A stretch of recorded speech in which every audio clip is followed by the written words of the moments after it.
All right, everybody, welcome to another episode of gaming to avoid cleaning my apartment. I will say this, um, since the last stream, I think the last stream was when my fucking what's it called broke. My washer and dryer, I got them replaced. So these are all clean clothes. They're all pretty much folded except the undershirt, tank top shirts, wife beaters as they're called. They're not folded because, you know, why? Why would I fold them right now? But that's all clean clothes. Um, I made a mess. I took everything out of my closet, put it into the open space. I threw out a lot of old papers, which I am proud of. I put the remaining papers in this archive box thing. And honestly, I'm just gonna forget about it for now because I think I did a lot so far. But right now, we're gonna hop on this and maybe watch some YouTube videos. I don't know what to watch though. This is me. Are you?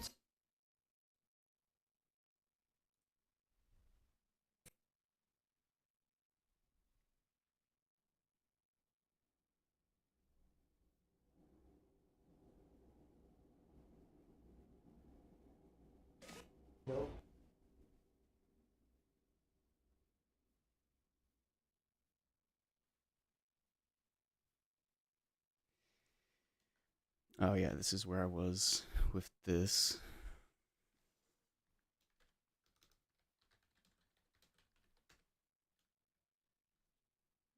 Um,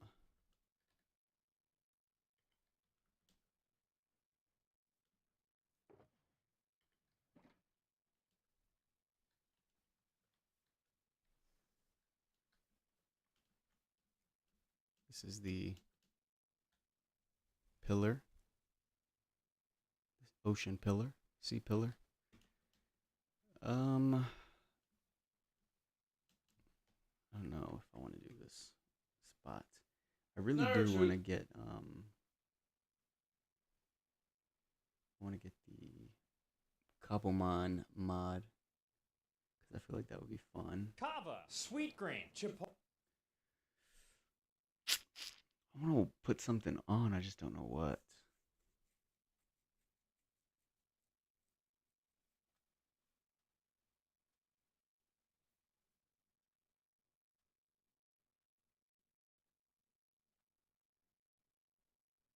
Recently, I stumbled upon.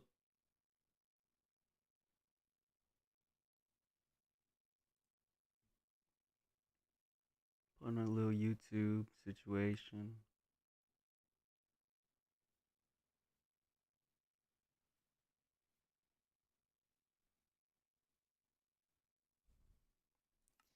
Anywho, I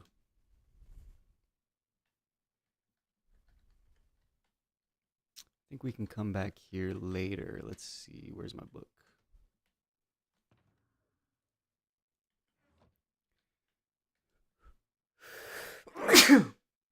Excuse me. Bless me. Thank me. Okay, so um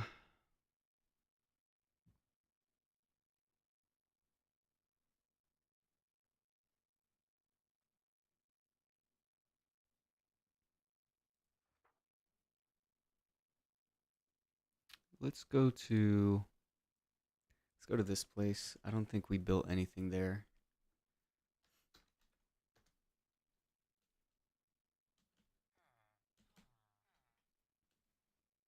Yeah, this looks like a fun little situation here.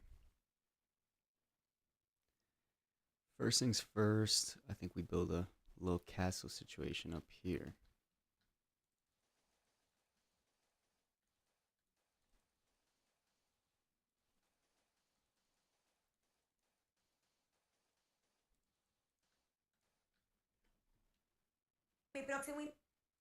But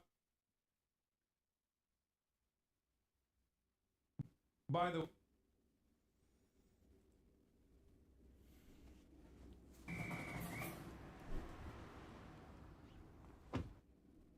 What's up, guys?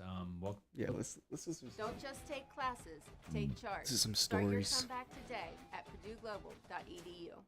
Build a website you love with Wix. For your words, What's up, guys? Welcome back to another video. And if you're new here, welcome. And this video is different than usual. Most of the time, it's icebergs I upload or something along those lines. This one is Reddit stories that are unexplained or unsettling or just scary. Whether you think Reddit stories are cool or not, it's definitely worth it listening to these stories because they are so scary and just worth the listen. So, welcome. Sit back, relax, subscribe to the channel. 250,000 subscribers is the channel goal for this year. So, yeah, let's get into this first story. I asked the kid I was babysitting, "What do you think lurks out there in the forest?" He responded with, "My mother." I've been babysitting all summer in order to make some extra cash. At first, I just asked around at school if anyone needed a babysitter for their siblings or if they knew anyone who could be interested. I started babysitting kids whose families I knew, but eventually I needed more money, so I put up an ad on Craigslist. It wasn't long until I got a response. The family lived in the suburbs, but what bothered me was how close to the woods their house was, and the fact that they didn't have any neighbors. I got a bit freaked out at first, considering the fact that they were strangers with a cabin in the woods, but I decided to push through the fear for the money. The house was a cozy little cabin, clean, with a nice garden in the back that had a gate which led to a trail in the woods. They had a little lanterns hung out in the garden and a swing all the way in the back. The living room had a large window that faced directly the forest, and during the day, the room was bathed in sunlight. The kitchen was right next to it, with its counter facing another huge window, surrounded by pots and vines and stupid signs like "Home is where the family is," or "In this house, we say sorry." Upstairs, they only had the 2 bedrooms. The attic was a tiny space whose window faced the woods too. The kid was pretty quiet. Honestly, I neither liked or disliked him. I tried to form some sort of opinion, but he just didn't stand out in any way. He wasn't mean or stubborn, but he wasn't a sweetheart either. He must have been around 5 or 6 years old, so I would just put him to bed quickly and then snoop around the house. I've always been curious about whoever hired me, and I just know it's not exactly recommended, but I would just go through people's stuff whenever I felt bored. It must have been around midnight that night when I slowly pulled out one of the drawers in the maid bedroom. This one had all types of trinkets, coins, notebooks, pins, and buttons. This family liked to collect useless stuff Grace's and stuff, let it hang my around sister. the house, and I liked to explore it. As I was studying this little ceramic statue of a horse, I moved around, noticing the moonlight hit its porcelain from different angles. I debated whether to just take it or not. Would they even notice? My chest tightened and my mouth opened. The horse was no longer bathed in moonlight because this huge shadow had covered it and was dancing on its porcelain. Looking around a bit, I noticed the shadow took up half the room. I could not make out the silhouette or what could have made it. It just seemed so unexpected that fear crept up to me and froze me. Someone was at the window. I knew it could have been a bird. That's the rational explanation, and I could have solved all this doubt by just looking up. But I didn't, because what if it wasn't a bird? I stood still for so long, not knowing what to do, until it passed, and the horse was lit up again by the moonlight. I breathed a sigh of relief and put the horse in my pocket. I didn't know at the time, but that would have been my first contact with it. Something made me stop snooping around and just get downstairs. I turned on the TV and curled up on the couch. At one point during the night, I heard creaking upstairs. I know it shouldn't have freaked me out so bad, but I was still so scared that I went to check it out. The house was dark and quiet, and the 2 bedrooms facing each other were empty. Empty. Where did the kid go? Jason? My voice pierced the silence. and I felt like an I don't want to intruder, play this. destroying the quiet of the night. Jason, where did you go? I kept having the feeling of being watched, so I turned around, fixated on the attic door, which was now opened. My instincts kept telling me to just leave, but my head, now spinning, refused. What if we had an intruder? What if he'd taken Jason? If I had just looked up at the window when the shadow passed, now I would know what I was dealing with. If I just had the courage to face it. My voice sounded a lot weaker than the first time, but I still had to try. Jason? Yeah. The response was almost immediate and coming from the attic. Odd. What was he doing up there? I put my foot on the first step of the stairs. What are you doing up here? It's really late. Your parents are going to be home soon. Step after step, I tried to readjust my eyes to the darkness. The attic was really dark compared to the rest of the house, and I could make out a ray of light that traced out this tiny silhouette. Jason, are you here? What are you doing? You're freaking me out. I finally reached him and put my hands on his tiny shoulders, but he didn't respond. He was just staring out the tiny window into the woods. What's going on? I asked. Let's play some What are Man you looking Kings. at? I sat next to him and stared out Julian the wanted me window to at the play woods. There was Digimon, a portion of grass beginning from which the I house, will pierced be by up to do. trees. The further you went, the denser the trees are, until you discover you were completely surrounded by the woods. Unable to see the sky from how tight the branches closed around you, the forest commenced from the garden and swallowed the horizon like a dark mass, blending with the sky. The window framed this darkness, this suffocating emptiness. It made me feel as if we'd reached the end of the world, and had we dared to venture into the forest, we'd just fall off the face of the earth. And there stood Jason, just staring. What are you seeing? He just wouldn't answer, so I decided to find out by myself. Studying the scenery, nothing particular stood out. Of course, I just needed to pay more attention. Yeah, the more you looked, the more movement you saw. Birds, animals, even the wind thrilled the branches and the leaves, the grass swaying gently in the wind. And then the shadows were the next thing you noticed. These forever moving stains on the ground. I could have stared out there for years. Maybe that's why Jason wasn't moving. There's just something about the night that keeps you up. What do you think lurks out there? I asked him, playfully. Where in the woods? Yeah. No one does food like Puerto Rico, whether it's a chef tasting menu or a local favorite spot with no sign above the door. You'll taste the influence of Spanish, Let's try African, this. and native Taino traditions. My mom. I blinked a few times. That was unsettling. I mean, kids say weird stuff, but why would he respond to that? Was that a your mom joke? Was he trying to be funny? What do you mean? What does lurk mean? Oh, lurk means, well, when you wait or move slowly in the darkness because you don't want to be seen. So like hiding? Yeah, but you're lurking when you also want to do something bad. Just how animals lurk before they attack. Or monsters, I added, trying to scare him. So what do you think lurks out there in the forest? My mother, he responded once again. My body tensed up. That's not funny. I don't want to be funny. Why would you say that? Your mom, that's an old joke, and it stopped being funny a while ago. I'm not joking. Okay, let's go to sleep. Your mother can't be lurking out there. I saw her and she's pretty nice. I don't know what she told you, but she doesn't eat people. She's out with your dad now, and they're gonna come home in a few hours. If they find out you aren't sleeping, I'll get a lot of shit for it. Shit. Don't tell your parents I said that. Come on, let's get down. I'm telling the truth. What? Is she a vampire?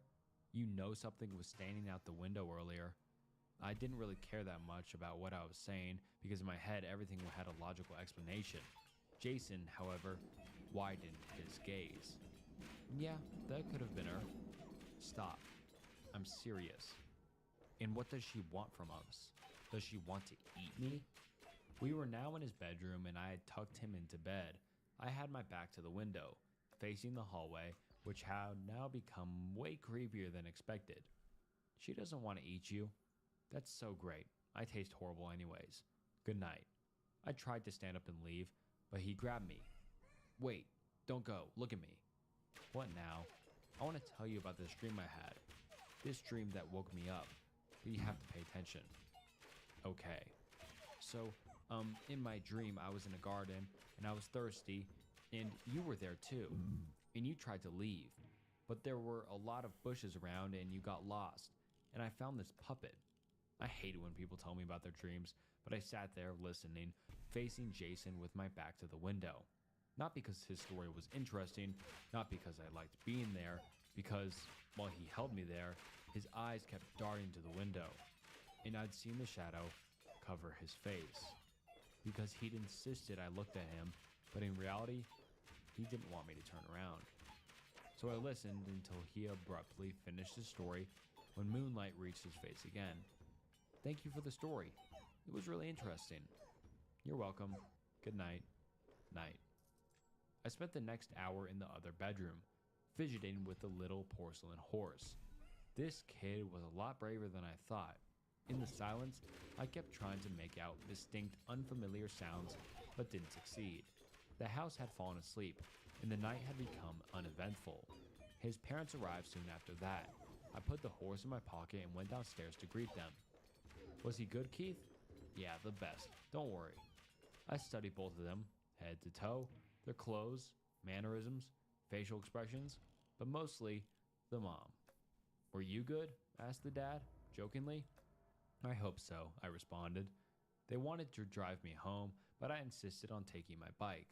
I closed the door behind me, but instead of leaving, I headed to the backyard. I just wanted to see something. Climbing on the fence, I made it on the roof of the porch, right next to the bedroom window, hoping to see some signs of something. Anything. The window was covered in scratches, but nothing gave out what had been there. I stood there for a while. I don't know why. The parents had gone to sleep, and Jason was probably asleep in his room too.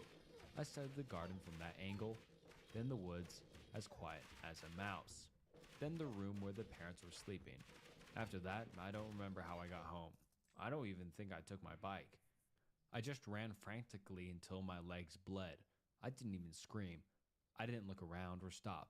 Just ran until I reached my house and banged on the door. My mother answered, annoyed, and I ran past her, right to my bedroom, covered myself in a blanket, and started typing this. Because while I was watching the parents, something had caught my eye. In the hallway, what I thought to be a coat hanger moved all of a sudden. It had been standing there, so still. I hadn't even bothered to notice it, until it disappeared out of my range, then appeared again. This bony, twisted silhouette dragged itself into the bedroom and stood right next to the mother, who was sleeping. It looked uncanny, like a human who'd starved to death, with wide eyes and arms so long they trailed behind it when it walked out. It just stood there watching the parents, then lifted a bony finger and started counting. I stood there, frozen, watching this horrifying show, forever scarred in my head.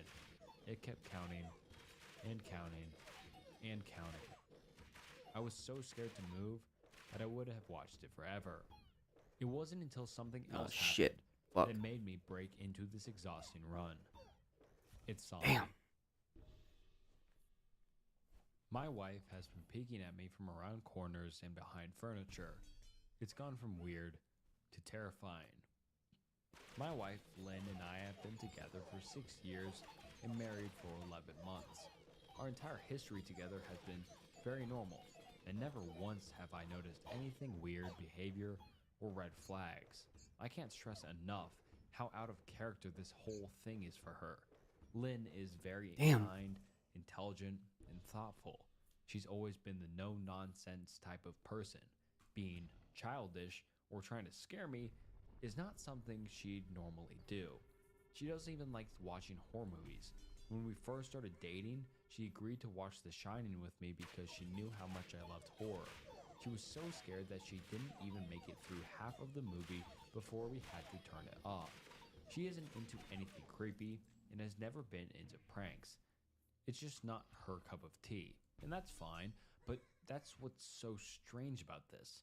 It's just so unlike her. I should also add that she never had any mental health issues, and as far as I'm aware, it does not run in her family. I know some people are able to hide their mental health problems, but in the 6 years we've been together, I think I would have seen some sort of sign. 2 months ago, I was in the kitchen making myself coffee before work. I was running a bit late that morning and knew I wouldn't be able to make it to Dunkin' Donuts for my usual morning fix.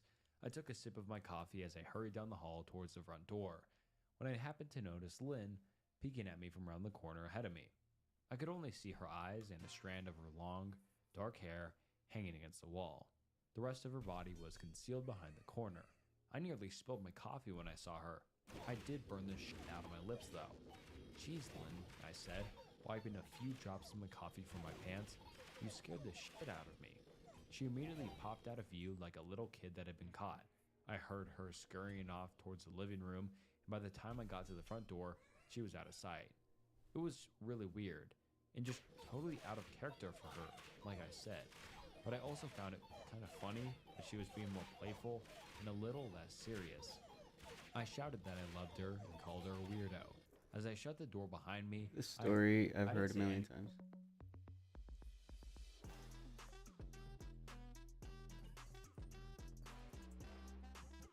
Fuck.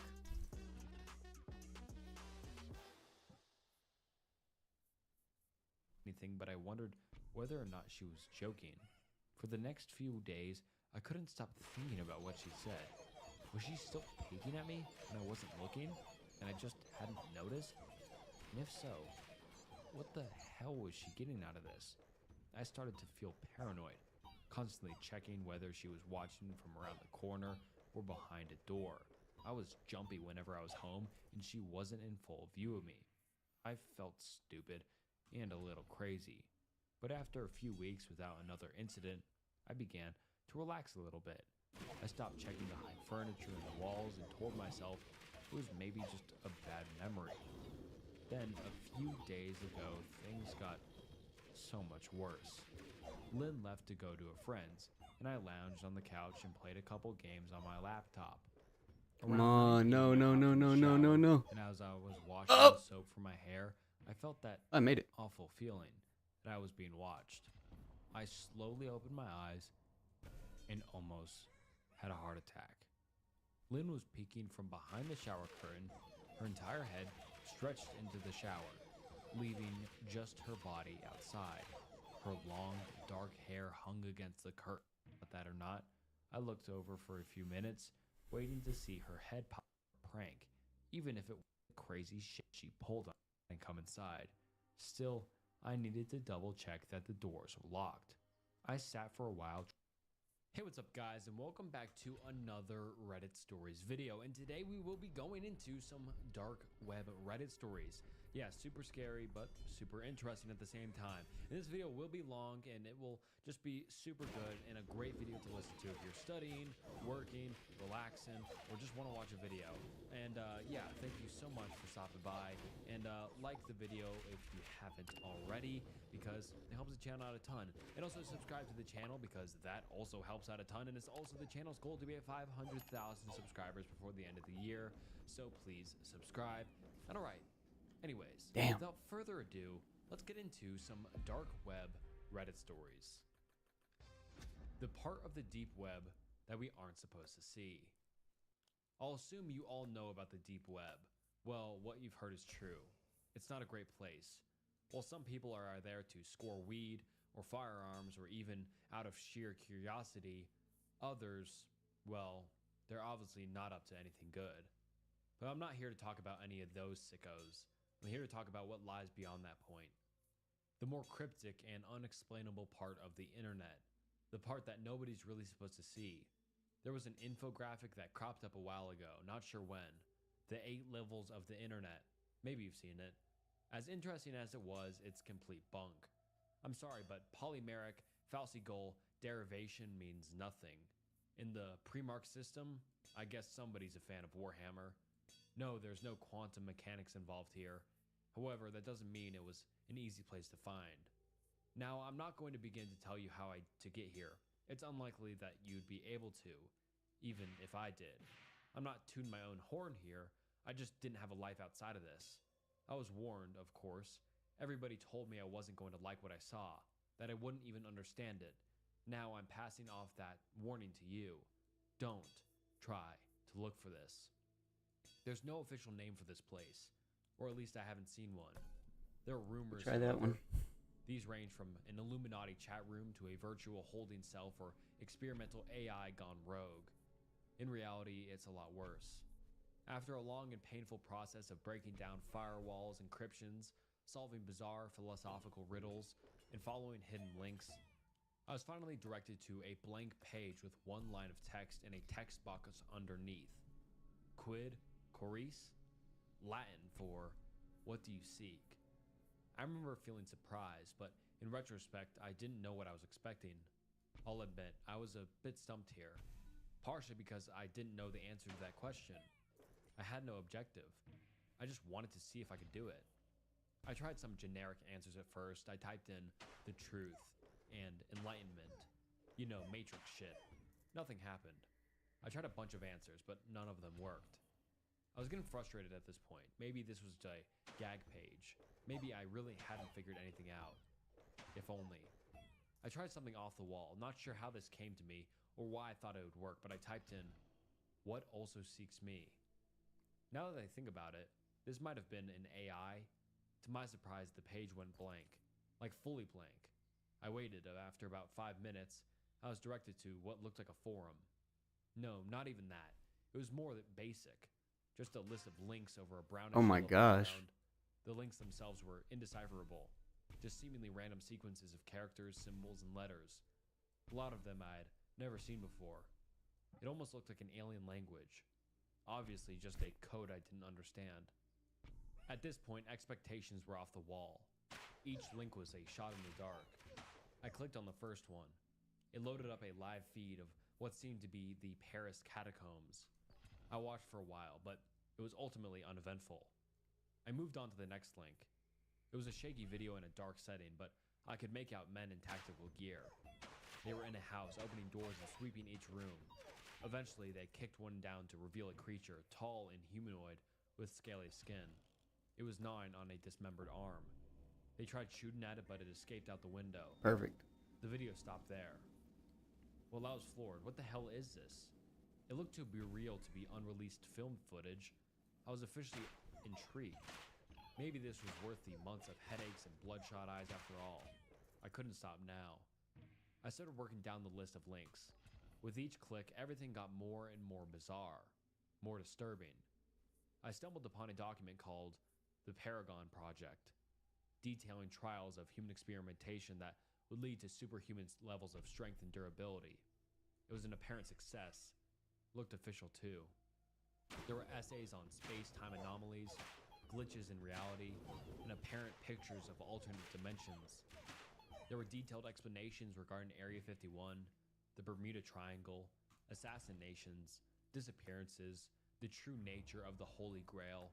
One of the more upsetting ones was a document referring to a world-ending bomb, a nuke that's 720,000 times stronger than the one dropped on Hiroshima. I don't want to know why we would need that. I found contingency plans for different kinds of apocalypses, nuclear winter, biological weapons, viral outbreak. Some more peculiar ones were called the Marianas Trench Abnormality, the bluntly labeled Strange Man on the 15th Floor, and one simply referred to as Blackout. Recovered logs of skinwalker hunting expeditions, 911 transcripts from residents of a town in Texas that went missing in 1977, and even the journals that belonged to the people involved in the Deal of Pass incident. They didn't go insane because of the snow. I spent hours on there, looking through pages and pages of things I felt like I 12, wasn't supposed to see. I came across 30. a trailer to a silent film made back in 1910. Because it's going to double with the blessing. One that apparently made people claw their eyes out after watching that nearly derailed the whole industry. There was a live stream of a hooded man sitting in front of a camera, head crouched down. He eventually lifted his head, even though he had no mouth. A deep, guttural hello came through my speakers. Somehow I knew it came from him. I didn't stick around for that. There were obscure sets of step-by-step guides that involved things like cutting off your own limbs and sewing on corpses, performing religious incantations in the middle of the Siberian forest, and going to coordinates that apparently housed captive fallen 19 angels. times It was unclear 2. what any of these were supposed to achieve. There was also a 38? 12-second-long clip titled "The Futility of the Living." I didn't watch it. That's when I realized there was no way even the highest form of organized government had full control of this. One of the scariest things about this whole experience was that I didn't find an end to the list. No matter how far I scrolled down, I think I had a meltdown and passed out eventually, because I woke up on the floor in the middle of the night. I looked at my computer screen to see looped helicopter footage of a massive, crab-like creature tearing apart a coastal island. I clicked off of it. I just sat there for the longest time. I couldn't comprehend what I was seeing, and I don't think I really wanted to. Now, I'm not really sure why I kept going. My brain was screaming for me to take my computer out to the lawn and smash it into pieces, but I didn't. I noticed something I hadn't before. A small message at the bottom left-hand corner of the screen. I don't know if it was always there or not. It was hard to read, so I had to squint. More Latin. Translated into, "Are you satisfied?" There were two options underneath it. Yes and no. Now, I knew the answer to this question. Hell no, I wasn't satisfied. I was horrified. Scarred for life. But I should have clicked on yes. If I just clicked on yes, it would have taken me out of that godforsaken place, back to comfort and sanity. Even right now, I can't tell you why I clicked on no. But once I did, the page seemed to refresh. It was still the same basic setup, except there were only 4 links. This time, there were no recognizable numbers or characters. Hell, it didn't even look like anything that could have come from this world. Just a collection of extremely crude symbols that didn't give any sense of a pattern or direction. I clicked on the first link. After about 20 seconds, I slammed my computer shut. I can't describe to you what I saw. All I know is that I wasn't supposed to see it. Nobody should ever see something like this. It's not only that it didn't make any sense, I can't tell you why it didn't. I couldn't begin to grasp the images I was seeing. It wasn't graphic or anything, not like that. I just couldn't recognize anything. I could make out things moving, but not in a way any creature on Earth has ever moved before. Colors that I'd never seen before. Just thinking about it gives me a splitting headache. This is my best attempt at visualizing it. We have 3 dimensions here on Earth. We can move forwards, backwards, left, right, 72.4 degrees southwest, etc. These things weren't restricted to that. I can't explain it any further. All I know is that I didn't want to watch one more second. I don't think I would have been able to. I left my room for the 30, first so there'll time be in a 60 while. of them. I was planning to leave my house. I needed fresh air. To take a walk or something. Hell, I was thinking about running a marathon in the middle of the night just to get my mind off that shit for a few hours. I was putting on my jacket when I heard a knock at the door. I stopped dead in my tracks. Obviously, I wasn't opening up. About a minute and 5 more sets of knocks came before somebody spoke up. "Open Boom. up. We know what you did, but we're not here to hurt you. We just want to talk." The tone wasn't threatening. Eventually, I obliged.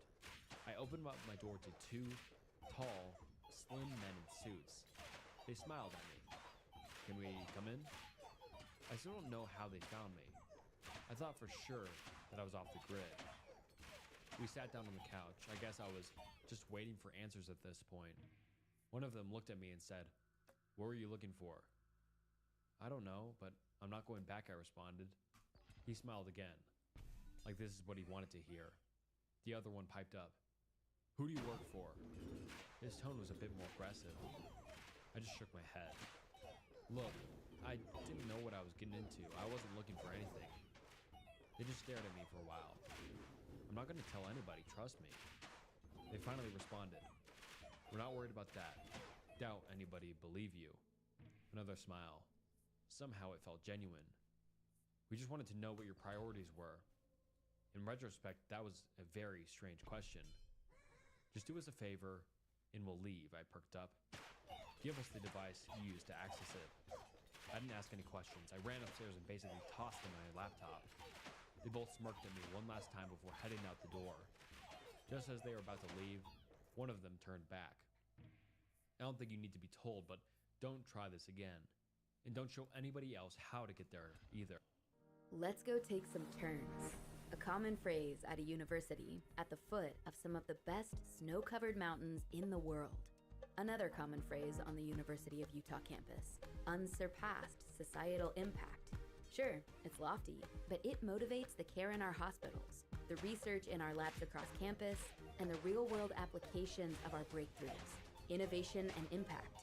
It's what you get from a university that is always looking up. Will know. I didn't ask who they were. I'm not sure I would have even wanted to know. It's been a week now.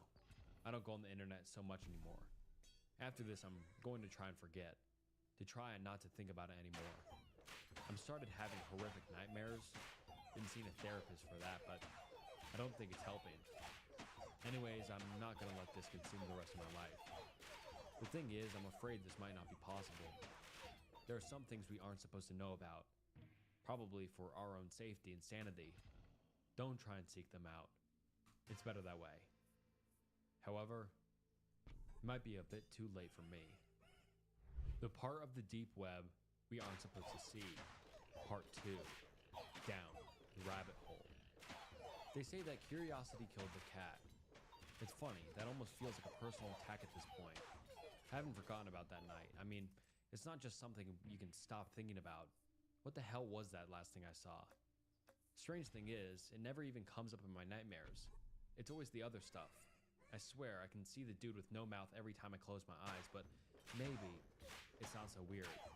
My brain couldn't comprehend it the first time, so how can my subconscious produce a recreation? Shit, I don't want to think about it anymore. But I can't. You see, my problems aren't just in my head anymore. I thought I was done with this shit after the Men in Black paid me a visit. I thought it was over. In retrospect, that was just wishful thinking. No, it was delusional. After what I saw, guess it doesn't work like that. I guess the world just isn't that simple. Here's what's been happening. Wednesday. It's been 3 days since I've gone back to work and I think I'm being followed. No, I'm sure I am. The thing is, the first time I didn't really notice. Whoever the hell they are, they've been using different vehicles. Always the same routine. After work, I get into my car and start driving home. Another vehicle always tails me until I turn into my driveway. They just drive past. Now, if it happens once, whatever, but 3 times? Under normal circumstances, I could call it a coincidence. For obvious reasons. I can't do that right now. I'm not really sure what the hell they want. Maybe they're trying to monitor me? God, that's all I hope they're trying to do. If that's the case, I'll just lay low and ride it out. Just give them what they want. Thursday. This time I tried to get a glimpse of them in my rear view. Windows were tinted. Great. Again, I pulled into my driveway and they kept going. Now I know I said I was just gonna ride it out, but this kind of shit really does take a toll on you. I don't want to deal with whatever the hell this is anymore. I swear they're following closer and closer each time. Friday. I did something different today. Took public transit instead of driving. I've never needed a drink more in my life, so I went to a bar after work. I guess this was more of an experiment to see how closely they've been tracking me. If they've bothered by the waiting, then they can go fuck themselves. I'm still living my life. Although I couldn't keep my eyes off the window the whole time I was in there. After getting sufficiently wasted, I flagged a cab down, and surprise, surprise, there they were, right behind us. But here's what I didn't expect. It was the same car from yesterday. Looks like they gave up the Incognito Act. Not sure how to feel about that. Damn it, something else had changed. They didn't just keep driving this time. After the cab dropped me off, I turned around to see that damn car parked, half a block away from my house. I just went inside. The hell was I supposed to do? Calling the cops didn't even occur to me. But to be honest, I don't think that would have helped. It's been 3 hours now and they're still here. I haven't been watching them the whole time, so I don't know whether or not they're actually in the car. Not fun to think about. There's no way in hell I'm sleeping tonight. It's about 2 a.m. now. I just got a text message. Private number. Here's what it said.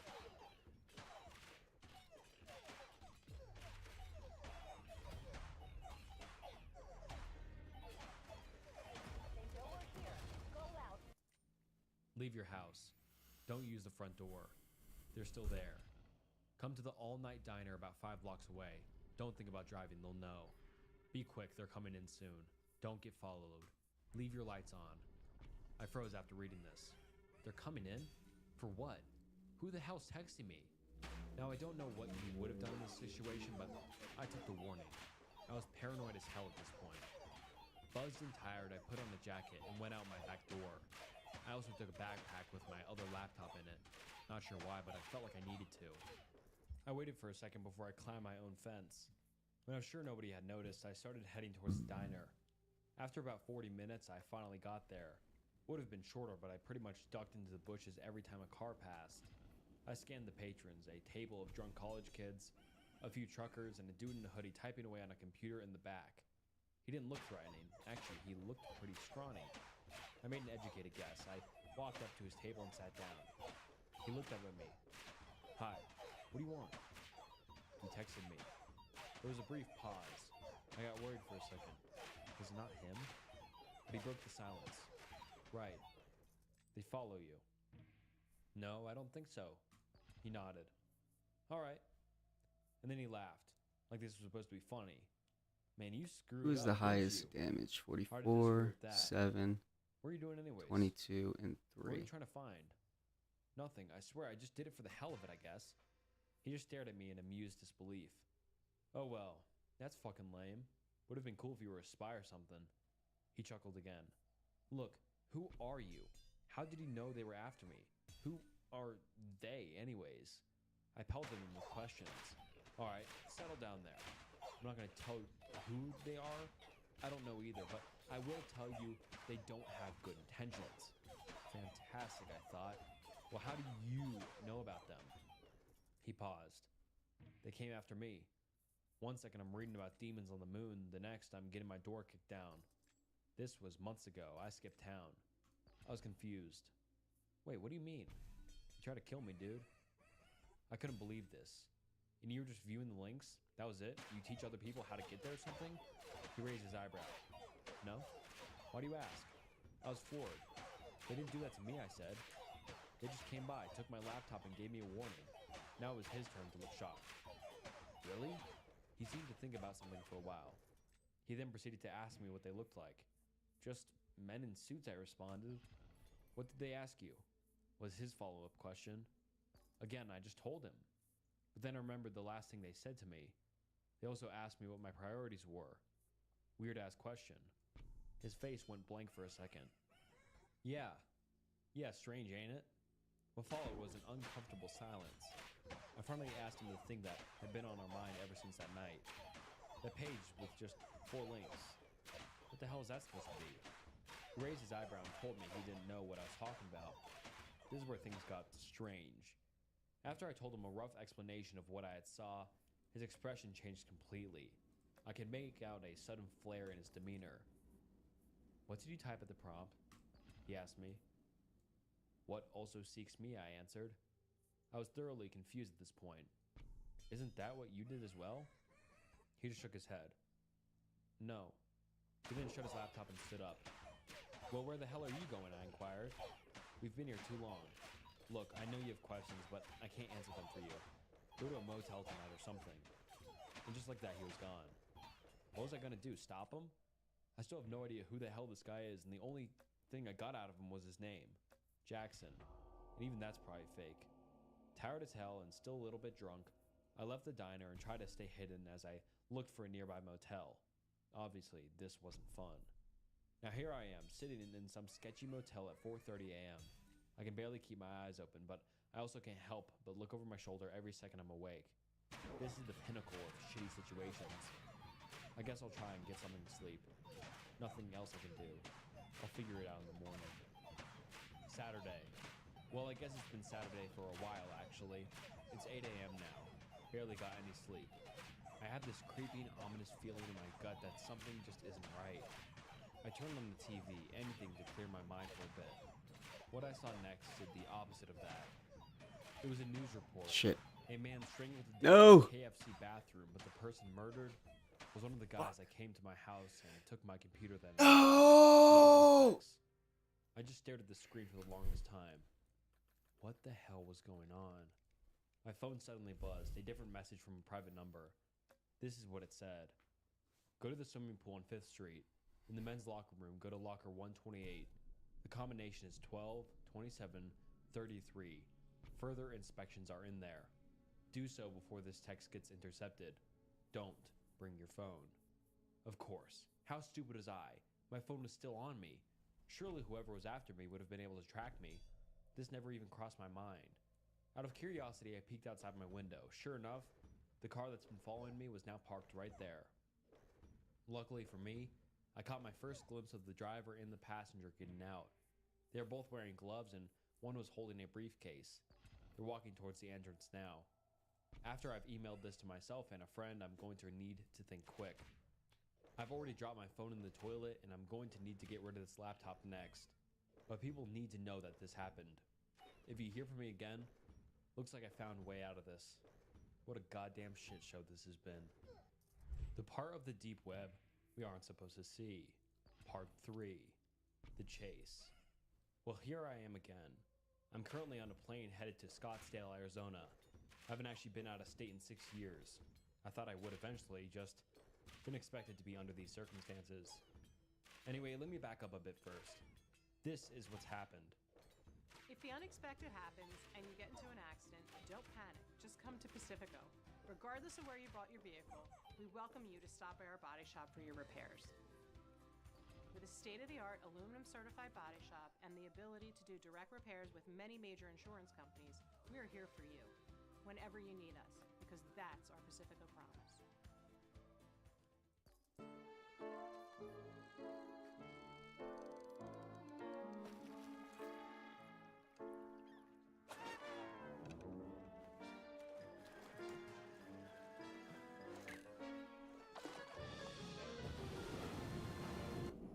Right after I disposed of the laptop, I heard my lock being tampered with. Somebody was trying to pick it. Now, I've never been great under pressure, so you can imagine how I was feeling. But the human mind is an interesting thing. When you think you're at the end of the line, your will to live really ramps up. The balcony, I thought. Only way out of this. Without hesitation, I ran out and climbed over it. Fortunately, I was on the 2nd floor, so I didn't break my legs. Now came a decision. Run or hide. Both didn't seem too promising. Shit, I thought. I was panicking. That's when I spotted Salvation, a cab parked on the other side of the lot.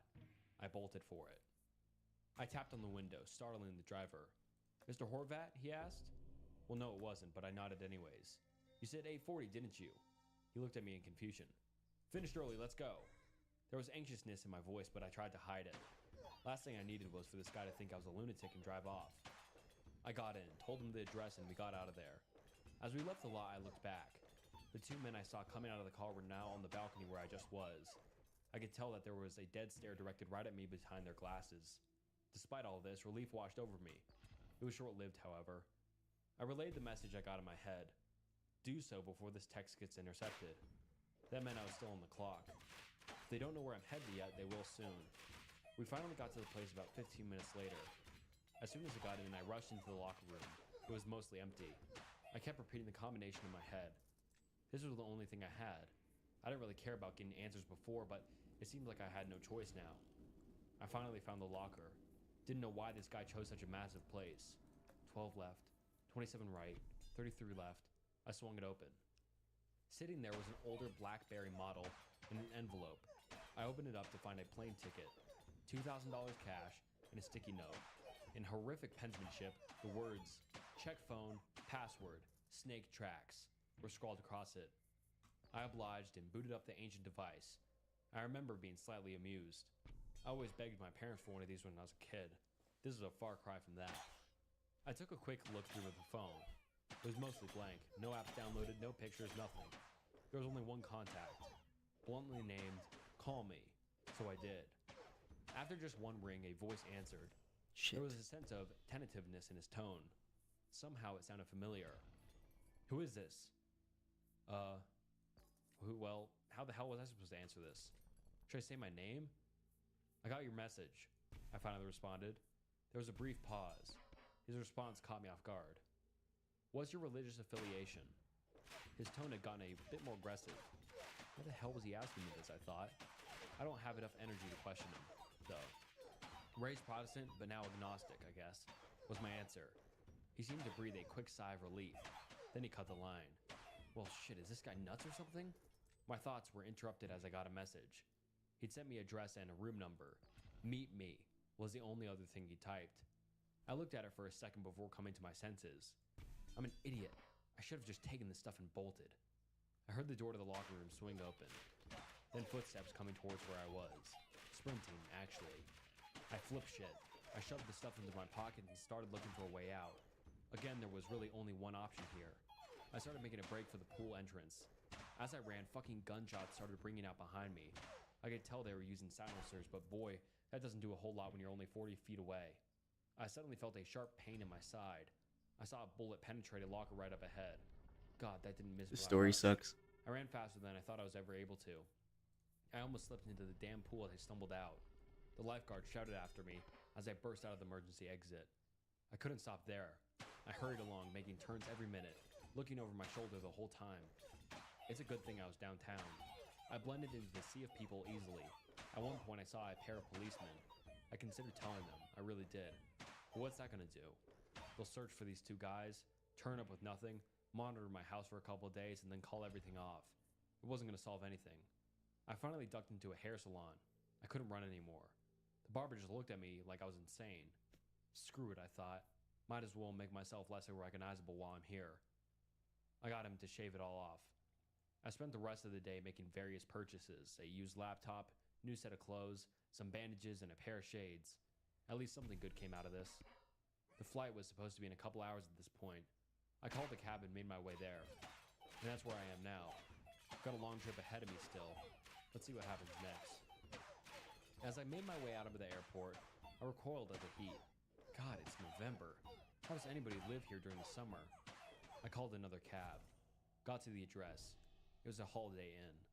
I laughed to myself. How ominous, I thought. I made my way up to the room and knocked on the door. A billion thoughts were running through my head. What if it was a trap? I actually thought about just running away for a second, but I realized that wouldn't accomplish shit. After about a minute, the door opened. A wave of surprise washed over me, but in retrospect, this is exactly who I should have been expecting. It was the other guy that came to my house that night, the one that didn't get strangled. He didn't look great, however. He had a black eye and a busted lip. He just looked tired in general. He looked me over before gesturing me in. He had a slight limp as he walked. Nice haircut, he muttered softly. He sat down on the bed and I sat on the couch across from him. There was a long silence. The whole time he just stared at the ground. To be honest, I don't know what to say, so I said nothing. He finally spoke up. Might as well let you know what's going on. He then proceeded to let it all out. About 4 years ago, there was an incident in the Paris catacombs. Damn it. I got chills after hearing this. 4 teenagers decided it would be a good idea to wander off during a tour.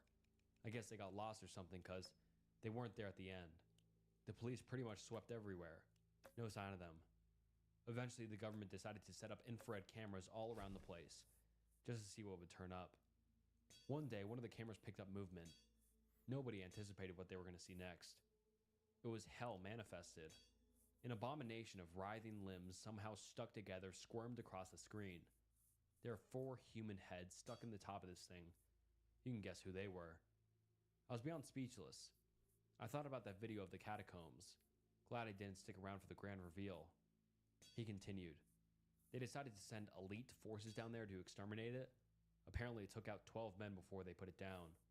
Now the question was what they were going to do with the video.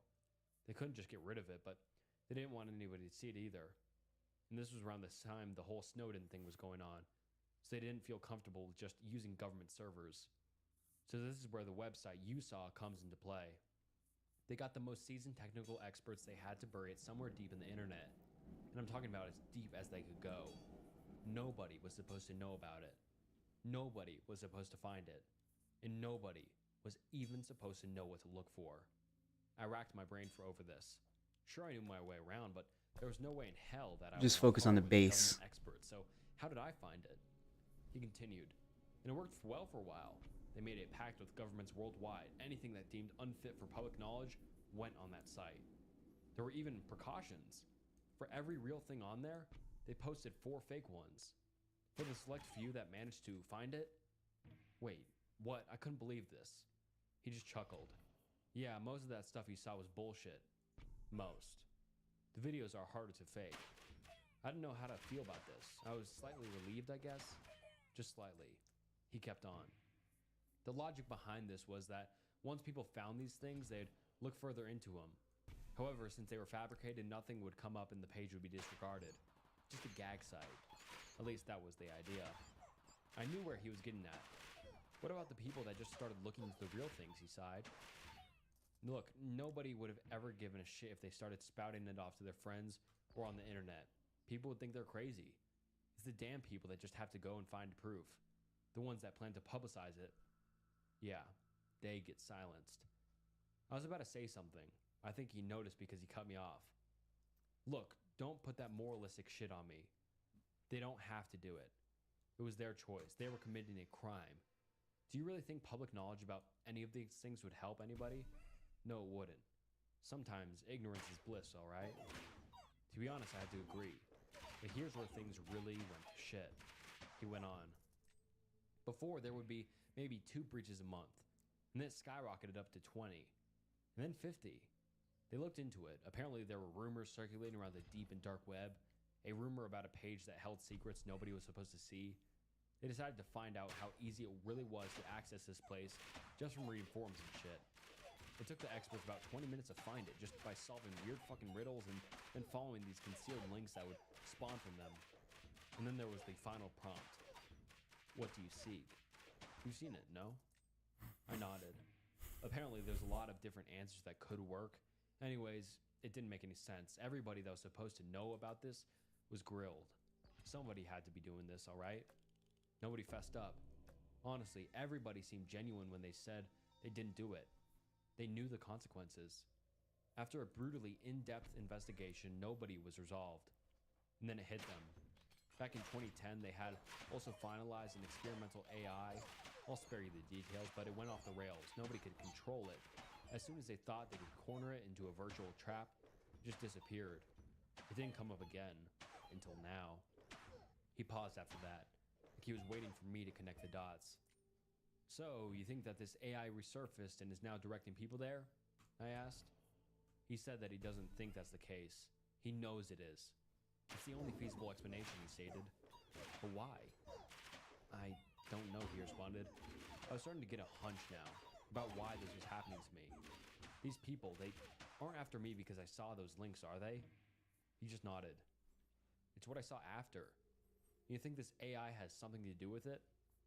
Another nod. Well, what did I see? He took a second before speaking. I couldn't tell you. There's some things that I don't even know about it. All I can tell you is that there are some groups, some people out there, beyond any government, that are after this kind of stuff. This forbidden knowledge. And somehow they know that you've seen it. And they want to know what you know. And they come after you as well, I asked? Yeah. They know we talked to you. Fuck. A wave of guilt came over me. Did I get that guy killed? However, that guilt quickly turned into frustration. Well, what the hell am I supposed to know? I don't know the hell I saw. A dry chuckle came out from him. Well, they don't care, do they? They'll jump at anything. And who do you work for? The government? I finally asked. The question had been on my mind since I got there. Sort of, was all he responded with. He got up, taking out a pair of car keys. We gotta figure this out. We gotta go. Go where? I asked. Vegas. In any other This situation, story I is so would've been fucking ecstatic. stupid. We went outside and he led me to an older beat-up sedan. Inconspicuous, he said with a smile. I could tell he was just trying to lighten the mood. Alright. I'm sorry. If you're But struggling to edit your Vegas? podcast, it's not Really? you, it's your tools. So let's check out how Riverside makes editing super simple. Your podcast transcript is here, and you just have to edit the text, and that will edit the podcast. Super simple, you'll never edit your podcast the old way again. No podcaster has the time to clean up an hour-long conversation. That's why God gave us AI. All these are ums and awkward silences. 2 clicks, and they're gone. And to help promote your show, Riverside finds all the best parts of your podcast and turns them into social clips automatically. I mean, why would you edit the old way when you can edit with Riverside? You gotta check out Riverside. You can even start for free. Today, I'm gonna tell you two stories. The first story is about this woman in China who goes on a hike into this beautiful forest, and it quickly spirals into a complete nightmare. And the second story is about this small village in Taiwan where this very strange event happens. And it spooks the villagers so badly that the Taiwanese government actually investigated. And what they discovered defies any logical explanation. But before we get into those stories, if you're a fan of the strange, dark, and mysterious delivered in story format, then you've come to the right place because that's all we do, and we upload once a week. So if that's of interest to you, on the like button's birthday, offer to bring the cake. But when you sing them happy birthday, make sure you replace the candles with TNT. Also, please subscribe to our channel and turn on all notifications so you don't miss any of our weekly uploads. Okay, let's get into today's stories.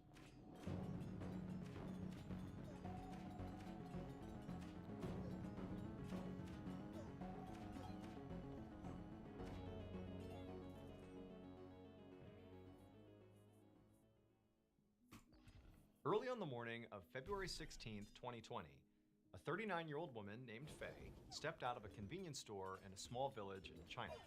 She was wearing a bright red distinctive coat, and in her hands were a whole bunch of snacks that she had just purchased. So Faye had lived in this village her whole life. She was a very simple person, and she had a really specific daily schedule that she basically always adhered to. And it was, she would get up early, she would throw on her jacket, and she would head out to this convenience store, get some snacks, and then she would either go back home where she lived with her husband, or she would go to her parents' house or her sister's house to pay them a visit. And that was basically what she did every single day. And so this day had started exactly the same as every other day, and after she left the store and she began eating some snacks and, thinking about where she was gonna go next, whether it was her house or a relative's house, she's walking down this road when suddenly she hears people calling out to her. And so she stops and she turns, and there are these 5 people that are clustered together standing at the top of this trailhead. So Faye's village was home to this beautiful hiking trail that started right where these people were standing. The trail went up this mountainside and up into this huge forest where there were all these ponds and waterfalls. I mean, it was strikingly beautiful. And that area, the forest with all the ponds, was called the 18 Ponds of the Dragon King. It was called that because there were literally 18 ponds sort of scattered throughout this forest. And then also the village where Faye lived that was right up against it, well, it meant Dragon King in Chinese. But even though Faye had grown up here, she had never once gone on that hiking trail. She had heard about it, and loads of her friends and family had all been up there and talked about its striking beauty. But Faye, she had always stayed away. But there was actually a pretty good reason for that. So Faye, when she was younger, she had this tumor. And in order to get rid of it, she had to take all this medication that was pretty physically harmful and left her with some pretty serious long-term effects. And even though the tumor, did go away and she recovered, that process of recovering and taking all those medications and going to the doctor, it sort of instilled in her this mentality that she was frail and delicate and that she shouldn't take any chances and risk getting hurt. And so she really never did anything that was even remotely risky or even perceived to be risky. Like, for example, hiking up into the mountains. Too risky for her, and so she avoided it. And instead, she kind of developed this really simple, safe daily routine of getting snacks and visiting family, and that's all she ever did. And while in some ways this did, keep Faye safe, it also made her very isolated and lonely. She didn't really have any friends or do anything. She was just kind of stuck in her ways. And so Faye is on this road, and these villagers, these 5 villagers over at the trailhead, have just deliberately called to her by name. They're saying, "Hey, Faye, over here." And Faye's turned and she's looking at them, and they're clearly getting ready to go hike up into the 18 Ponds of the Dragon King. And they tell her, "Hey, come with us, come hiking with us, come check it out." And for Faye, this was so unusual. This was not even remotely how her life went, that there was something in her that for a second just felt really excited. I mean, she did sort of rely on her schedule and her discipline of doing the same thing every day. It kept her safe. But this sudden invitation from these people, these villagers, it just felt like, why not? Why not do something different for once? And she's also thinking, how dangerous can it be? I'm with other people. They seem really competent. Maybe this is a good idea. Maybe I'll just go with them.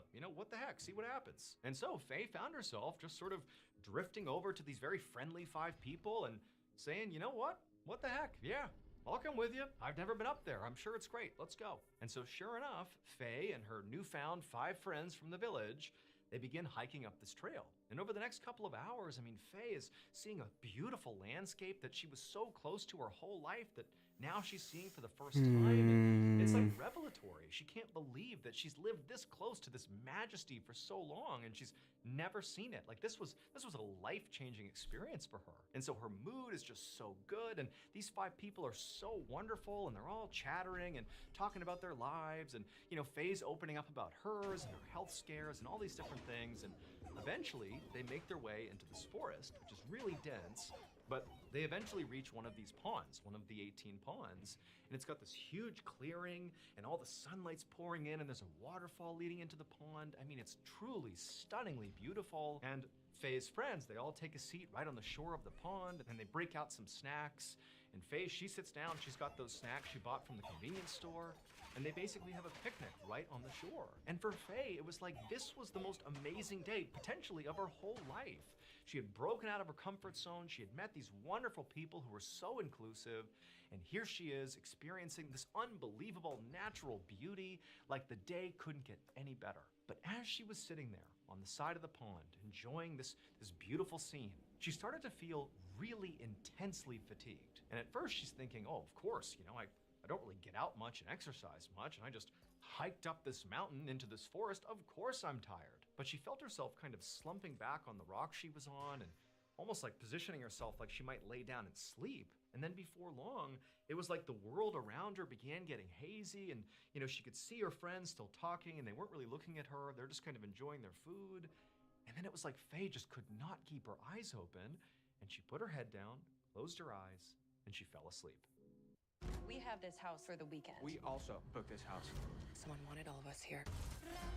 If you leave now, there are things about each other that you're never gonna know.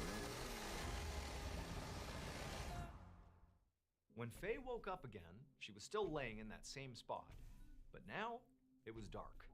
And also, her 5 friends were gone. She was all alone next to this pond in the middle of this forest.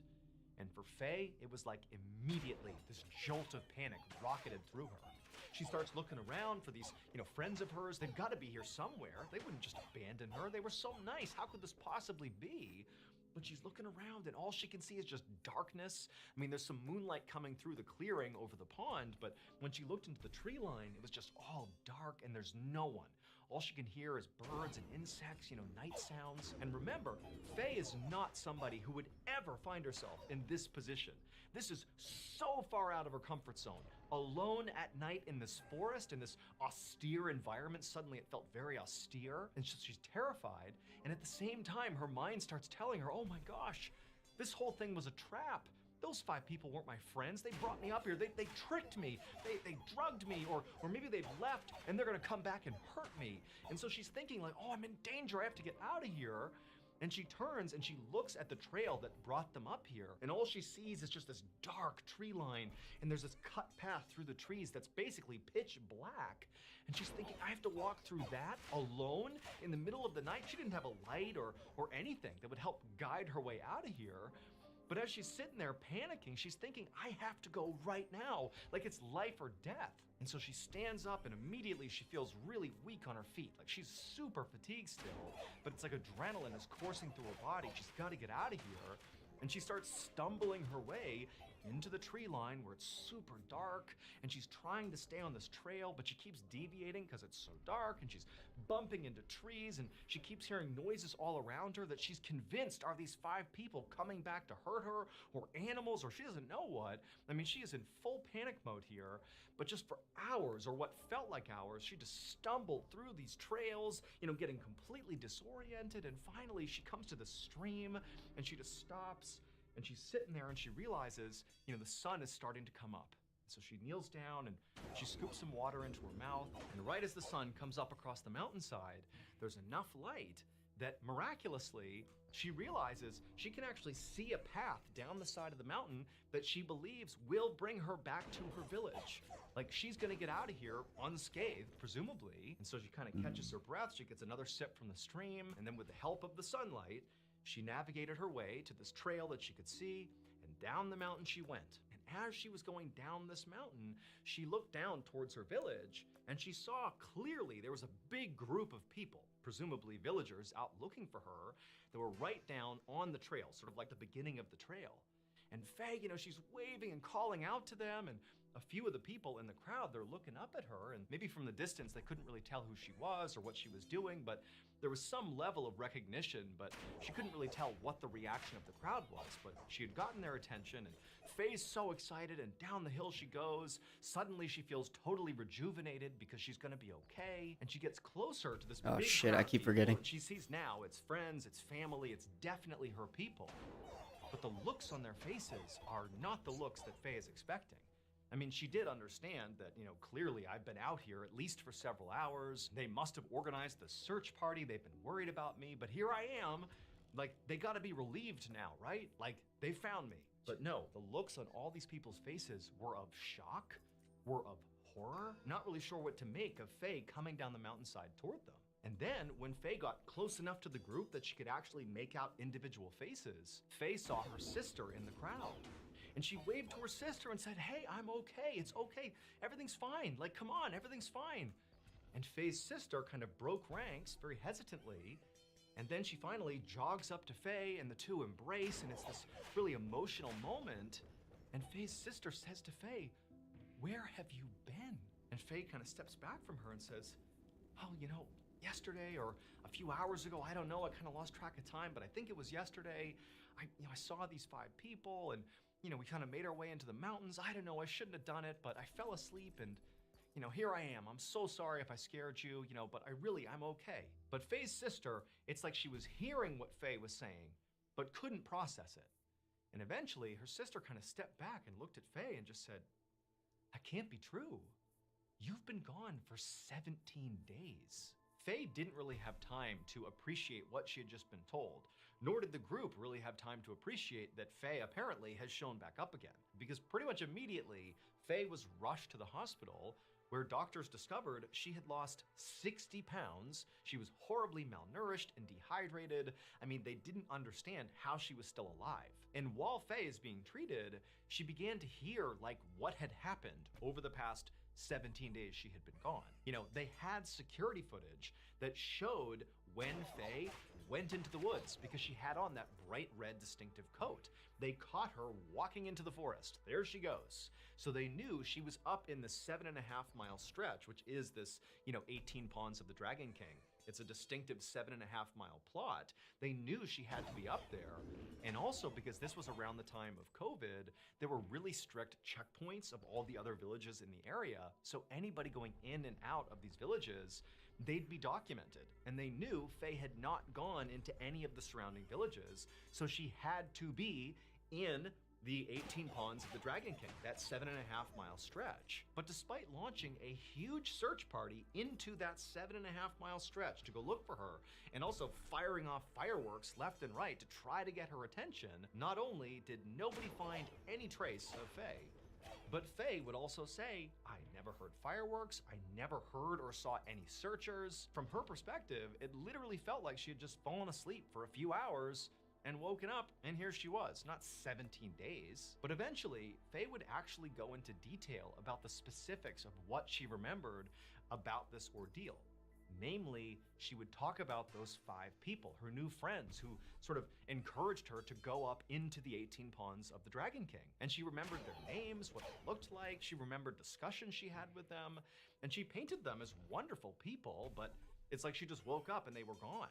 And so she thought, maybe they had tricked her, and, maybe they drugged her, and that's why she can't remember this stuff, or she didn't know what, but she couldn't reconcile the fact that they seemed like such nice people, but must have had something to do with what's happened here. But after Faye said that, her family, they kind of looked at each other like, "Faye, those can't be the 5 people you were with."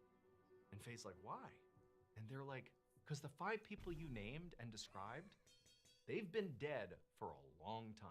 Now, Faye was incredulous, but when they reviewed the security footage that showed Faye clearly in her bright red distinctive coat walking up the trail into the 18 Ponds, there was nobody else with her. Those 5 people they're not on camera. So the 18 Ponds of the Dragon King is not just a beautiful hiking destination. It's also believed to be haunted. Locals claim that when they look up at the mountainside that the trail passes through and then up to that forest as well, they can sometimes see these eerie blue lights moving around in the trees that nobody can explain. There's a story that, people that have died, their spirits sort of haunt this area looking for living people to switch places with. In fact, when Faye began coming down the mountainside and she looked and saw that huge crowd of people that she believed was basically, her search party out to look for her, well, in reality, that wasn't the case. One of the locals had looked up and seen what he thought was another one of those lights, not a blue light, but a red light. It was Faye's red jacket. He had seen this red thing bouncing around off in the distance, and he thought it was, one of these strange lights, a ghost, let's say. And so he had told people in the village, and everybody was really excited, and they ran out to go see what it was, and it sort of was a ghost. It was Faye, who'd been gone for 17 days coming down the mountain, and nobody could believe it. They were so shocked. And so to this day, nobody knows what actually happened to Faye. All we know is we have her on camera disappearing into this trail, into this forest, in the mountainside, and then turning back up 17 days later. Keep in mind, before this, the longest anybody had survived out there after getting lost was 12 days, and it was this young man who was really fit, who barely survived. Faye was in horrible shape, and she was out there for 17 days, but somehow she showed up alive. Faye still lives in the village today, and her story, at least from her perspective, has never changed.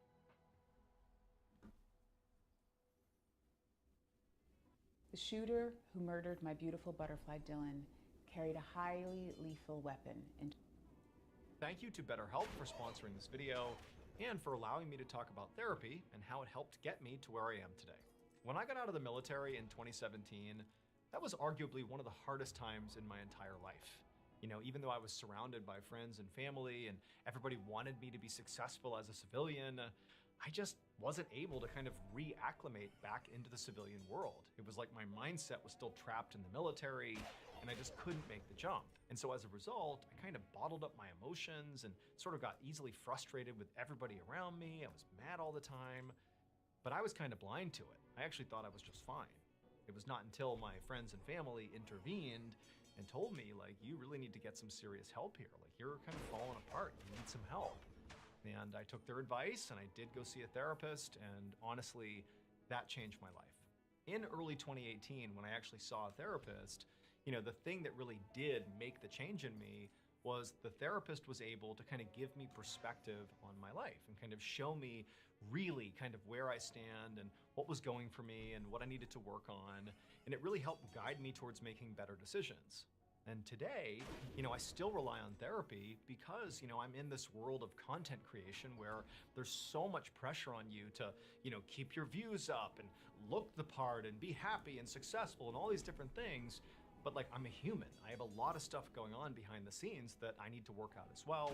And luckily my therapist kind of keeps me grounded and keeps giving me the perspective that I need to keep me grounded. And so if you're struggling right now, either because you are, or because maybe your circle of friends and family have kind of clued you in that maybe you could use some help, consider giving therapy a try.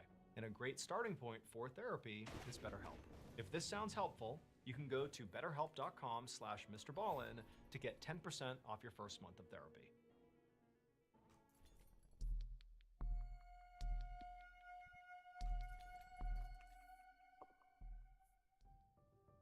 One morning in the spring of 1959, a middle-aged civil engineer named Wu Chiu biked through his rural town in Taiwan. He was on his way home from work, and normally he sort of enjoyed this bike ride home.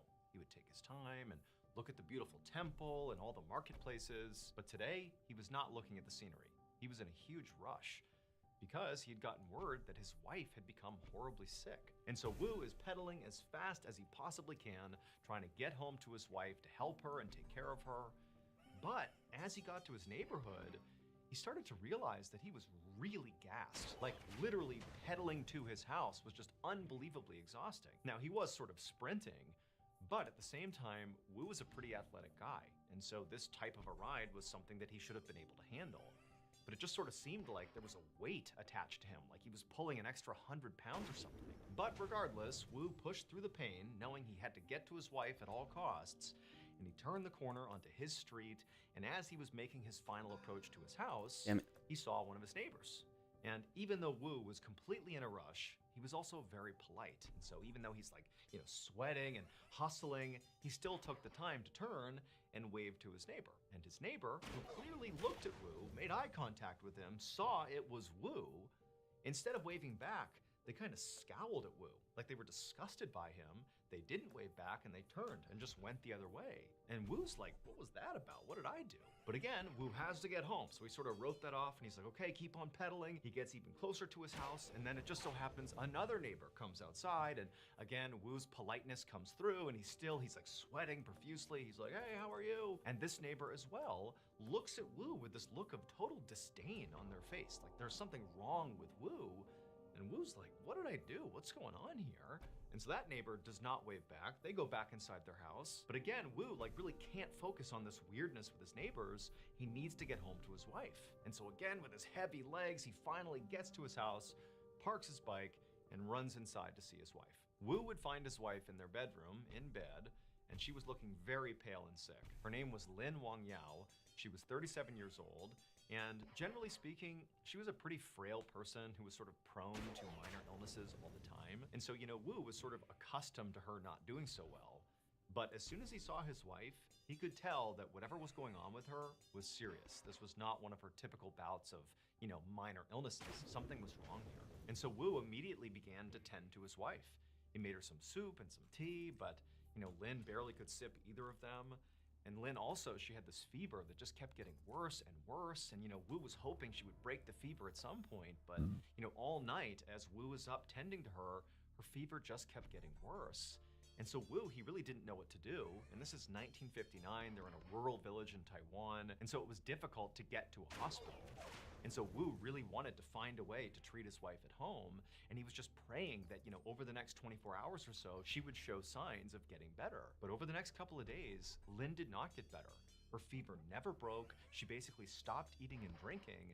And it was like she was drifting in and out of consciousness. And then finally, after 3 days of this, Wu knew, like, if I don't get my wife to a hospital, no matter how hard it is to do that, like, she might not make it. The primary hurdle for Wu to get Lin to the hospital was actually just transportation.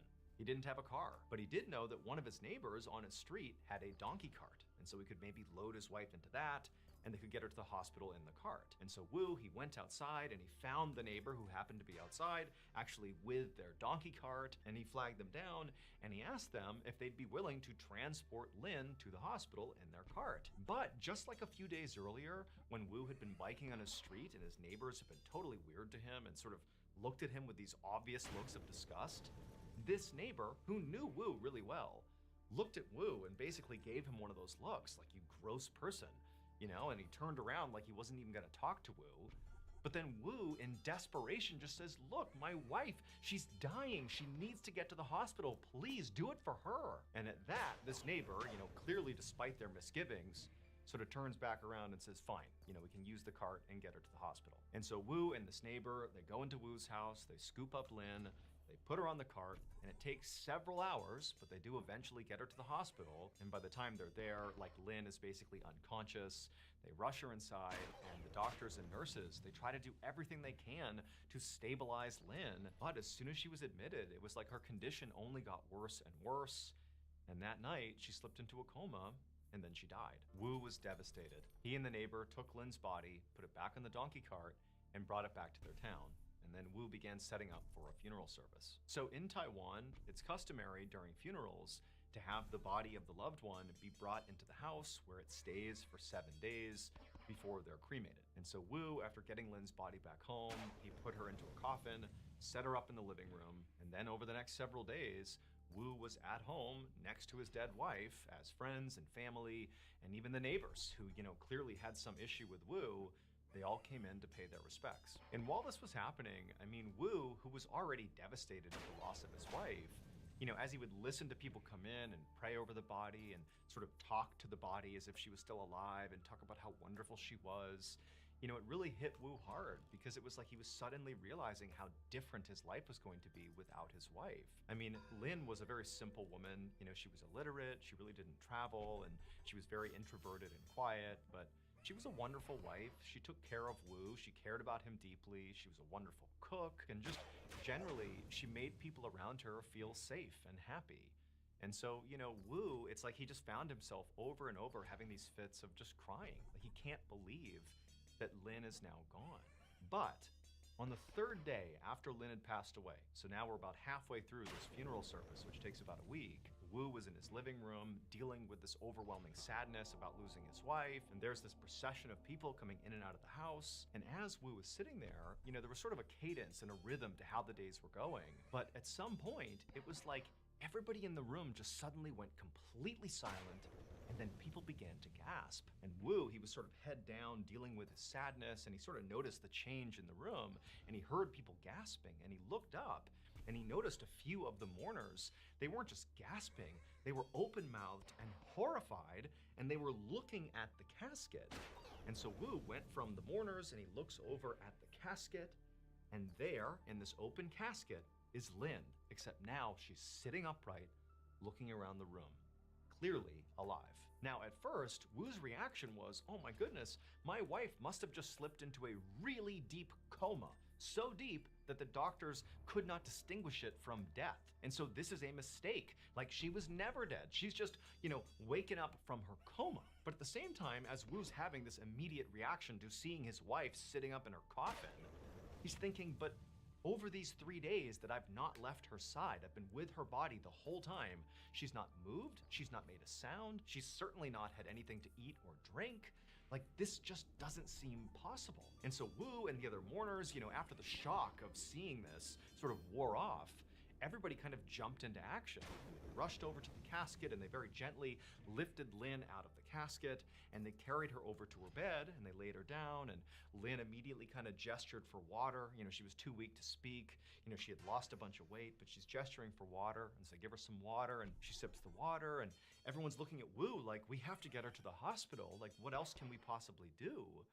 But Wu, he's looking at his wife, and she's so frail. She really seems like now she is on the precipice of dying here. And he's thinking, she can't survive another donkey cart ride to the hospital.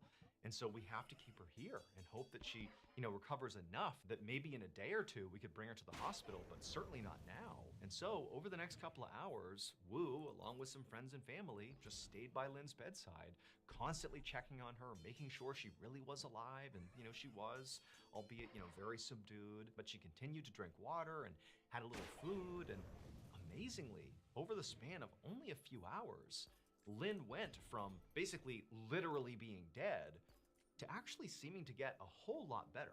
In fact, to the point where, Lin was actually sitting up in bed and, stretching and moving around as if she was completely fine. In fact, in Wu's opinion, it almost seemed like within a few hours, she was actually physically almost better off than she was normally when she was alive. Like, it was a miracle how quickly she was recovering. And so by that night, when Lin really did seem like she was effectively back to her normal self, the mourners all left and said, okay, well, I guess Lin's okay. And they left, and then it was just Wu and Lin. And Wu had no idea how to handle any of this. He was just so grateful that his wife was alive, even though, again, none of this made any sense. Like, this is so shocking.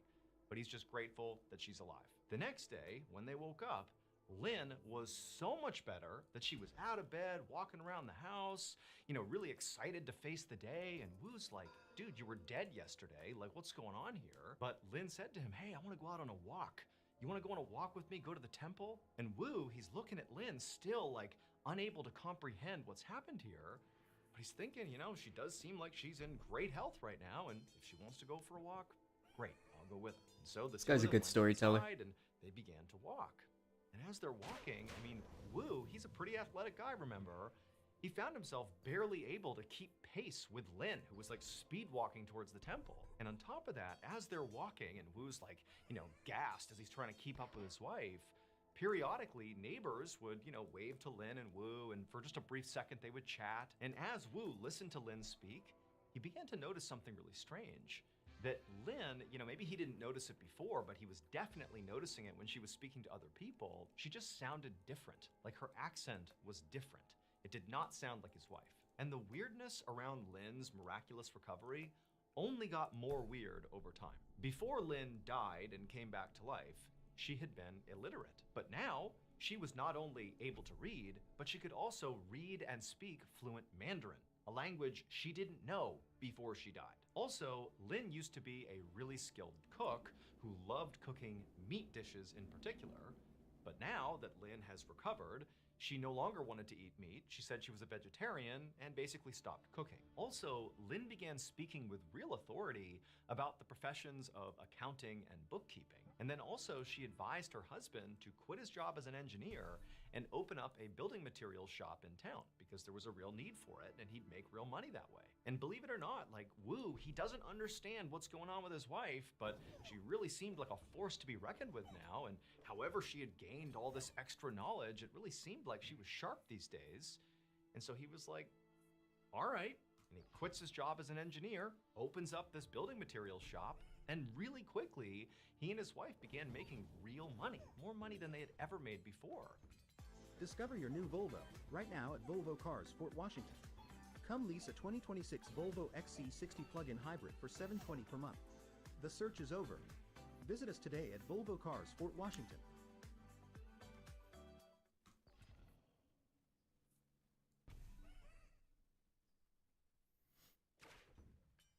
And while all this was happening, Wu and Lin became the biggest curiosity in town.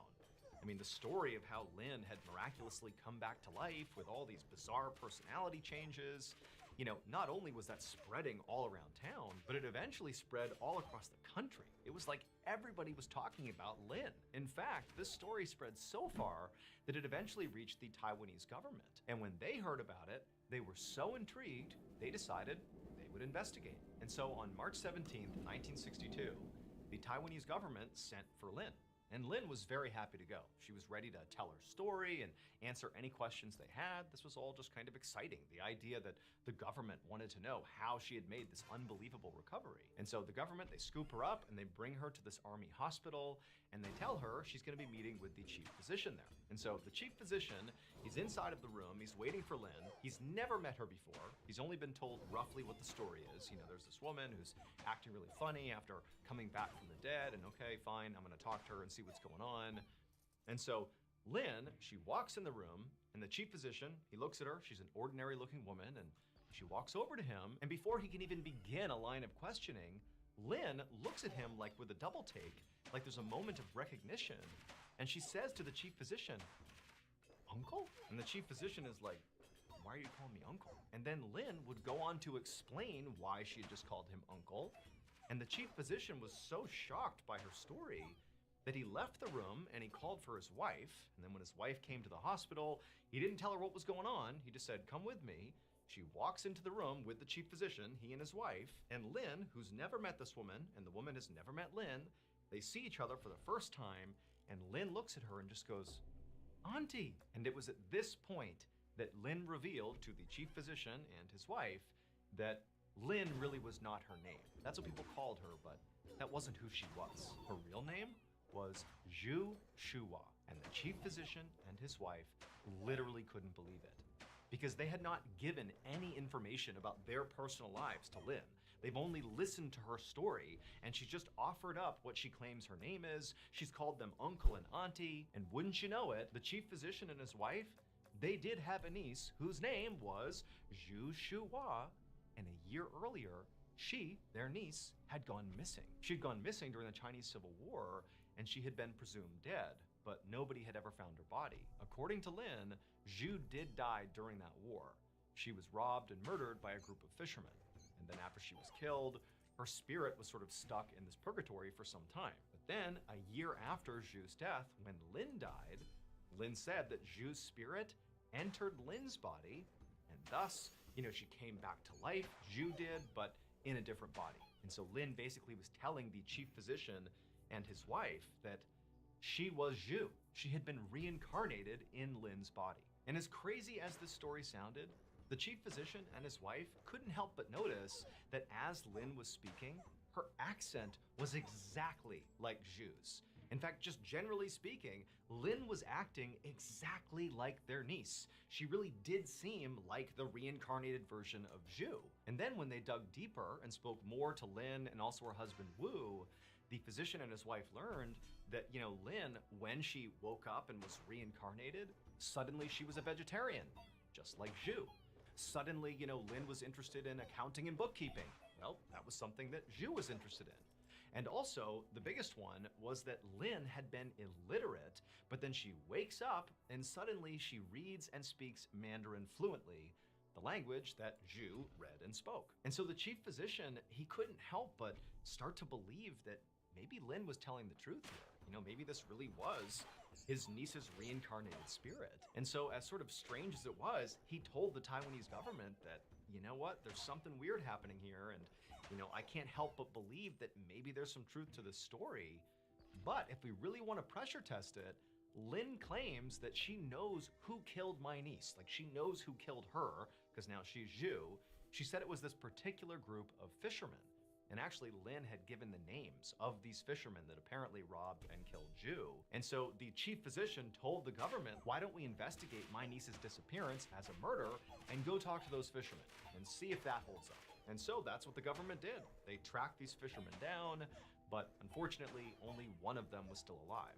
But they interviewed this guy, and Lynn would actually say that particular fisherman, he was not one of the aggressors. He was actually the only fisherman in the group who tried to save Zhu, even though obviously she did get killed, but that fisherman had tried to stop what was happening to her. And when the government talked to him, he would say that yes, unfortunately, she was killed, and I did try to stop it, but I just couldn't. Keep in mind, this fisherman had not been given any information. This is entirely like a brand new investigation. He has no idea what they know, but he basically exactly mirrored what Lynn said happened. And so based on this, they actually closed Zhu Shua's case. It was labeled a disappearance. They changed it to a murder, and they labeled her killers as the fishermen who were deceased at the time.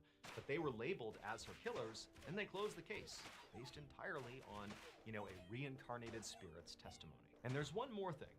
Back in the beginning of the story, when Wu is hustling home, biking as fast as he can to get to his sick wife, and he has those weird encounters with his neighbors, well, it would turn out when those neighbors were interviewed, they would say that the reason they gave those looks to Wu, those looks of disgust and disdain, is because, one, they knew Wu was married to Lin, and they were also aware that she was sick in bed. But here comes Wu pedaling up the road, and he's got this woman sitting on the back of his bike that is clearly not his wife. And so everyone's reaction to that is, Wu is having an affair on his poor wife who's sick in bed. What a horrible person. Now, Wu swore there was no woman on his bike, but he would recall that the bike did feel really heavy, like he was pulling extra weight at the end there. Later, Lin would say that actually Zhu's spirit had come down and hopped on the back of Wu's bike, and it was her basically riding along, hitching a ride up to their house. She was the woman that the neighbors were seeing. But Wu, he was so focused on getting home, even though he felt that heavy weight, he never turned around, and so he didn't see her. And then once Lin passed away, Zhu's spirit, who was now at the home, sort of waiting for this to happen, she switched places with her. For the rest of her life, Lin would live as Zhu, and she would become a community and spiritual leader. And she would pass away in 2018 at the age of 97, and at her funeral, there would be banners hung that actually said both names, Lin and Zhu. And so if reincarnation is real, this story might just be one of the most credible cases ever recorded. That's pretty cool. I like that. Thank you so much for watching.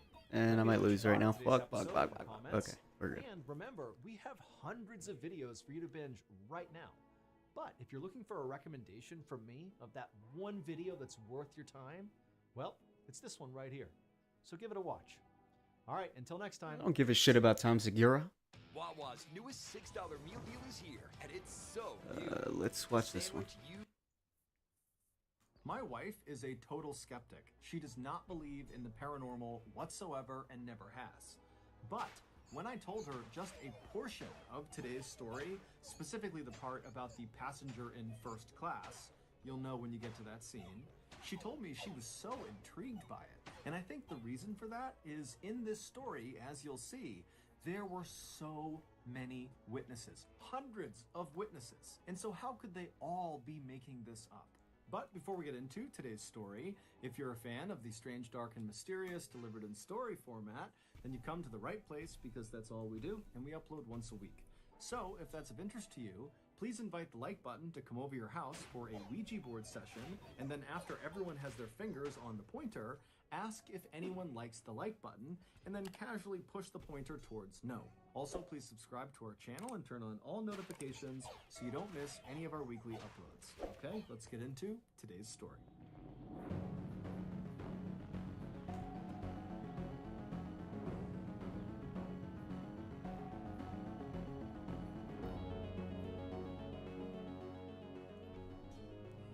Around 8:30 p.m. on December 29, 1972, passengers inside of JFK International Airport in Queens, New York, heard over the intercom that Eastern Airlines Flight 401 to Miami was now boarding. About 30 minutes later, all 176 passengers, which included the 13 crew members, had made it on board, and then at that point, the 13 crew members began making their final preparations for takeoff. Flight 401 was a very expensive and recently introduced model of plane by Eastern Airlines called the Lockheed L-1011 TriStar, and it was both unbelievably technologically advanced and unbelievably enormous. It sat up to 400 passengers, which meant instead of having 4 seats to a row like you would expect inside of a passenger jet, the L-1011s had 8 seats per row, and they had 2 levels. There was the main level, which was the main cabin where all the passengers were, and then there was a second level, a lower level, that was only accessible via 2 small elevators that could barely fit 1 person inside of them in the back I think of I've the seen this one. aircraft. And down on this lower level was a full-size kitchen, which had Let's watch the this one. primary criticism of virtually every paranormal story out there is a lack of credibility. Either the person claiming the events happened lacks credibility themselves, or you just don't have any other corroborating evidence, like other people that witnessed it, other credible people that witnessed it, or in many cases, a lack of video or photo proof that said paranormal event happened.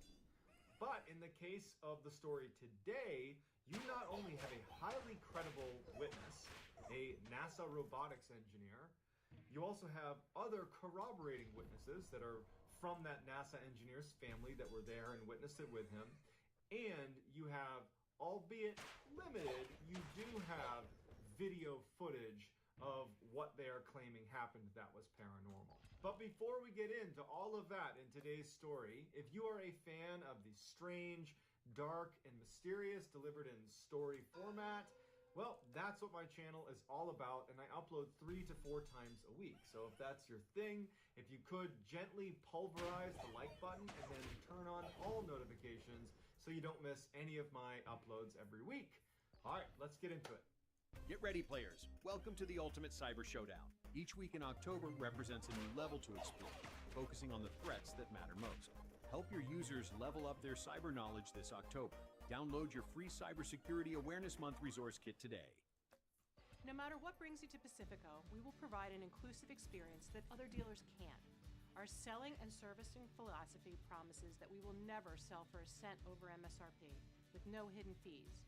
We promise to use market-based pricing on pre-owned vehicles and to thoroughly inspect each one before putting it on our lot.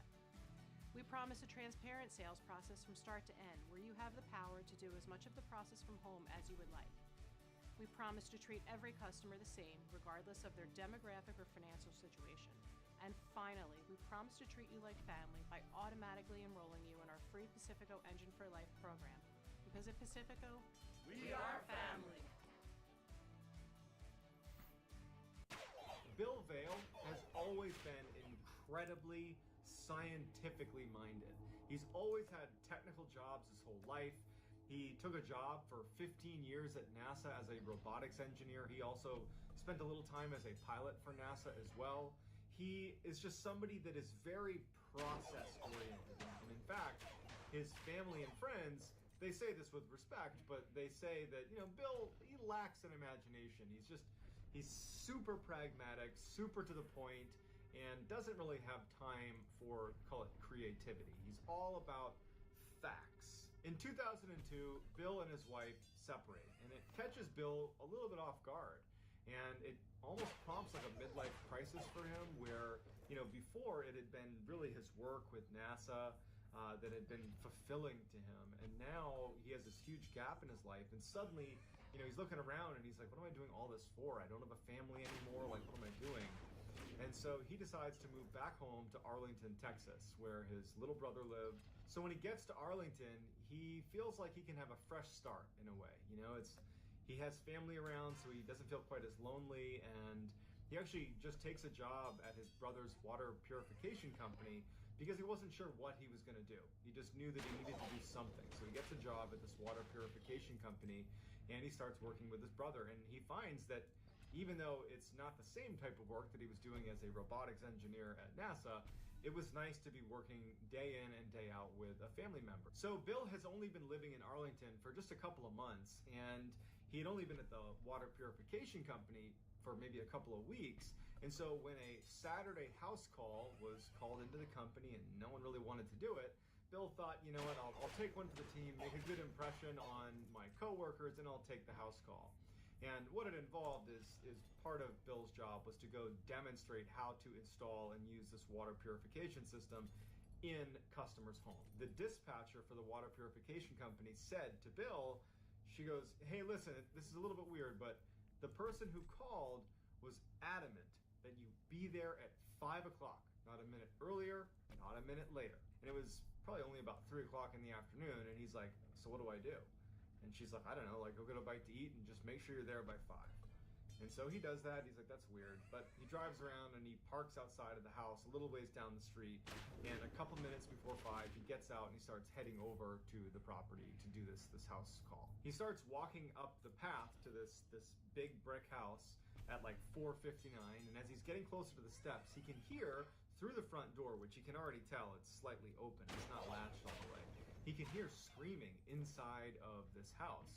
It sounds like a woman screaming, and it actually sounds like she's screaming, get out of here. But he doesn't really know what to make of it. He has a job to do, so he walks up to the door, and even though it's open, he knocks. And now he can literally hear through the crack in the door that someone in this house is screaming. And he's listening, and finally he decides, well, I should probably just open it up and make sure everything's okay. All right, let's see. see. Someone's screaming inside, the door's open. So he opens it up and he walks inside. He takes one step inside of the residence and just kind of peeks around, and he can see a little bit down the hall off to the right, there's an opening to a room. And in the room are 3 men on their knees in a little circle, and a woman is walking around them in a circle, and she's holding a book in her hand, and she's speaking in tongues. Just For most people, risk means danger and uncertainty. For me, oh wait, nonsensical, couldn't make sense of her language, but periodically as she's circling them and she's touching each of their heads, she's screaming, get out of here, leave these people, get out of here. Bill is about to leave. He knows that this is just too weird for him, but right before he does, the woman who's walking around the 3 men on the ground looks up at him and points directly at him and doesn't break eye contact and just holds her finger out pointing at him. And he gets this very strange sense that, like, this woman wants to do harm to him. And so he just runs out the door and is like, yeah, I'm not going back in there. Goes back to his car and he calls the dispatcher back at the water purification company. And he's like, okay, I just took an insane house call. The lady in there is crazy. I'm not doing it. Don't reschedule. And if you do not put me on it because I will not go in there. Bill was a very straightforward guy. And he's just not going to let his imagination run wild with what they were doing. You know, those people are crazy, and that's not my business. It's not my problem. And so he forgot about it. He just goes home to his house, and he turns on the TV, and he gets his microwave dinner, and he's just sitting there eating his food and just having a nice Saturday night to himself, when out of the corner of his eye in his other room, and I keep in mind, Bill lives alone and has no pets. Out of the corner of his eye, he thinks he sees something small dart across the ground. He couldn't tell if it was flying through the room or if it was running through the room, but he just was like, oh, now I got, some rodent or a bird or something in my house. It must have snuck in through the chimney. And so Bill is not scared. He's mostly like frustrated that now he has to deal with some rodent in his house or some bird in his house. So he puts his food down and he turns on all the lights because he was watching TV with the lights off, turns on all the lights and just searches his house. He's like quiet, listening, trying to like hear where the thing went in his house. And he can't hear anything. And after over an hour, he just decides, well, geez, I don't know where it went. I don't know what it was. Maybe I didn't even see it in the first place.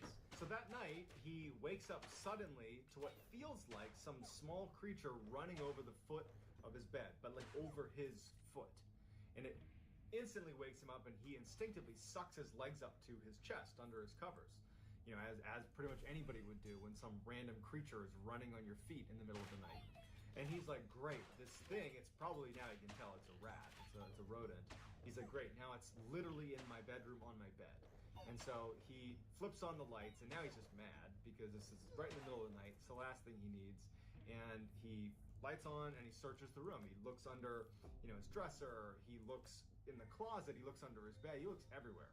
And he can't find this thing. He's stopping periodically to listen, and he can't hear scurrying or anything. Did I imagine that as well? Because, I mean, I guess I don't know if I saw something darting out of the corner of my eye when I was watching TV. I think I did. And just now, could that have been in my dream? You know, because he wasn't really awake for it happening. He woke up to it and thought it's what happened. And so he's starting to like tell himself that, you know what?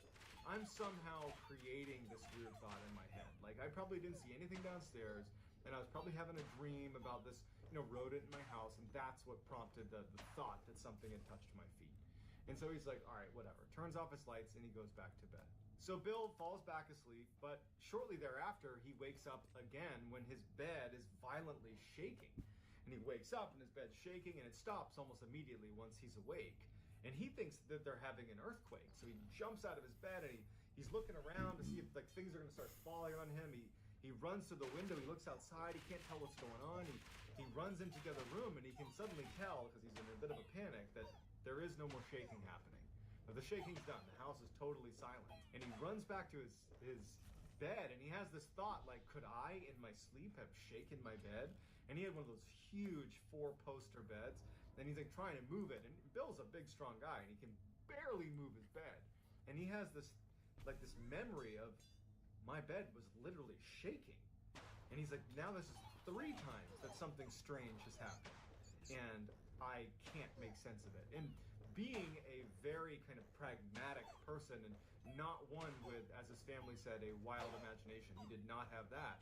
He's like, okay, let's find out if there was an earthquake. So he goes online and he starts researching earthquakes. And he's thinking maybe if the earthquake had just happened, that the news would break right then and there, some headline. There's nothing. And so he's like, okay, what other rational things could have caused my house to shake? Because again, there's no other damage in his house. Nothing fell. It was just, he felt the shaking, and that was it. And so he starts researching, like, what's in the area. And he finds that there was a military base, and actually it's an air base right near his house, a couple miles away. And he's thinking, okay, well, you know, when the fighter jets are taking off, that take off at all hours, maybe there's a sonic boom from one of the jets accelerating. And he didn't know if that was it, but he thought it could be it. And then he's like, oh, well, there's also all these oil rigs that are drilling in the area. Maybe there was an accident. So he's researching for, you know, recent accidents at oil rigs. And he's trying to find a rational explanation for this bed shaking incident. He also can't help but feel like, what happened with that thing I saw that was like touching my feet? Like, he's not connecting the two events, but he has this weird sense that either something's wrong with him and he's losing his mind, or something really weird is happening in his property. So as he's trying to find this rational explanation, his internet goes out. And so he tries troubleshooting it a couple times, but he can't get it to work. And so he calls his service provider to just have them see if they can fix it. And so he calls customer service, somebody picks up, and they're like, yep, your internet's out, let me fix it for you. Let me put you on a brief hold. And so they put him on hold, and as he's sitting there, like, listening to elevator music, like, staticky sound started coming through the receiver, and he's just noticing it. It's nothing significant. But then a voice comes into the phone that is speaking in tongues, like nonsensical language, and it sounds almost threatening. At some point, Bill is just totally unsettled by this voice, because it's just going on and on. He's been on hold now for like 2 minutes of this weird voice. He just hangs up. And like in just a couple of seconds, he gets a call back from the same customer service rep that he had just been speaking to. And he had an accent, and Bill picked up on it and said, hey, was I just talking to you? And the customer service rep was like, yes, sorry, we got disconnected. And Bill says, did you hear that voice? Did you hear that strange voice on the phone? And the customer service rep, who mostly operates on a bit of a script, script. Kind of deviates for a second and says, actually, yes, I did hear that. And I was actually trying to figure out how that could have been possible because we use a very secure phone line when we talk to our customers, and there's really no way for someone to actually block my ability to speak to you. Like, even if someone was on the call, you would still be able to hear me, and I was trying to yell to you and you weren't hearing me, so I don't know how that would have happened. I definitely heard the voice, I don't know what that was, and we're so sorry. So both of them are definitely weirded out by it, but you know, the customer service rep, he's got a job to do, and he's like, hey, your internet works again, thanks, talk to you soon. He hangs up, and Bill's left with his internet working again, but now that's the fourth strange thing. He has the thing that runs across the room as he's watching TV.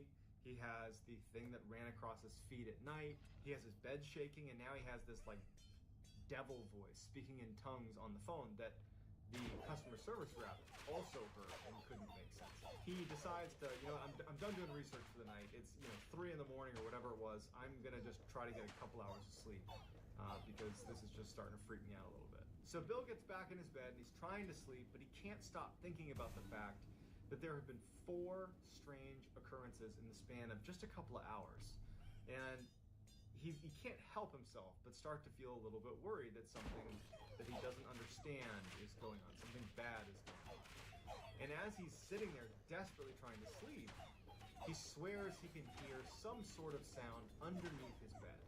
He knows it could be his mind playing tricks on him, but it doesn't matter. He thinks he hears it, and it's now he's officially spooked. Like a child, he pulls the covers over his head. And he's just laying on his bed with the covers over his head, just basically trying to convince himself, like, this isn't happening. There isn't anything under your bed. Just relax. Nothing's happening. He's got his legs sucked up, you know, up near his chest. He's just under his sheets. And the way he was positioned is he had left a light on in his room, and there was a light basically beaming down onto the sheet that was over the upper part of his body. So there's a little bit of light into the cavern under his sheets. And so he's holding it up over his head, and as he's sitting there, like trying to tell himself that nothing's going on, he looks down towards the foot of his bed, under his covers, right? And he sees a hand slowly reaching up from the side of the bed, come up and sort of grab his foot, and it just misses and then retracts out from under the bed. You live in a Pulte. Oh, hell no. You live in an innovative home that's built for you. And a home that's built for you has plenty of storage and clean water filtration, a dedicated home office that has enhanced Wi-Fi, and spaces built for entertaining friends. Pulte Homes. No. Built in. No. Leaps out of bed, flips on every light, and is now in just absolute crisis mode. He immediately is like up against the wall, doesn't even want to live under the bed, but eventually he does. He kind of pokes under, nothing's down there. He looks around his room, there's no sign of anybody in the room, and now it's like, okay, you've had so many strange occurrences, and none of it makes sense. Like, what are you going to do? And he had no idea. So Bill does not attempt to go back to bed that night. He goes downstairs, flips on every light in his house, starts drinking coffee like he's awake. He's like, I'm not doing this tonight. And so he stays up the rest of the night. So the next day, Bill just tries to have a normal day. He doesn't want to think about what happened the night before. So he goes to work like normal, doesn't tell anybody about it. Again, Bill he's a straight shooter. He's not about to be, you know, the former NASA robotics engineer. It's like, hey, let me tell you about the paranormal stuff that's happening in my house. He's doing everything he can to not think like that. And so by the end of the day, he started to feel a little bit of anxiety as he's getting ready to go back to his house. Because he would have to potentially face some of the strange things that happened the night before. They could happen again tonight. And so he gets home, has all his lights on. You know, he's not about to keep his lights off. And he's sitting in his chair he always sits in, the same one where he was watching TV and saw that thing dart across the room. He's sitting there and he's eating his microwave dinner and he's watching TV. Again, all the lights on in his house. And he looks down for a minute to get another bite of food. And when he looks up, a bottle is zinging towards him. He moves his head out of the way, and it hits the wall beside him, and it breaks. It's a glass bottle that shatters in the ground. And then all the lights in the house go out. So Bill runs to the closet where he knows he has a flashlight. He opens it up, reaches for the flashlight, and as he's about to pull it out, he hears in the closet, towards the top of the closet, this loud slamming sound. And he had a couple pretty heavy boxes on the very top shelf in his closet, and it sounded like someone had almost lifted one up and then slammed it down on the top shelf. But obviously he didn't do that, and it totally freaked him out. He grabs the flashlight, shines it in the closet. There's no one in there. There's nothing in there. And he backs out, and then the lights come back on. and his heart's racing because he knows what just happened. Someone just threw a bottle at his head. Someone just slammed something in his closet. He's in full panic mode. And so the only person he can think to call is his brother, because he's not prepared to go to the police, because the things he would need to describe are kind of nonsensical sounding. But his brother, who's very rational, equally kind of pragmatic in his approach to everything, he calls his brother and he's like, get over here, I got some weird stuff happening in my house and I just need a sanity check. And so his brother, Bob, his younger brother Bob, he comes over. And as soon as Bob gets there, Bill is like, he had never had a discussion about the paranormal with his brother before. So he's just like, all right, this is gonna sound weird, but Bob, I need you to just go in this closet and just go in the closet. And Bob's like, what in the world are you talking about? And Bill's like, please, just go in there, I'm gonna shut the door, and I want you to just tell me what happens. And so Bob's like, all right. Bob goes in the closet, Bill shuts the door behind him, Bill's just out there waiting, and Bill calls to Bob, hey, turn off the light. There's a little pull string, little tiny light bulb. Turn off the light in there. So, Bob's like, all right, turns off the light, and it's pitch black in there. And so at the time, Bob would not tell Bill what happened to him in the closet. Mostly because if you put yourself in Bob's position, he doesn't have any of the context. He doesn't have anything that happened. He's never experienced anything like this before. And so what he experiences, he kind of chalks up to probably his own doing. He doesn't think that someone did it to him. And so what happens is he's in the closet and he feels something hit his leg. And he thinks, oh, I must have knocked into something that hit my leg, like a pair of shoes or something. And he's just standing there, and then something hits him hard in the face. And he thinks, oh, I must have hit something on the top shelf that fell and hit me in the head.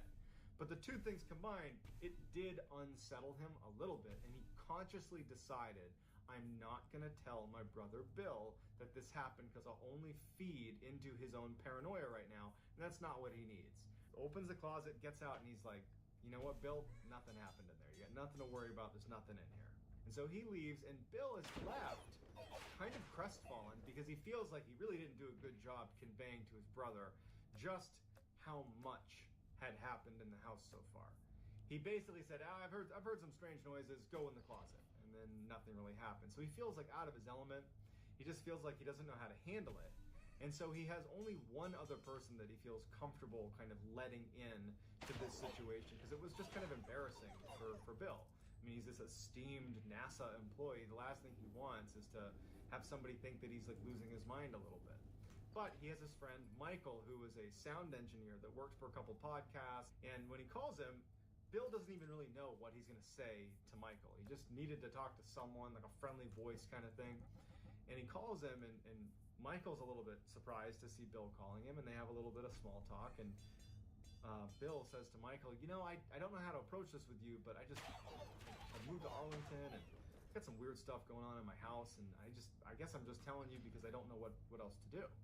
And so Michael's like a little bit caught off guard and is a little bit just worried about his friend. And he starts asking him some basic questions, just, oh, well, what have you heard? Like, what have you seen? Just not really sure if it's even remotely worth exploring, but just asking some basic questions. And as they're having this exchange, the voice that came on the phone during the call to the customer service rep for the internet provider came on the phone.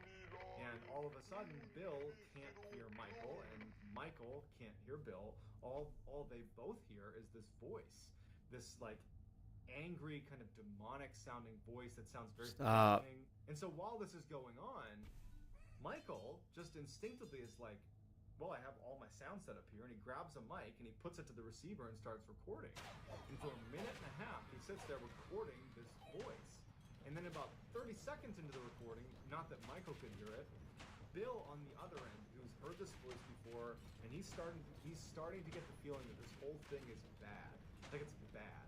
And he starts yelling to Michael to hang up. Don't listen to this. Hang up the phone. Don't listen to the voice. He's yelling for him. And then after about a minute and a half of this chaos that Michael's recording, the voice suddenly stops. And it goes back to Bill and How high do the levels go? And it's like crystal clear. And so Michael immediately says, hey, Bill, you there? You there? And Bill's like, yeah, I'm here. I was trying to get you to get off the phone. You can't listen to this stuff. I don't know what it is, but it's bad. And Michael just goes, no, listen, I recorded that. Here, let me play it back for you. And so he starts playing it back, and it's silence. except for when Bill was yelling to Michael, "Don't listen to it. Hang up. Hang up. Don't listen to it." And Michael is yelling in the beginning to Bill like, "Hey, what is that? What is this?" But then it's all silence in between. So they aren't speaking to each other, even though they're on the phone with each other. And they hear something, but the recording only picked up their voices, not the demonic, possessed sounding voice. At this point, Bill is starting to get a little bit scared. Maybe he wouldn't admit to it, but he's alone in his house and all this strange stuff is happening. And he just decides that he's going to invite his brother over for dinner. And Bill is in the chair that he always sits in, and Bob and his wife Cindy are on the couch, and they're kind of having a nice time. Bill recalled feeling, it was just nice to have other people in the house. And they're watching TV, and as they're watching TV, suddenly Bill just stands up and kind of runs over to the room where he had originally seen that thing dart by, this rodent or whatever he saw. And Bob and Cindy obviously see him get up and run over, and they're like, "Hey, what did you see? What was that?" And Bill's like, "Okay, I don't know how to describe what I saw, but I saw this thing that's in my house.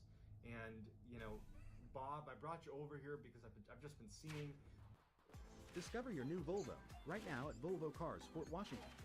Come lease a 2025 Volvo EX30 for $366 per month for 24 months. The search is over. Visit us today at Volvo Cars, Fort Washington.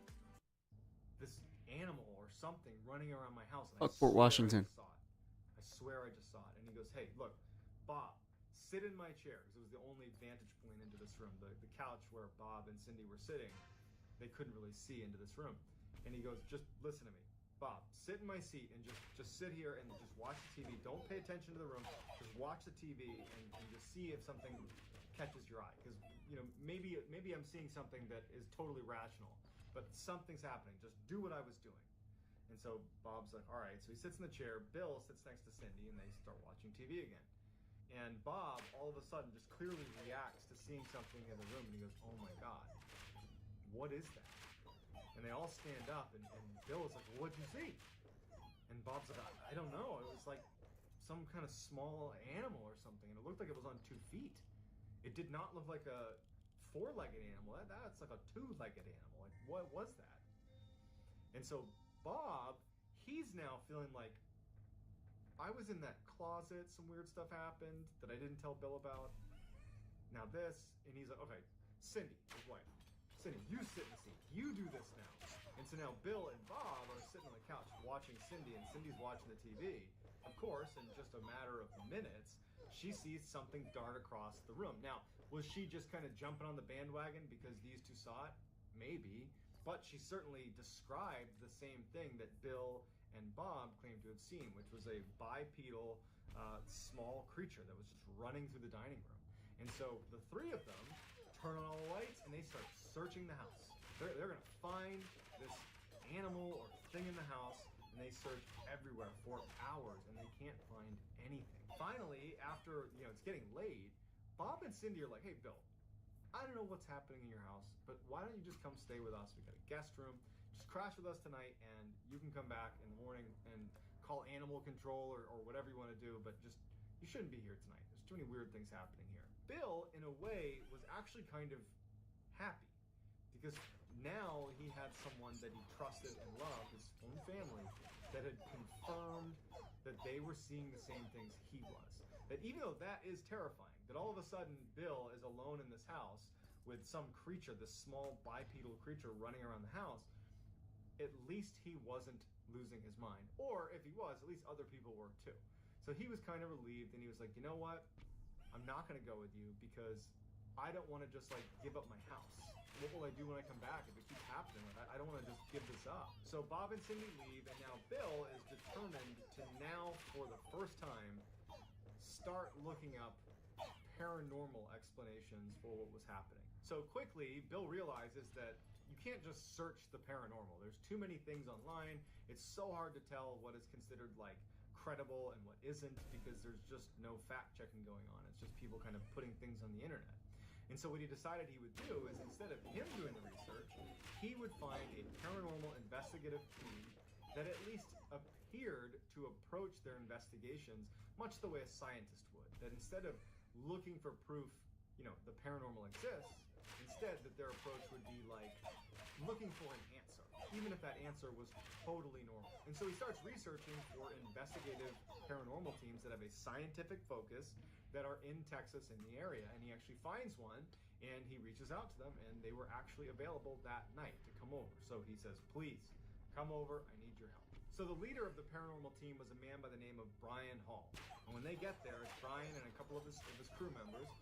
They don't start with, diving into the paranormal investigation side.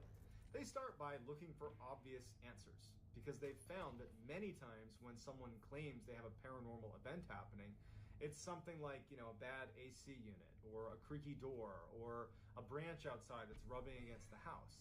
And so they did a very lengthy and thorough examination of the outside and inside of the house, looking for things like that. And they determined that there wasn't anything obvious that was a rational explanation, so now it warranted setting up some equipment. And so what they did is they set up a couple of cameras in Bill's bedroom, where a lot of the activities apparently was happening. And they We set up kind of need to laser fill that beams, spot now. basically beamed lasers in every direction, and they would place them in his bedroom. So there was like laser beams all over the room. And if anything walked past any of these lasers, you would see the beams move, and it's very obvious. So it's a way to detect motion in the room. And so they set these beams up, and they start filming, and for a Fine, long I'll do that time, one. nothing is happening. Bill, Brian Hall, the team are just sitting in the dining room downstairs, just like listening to silence and watching nothing happen. And so Brian suggests, hey, why don't one of his team members go up and just literally interact with the room a little bit? Go in there, kind of like yell, do something, kind of stir it up, so to speak. And then we'll see if anything happens. And so one of the team members goes up to the room and walks in and is like, hey, is anybody in here? And, nothing's happening. You can see on the footage that, he jumps onto the bed and he's sitting on the bed. And at some point, as he's yelling out to whatever was in the room, like, hey, if you're in I wonder here, how this guy all finds of his a sudden, stories. on camera, you hear a laser fall. He jumps out of bed and he runs out of the room. And the rest of the team comes up and they gather up the cameras and they immediately watch the footage. And as they're watching the footage, you can see this mist that begins to form in the room that the team member who was in there just didn't see. And the mist starts swirling in front of the laser beams on the camera before you hear off camera one of the laser beams falling to the ground. So at first they're just kind of dumbfounded, and they're like, well, how did the mist get in there? Like, what is that? And is it possible that perhaps the laser beam rolled off a table or something? Maybe it was positioned in such a way that it could have rolled off. And so what they did is they raised the sound levels inside of the actual video, and they made out a couple of words.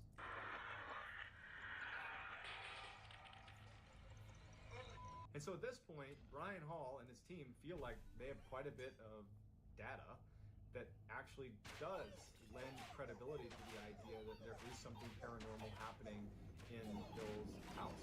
So as they're packing up to leave, they say to Bill, like, you gotta go. You can't be here. Like, I'm surprised you're still here now.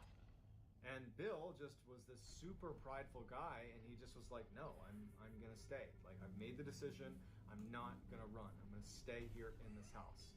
And they're like, that's a bad idea. And honestly, they were right, because some pretty horrible stuff happens after they leave. So that night, he knows he's not gonna sleep. So he has all his lights on in his bedroom. He's sitting with his knees tucked up to his chin. He has upbeat music, like classical music, but very upbeat music playing on the radio right next to his bedside. And he's just trying to kind of create good vibes in his room. And so as he's sitting there, he hears what sounds like a Mack truck smashing into the side of his house. Like, it was so loud and just deafening that he instantly sprints out of his door, runs downstairs, runs outside to inspect the damage to his property. And nothing's outside. There's nothing. There's no Mack truck. There's no damage to his house. There's nothing. He walks all around his property. He's like, did something fall in the street? Am I losing my mind? Like, what's going on?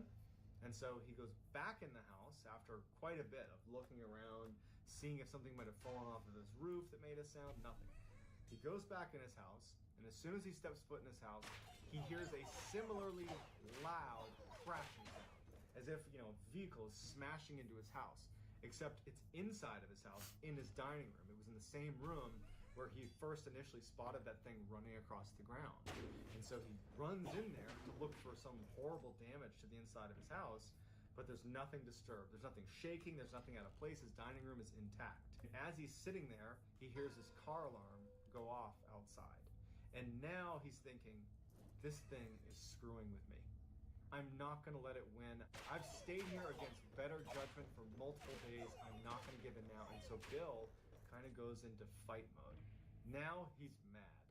And he's, instead of being scared of what's happening, he starts screaming at the top of his lungs like, show yourself! And so as he's doing that, he hears yet another loud crashing sound up in his bedroom.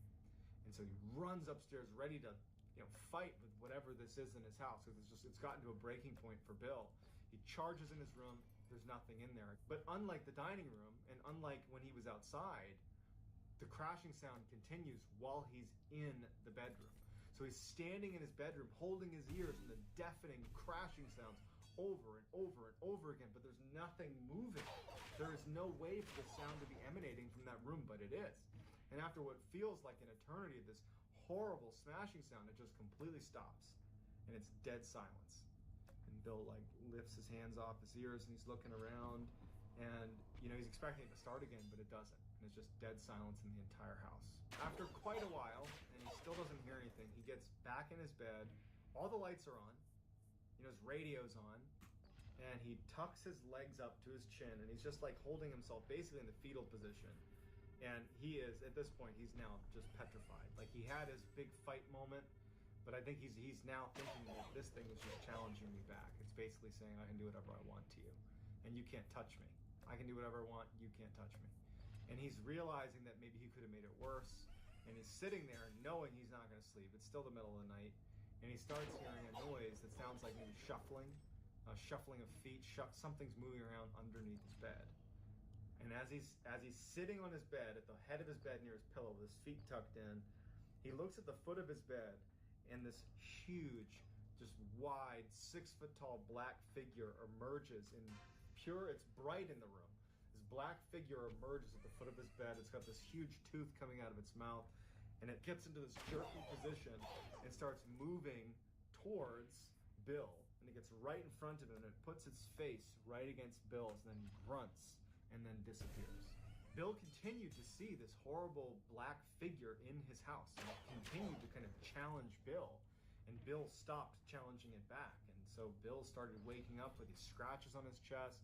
He was hospitalized a couple of times, prompting the hospital to do welfare checks on Bill, because he was showing up with these mini heart attacks because of the stress that he claimed was from having this stuff happening to him.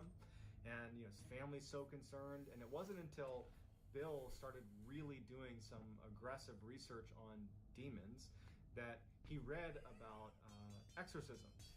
And he remembered that when he showed up for that house call, a lot of the language that he was hearing coming from that woman who was screaming, leave these people, leave this house, it sounded like an exorcism.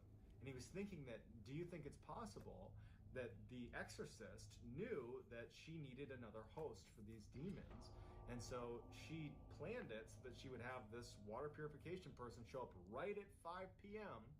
so that she could be at the part of her exorcism where she could cast the demons onto him. After 2 exorcisms of his own to his house, it still hasn't stopped. He's still, to this day, is dealing with the paranormal activity in his house. And when asked why he hasn't sold his house, is he thinks that he couldn't live with himself if he ever put another person through what he has dealt with at his house. I don't know about you, but I would not have lived in that house for an additional 18 years. That just sounds like the worst. But, I'm not Bill, and so he's made... Damn, how fucking high? I guess it just keeps going up. For me, anyways, I would have left that house. I would have abandoned that house, more than likely. But I'd love to hear what you would do in that situation, and I'd love to just get your feedback on the story. It's interesting when you have a story like this coming from the mouth of someone so credible, like a NASA robotics engineer, who's inherently skeptical. Whoa, man, amazing car. When did you become a millionaire? What is this for? We're trying to get advice for the younger generation. I made my first million last year, actually. What line of work are you in? I'm in sales. Okay, what's the best advice you can give someone that's in sales? You're only as good as your sales reps and your CRM. What CRM do you use? We used to use one of the old legacy CRMs, but it just didn't give us the speed and agility that we needed. But then we switched to Monday CRM, and sales started flying. Why is the CRM so important? Well, no specific. Why is a CRM CRM so really important?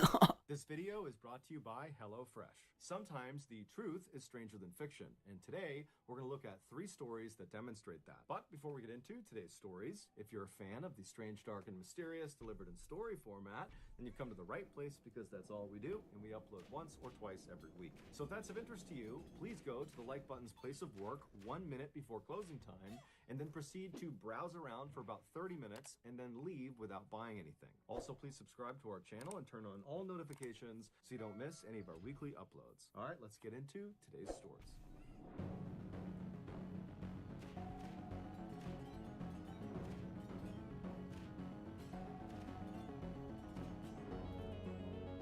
That reminds me of the In Love, Death, and 1957, Robots 31-year-old Larry Bader was living introduction. with his wife, Mary Lou, and their 3 kids in Akron, Ohio. Larry was a good father and good husband, but he was a terrible businessman. Over the past several years, he had launched several new business ventures, and they had all failed, throwing the family into fairly significant debt. And so even though Larry desperately wanted to be an entrepreneur and eventually start a quality business, they didn't have the money to do that. And so he had to just take some job in order to pay the bills. And so the job he got was a cookware salesman for a local company, and it did pay the bills, but it did not make Larry happy. And so on the weekends when Larry was not working, and if it was okay with his wife, he would basically just disappear and go fishing on Lake Erie, which is about an hour north of where they lived. And that was his way of kind of disconnecting from reality and kind of disconnecting from his somewhat crappy life. And so on Friday, March 15th, Larry approached his wife and said, hey, I'd like to head up to Lake Erie and go fishing for the weekend. And she would tell him, I got the kids, it's fine, you can go do that, but I heard the weather was going to be really bad. Are you sure that's such a good idea? And Larry would tell her, you know what, don't worry about it. These storms, they always hype them up. They're never a big deal. I'll be fine. And so he kissed his wife, he kissed his kids, he grabbed his stuff, he hopped in his truck, and he left and headed up to Lake Erie. That night, Lake Erie was hit with a massive thunderstorm, way bigger than the one that the news was predicting. And then the following morning, the Coast Guard discovered Larry's boat floating around on Lake Erie. There was minor damage to it, and it was missing an oar, and it was missing Larry. Larry was nowhere to be found. And so a search was launched for Larry, but he was never found, and he was eventually declared dead. And so even though the family did not have Larry's body, they would hold a funeral for him, and his wife was able to actually cash his life insurance policy, which was enough to pay for her and the kids. 8 years later, in 1965, Larry Bader's niece, a 21-year-old woman named Suzanne Peka, was in Chicago at a sporting goods show with a friend of hers. And as they're walking through the different exhibits, looking at different sporting goods equipment, they noticed over on the side of the building, there was a fairly large group of people gathered around this one particular exhibit. And This so might be a she little and the harder. friend she was with walked over to this group, and they kind of pushed their way through. And in the middle of this group was this man with an eye patch and a big mustache doing an archery demonstration. Basically, he was shooting arrows into a target about 30 feet away. And so Suzanne and her friend just kind of watched this guy for a couple of minutes, and very quickly they could see why he was attracting this big crowd, because he was just an incredible archer. He was hitting the bullseye over and over and over again. But as they continued to watch this guy, Suzanne's friend started to notice something unique about him. And he eventually turned to Suzanne and said, hey, doesn't this guy look exactly like your uncle who went missing on Lake Erie? And Suzanne was kind of surprised to hear him talking about her missing uncle, but she turned and looked at this guy, and all of a sudden she saw it too. He was a spitting image of Larry Bader, her uncle. Although this guy had an eye patch and a mustache, but even with that, he looked exactly like Larry. And as Suzanne is watching him, she's thinking, Larry was known for being this incredible archer, and here this guy is who looks just like him, and he's an incredible archer. And so after this demonstration was over, Suzanne and the friend ran over to this guy with the eye patch on, and Suzanne says to him, hey, I know this sounds totally crazy, but you look exactly like my uncle, Larry Bader, who went missing on Lake Erie 8 years ago. And so the guy, he hears her and he kind of smiles and says, I'm sorry, I don't know Larry Bader. My name is John Johnson. People call me Fritz. I'm sorry, I don't know who your uncle is. I can't help you. Damn. But Suzanne, as Okay, this she one's a stood little there bit harder. staring at this guy, she was becoming more and more convinced this was Larry Bader, despite the fact this guy is saying he is not Larry Bader. And so she says to him, no, you are Larry Bader.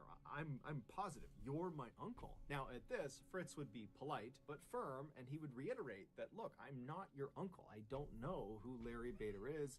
I don't go to Lake Erie. I just don't understand why you think I'm him. I live in Omaha, Nebraska with my wife and my kids, and I'm on TV. I do sports journalism in Omaha, and I advise archery companies, and that's why I'm here. So I don't know why you think I'm your uncle, but I'm not. I'm sorry. And with that, Fritz turned around and he walked away. And after this discussion, Suzanne and her friend were not remotely deterred from what Fritz was saying. They were completely convinced this was Larry Bader. And so they ran to a phone, and Suzanne called her two other uncles, so Larry Bader's brothers, and she explained how she met this guy that is the spitting image of their brother. And they immediately hopped on a flight that night and flew to Chicago. And the following morning, the two uncles, along with Suzanne and her friend, they went back to the sporting goods show. They went over to the archery exhibit, and sure enough, there was Fritz doing his archery demonstration. And as soon as there was a break, Suzanne, her friend, and now the two uncles, so Larry Bader's brothers, they walk over, and the two uncles, as soon as they see this guy, despite the eye patch, despite the mustache, they too would say, "This is our brother." And so they approached him and they said, "Look, I know you're saying you are not our brother. I don't know what's going on here, but you look exactly like our brother, and we have his military paperwork right here with fingerprints. Will you please just humor us and go to the police station with us and get fingerprinted? That way you can prove you really are not our brother. Please, we've been looking for our brother for a long time. This would be a huge favor to us." And so Fritz was annoyed. He didn't want to do it, but he's like, "Okay, fine. I'll go to the police station with you. I'll get my fingerprints taken, and we can put this behind us." And so that day, they left the sporting goods show. They went to a police station, and Fritz had his fingerprints taken. And afterwards, the police would tell him, "You are Larry Bader." When Fritz heard this, he could not believe it. I mean, he literally did not believe he was Larry Bader. It wasn't like this revelation prompted new memories and suddenly he recalled it all. It was really the opposite. Fritz immediately is trying to rack his brain to figure out, like, is my whole life a lie? But there was nothing. All he had was a contiguous stretch of memories from when he was a very young child as Fritz Johnson all the way to the present. But we now know that the bulk of his memories are all not real. He was never a child as Fritz Johnson.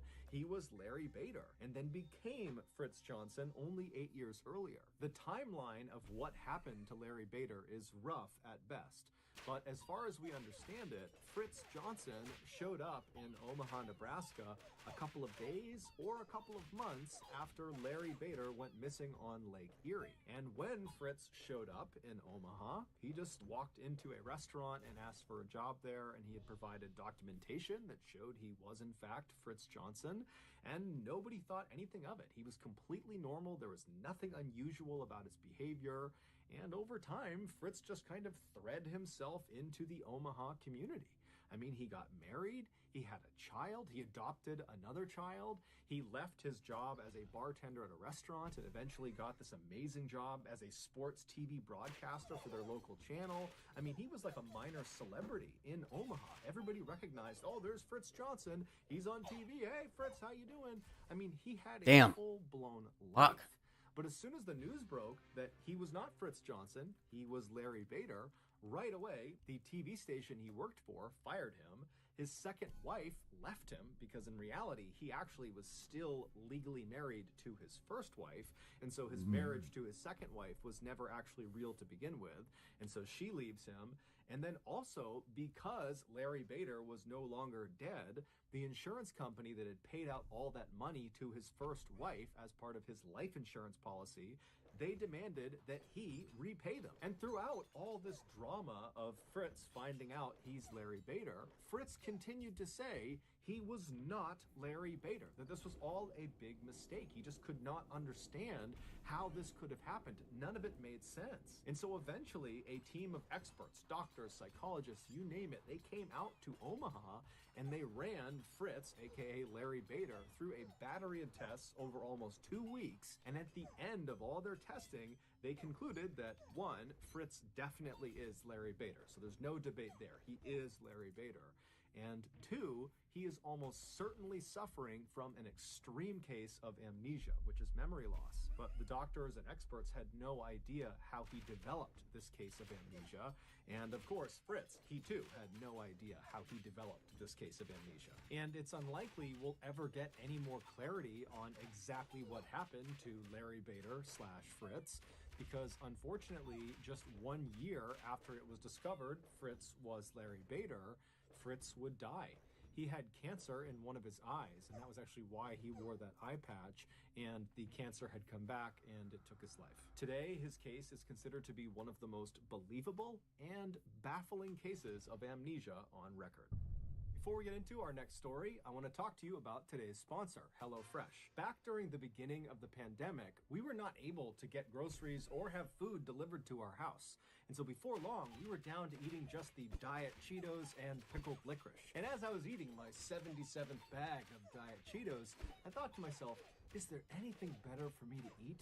And that's when I discovered HelloFresh. HelloFresh is like one of those things where as soon as you have it, you think to yourself, how could I have ever lived without this? They send you this neat little box full of meals, and there's all these incredible meals to choose from fairly intricate to very quick and easy, and so whatever your tastes are, they got it. But the catch is, they are not made. You are the chef, and you make the meals. And before you tell me that you're a bad chef, I'm a bad chef. And I'm able to whip these meals together no problem because all the ingredients are perfectly proportioned, which also means you don't waste any food, and the recipes are incredibly easy to follow. So the end product is home-cooked, fresh, delicious food every time. So if your New Year's resolution is to eat better or to just stop snarfing as many Diet Cheetos, then you really need to sign up for HelloFresh. To do that, go to HelloFresh.com, use the code MrBallin16 to get up to 16 free meals and 3 surprise gifts. Okay, back to the stories.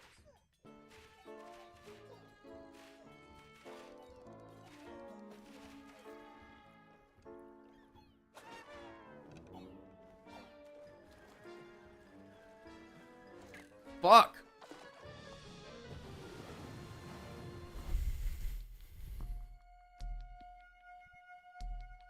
Just outside of the popular tourist town of Amaga in northern Colombia lies this thick green jungle.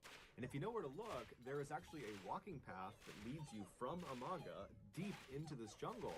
And if you keep going, it will bring you all the way to this terrifying, enormous old railroad bridge that spans this huge ravine. Now, this bridge is no longer used by trains. It's been decommissioned. However, since its decommissioning, there's actually been, ironically, more traffic on this bridge, although it is the foot traffic variety. People come out to this bridge to go bungee jumping. Bungee jumping is a thrill-seeking activity where people will leap off of high places like this bridge, and they'll jump with an elastic rope tied to their ankles. And so this rope has been very carefully measured so that when it is fully stretched all the way out, it ensures whoever has jumped will still not impact the ground. Back in early July of 2021, a 25-year-old Colombian lawyer named Yesenia Gomez, who lived about an hour north of Amaga in the larger city of Medellin, she told her boyfriend that she wanted to go bungee jumping. This was something Yesenia had talked about for a long time, wanting to go bungee jumping, but every time it became a real thing and they were actually going to go do it, she would back down because she was just too scared. But for whatever reason, in July of 2021, Yesenia had the confidence and the courage to actually see this thing through. And so her boyfriend, when he heard how serious she was, he capitalized on the opportunity because he had never bungee jumped before and he really wanted to, but he couldn't without his girlfriend, and so now it seemed like she was serious, and so right away he called the Amaga Bungee Jumping Company to book a slot for he and Yesenia to jump off of their bridge. So on the day they were supposed to jump, which was Sunday, July 18th, Yesenia and her boyfriend hopped in their car and they drove an hour south to Amaga, and when they got there they found the walking trail and they made their way out to this bridge. And when they get out to this bridge, they are amazed at the number of people who were already in line on this bridge waiting to jump off of it. They knew this was a popular spot, but perhaps they didn't realize just how popular it was. And so Yesenia and her boyfriend, they get in line behind the nearly 100 other jumpers ahead of them, and they proceed to wait. And over the next several hours, Yesenia and her boyfriend would have front row seats to all of the jumpers ahead of them jumping off the bridge. Now, it seems like Yesenia, in her mind, believed she would arrive at this bridge and very quickly she and her boyfriend would leap off and it would be great and so much fun. But now they've been forced to wait for a really long time. And this whole time, they're watching other people jump. And Yesenia is starting to panic. Suddenly, bungee jumping looked terrifying. It did not look like something she wanted to do. And so she was beginning to second guess her decision. And so her boyfriend, he's trying to calm her down and he's telling her, oh, it's totally safe. Look at all these people who have jumped. They're all fine. They're all smiling. They're so happy. You're going to be so proud of yourself. But despite his best efforts to calm his girlfriend down, Yesenia just could not calm down. But she did tell her boyfriend that she's not about to back down. She's going to go through with this. And so several hours went by of this totally high stress, anxious waiting period. And then finally, Yesenia and her boyfriend reached the front of the line, at which point the staff members who've been doing this all day long, they signal the two to step forward and get their harnesses on. And so Yesenia and her boyfriend, they make their way to the edge of the platform, so they're looking out over this ravine, and the staff members are putting on their harnesses and getting them ready. And the whole time, Yesenia, she's starting to get tunnel vision, her heart is racing, she's totally panicked. She doesn't think this is fun at all. She just wants to get this over with. And then at some point, one of the staff members finally says, okay, jump. And so Yesenia jumps. Except it would turn out Yesenia had made a mistake. That staff member who had said, okay, jump, was talking to her boyfriend, not Yesenia. However, Yesenia, in her totally panicked state, had just not understood and had leapt, believing they were telling her to jump. However, the staff members had only put her harness on. They had not attached the actual elastic rope to her ankles. And so when Yesenia jumped, there was nothing stopping her from smashing into the ground. And so as soon as she leapt off the bridge, her boyfriend ripped off all of his gear and he ran down the bridge, he leapt over the railing, and he ran down the hillside all the way to the bottom of this ravine. But when he finally got to his girlfriend, it was already too late. She was already gone. It would later be determined Yesenia did not die from impacting the ground. She actually died from a heart attack she suffered on the fall down, which means she must have realized after she jumped that she jumped too early, that she did not have the bungee cord attached to her legs. And so literally the fear of what was about to happen to her killed her. In early 1974, 31-year-old Michael Taylor was living happily with his wife Christine and their 5 children in Ossett, which is a small town in central England. Michael was described as a great father and a great husband who had an excellent sense of humor. In fact, neighbors, whenever they would walk past the Taylor household, would say you could often hear the sound of Michael laughing or the sound of him telling jokes to his family. But in April of that year, everything changed for the Taylor family. Michael had been doing some home repairs when he fell off of a ladder and he hurt his back. The injury itself was fairly minor, but it resulted in chronic pain. And this chronic pain quickly changed how Michael behaved. Michael went from being this cheerful, funny, happy guy to being sad and depressed. And he was so irritable that his family could barely be around him because he would lash out at them. Now, the Taylor family was not a religious family.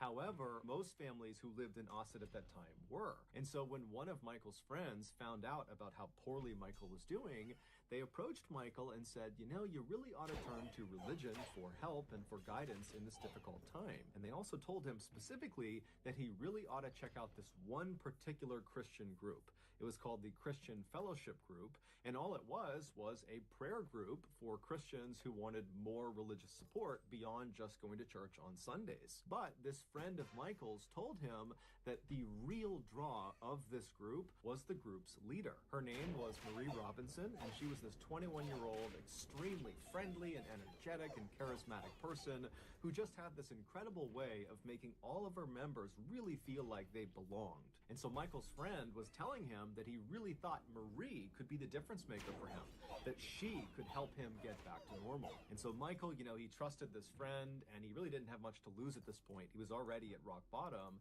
and so he agrees to go check this group out. So on September 12th of that year, Michael makes his way to the church where this fellowship group is held. He goes inside and he makes his way to one of the back rooms in the church. And when he goes inside, he sees there's a ring of people sitting in a circle, about 20 people. And as soon as they see Michael coming in the room, they all stand up and they open their arms up and they say, "Come on, come sit down with us. Welcome, welcome to the group." And then the woman who had to be Marie, she stands up and she looks at Michael, huge smile on her face, and she encourages him to come over and sit right next to me. "Welcome, we'd love to have you join our group." And so Michael, for the first time in ages, is smiling as he strides across the room and sits down right next to Marie. And then as Marie began to lead the group in prayer, Michael did not feel his chronic pain. He just felt happy again. But when the meeting was over and Michael went back home again, the pain and depression came flooding back. It was like the only place he could be happy was inside of the church at this fellowship group.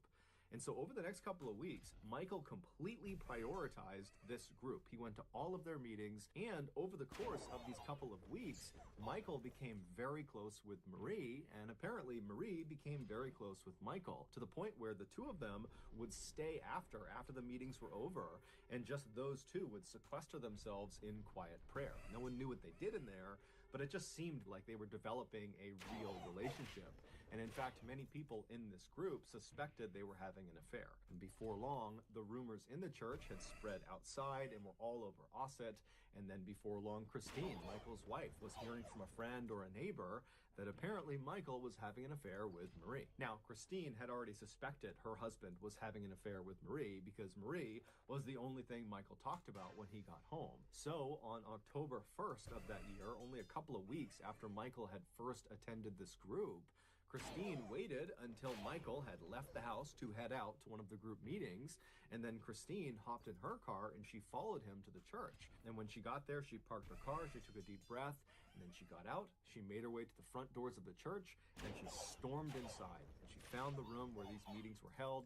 She barges in and she points at her husband and she says, "I know you're having an affair with Marie, and you're going to admit it in front of this whole group." And Michael, who's sitting with his back to his wife in one of the chairs, he stands up, and instead of addressing his wife, who's accused him of infidelity, he turns and looks at Marie on the other side of the room.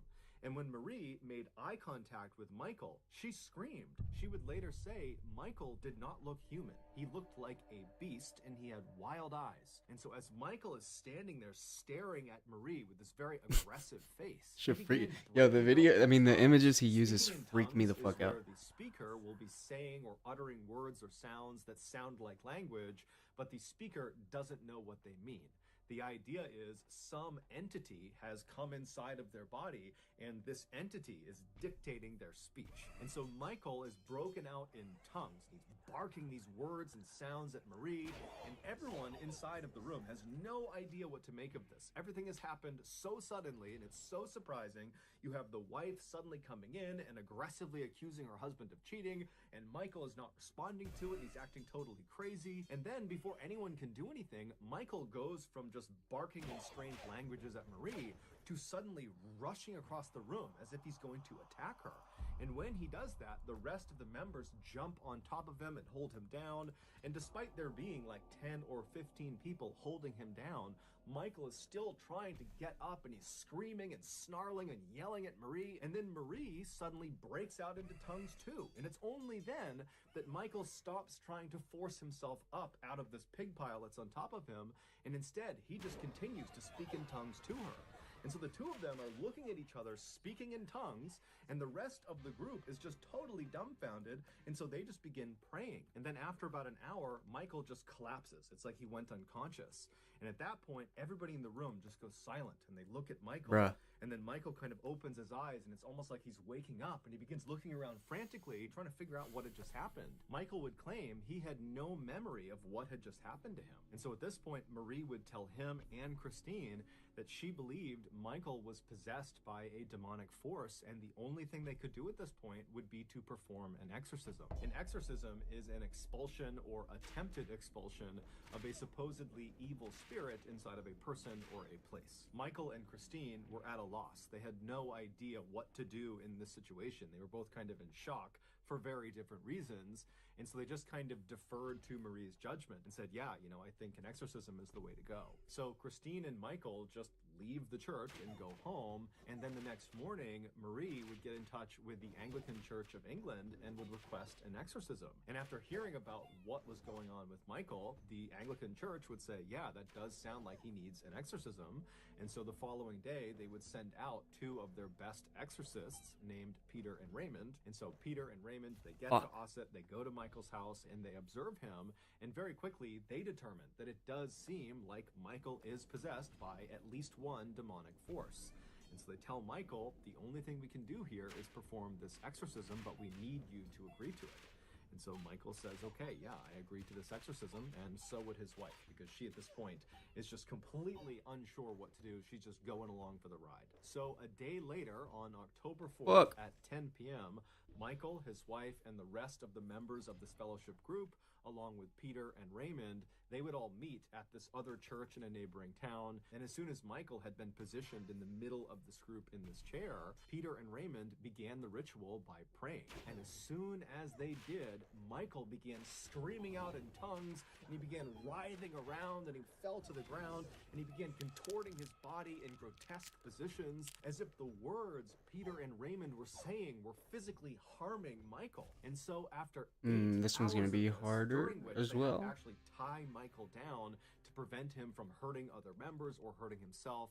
After 8 hours, they finally just came to a stop. Peter and Raymond were exhausted. It looked very much like Michael too was exhausted. And as soon as they stopped the ritual, Michael just kind of collapsed on the ground as if he had fallen unconscious. And then at some point, he kind of wakes up, and he's looking around wildly. He's still tied down to the ground, and he's acting like he has no idea what's just happened.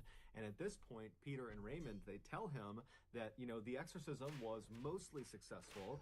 We identified 40 demons inside of you, and this exorcism was able How do they to identify that expel type of shit? 37 of them. So that means there's still 3 demons inside of you. Now, we can't do it right now. We're too tired. You're too exhausted. So go home, get some rest, and tomorrow we will finish this exorcism. We will get rid of those 3 demons, and you will be just fine. And so Michael and Christine, they get their things, and they leave the church, and they head home. A few hours later, around noon, a woman who lived near where Michael Taylor and his family lived thought she heard something strange outside of her house. It sounded like someone yelling. And so she went to the front of the house, and she pulled the curtain aside on one of her windows. And outside, walking down the street, completely naked, covered in blood, was Michael Taylor. And he was saying something about Satan. And so this woman, she calls the police. The police show up, and they find Michael. He had curled up on the sidewalk outside of this woman's house, and he was giggling like a child in the fetal position. And so the police approach him, and at some point, Michael apparently snaps out of it, and he starts looking up at the police like he has no idea what's going on. And eventually, they would get him to tell them his name and where he lived. And so after calling in backup to deal with Michael, the responding officers made their way to Michael's residence. And so they go inside, and immediately, as soon as they see what's in there, one of the officers just turns around and runs outside. Yeah, I think we need to readjust. The inside of the Taylor family home would become one of the most infamous crime scenes in English history. A few hours earlier, when Michael and his wife had come home from the exorcism, they had gone inside, and then Michael had fallen into one of his trances and began beating his wife. And then at some point, she fell to the ground and either was dead or was in the process of dying, at which point Michael jumped on top of her, and using only his hands, he ripped her face off and flung it across the room. And then as she's laying there, bleeding to death, he began rubbing her blood all over his body. And then after she had finally died, he tracked down the family dog and killed the dog as well. Fortunately, their 5 children were not home at the time of this attack, and so they were unharmed. During Michael's trial, the prosecution and the defense blamed the Anglican Church of England and Marie and her religious group for effectively convincing Michael he was possessed with demons, which caused him to act out violently and kill his wife. And so ultimately, Michael would be found not guilty by reason of insanity, and after only 4 years of psychiatric care, he was released. And today, he is still living free in Ossett. But despite the legal outcomes of this case, there are many people, both religious and not religious, who believe the Michael Taylor case is one of the only true demonic possession cases in modern history. Also, just to close the loop, we don't know for sure if Michael and Marie were having an affair, but it is assumed they were.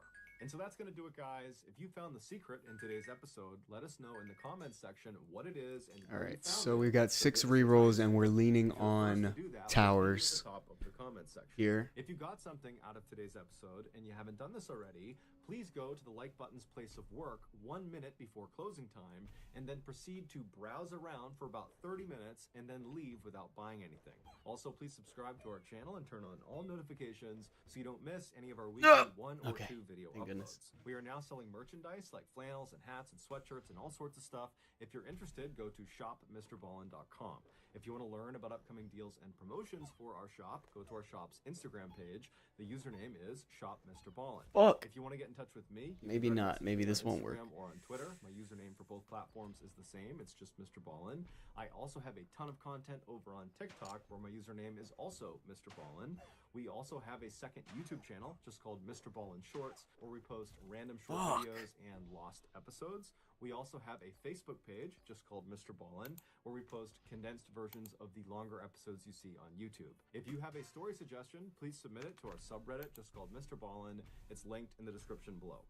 So whether I see you on Instagram, Twitter, TikTok, Reddit, YouTube, Facebook, or some combination, just know that I really appreciate your support. And until next time, that's going to do it. See ya.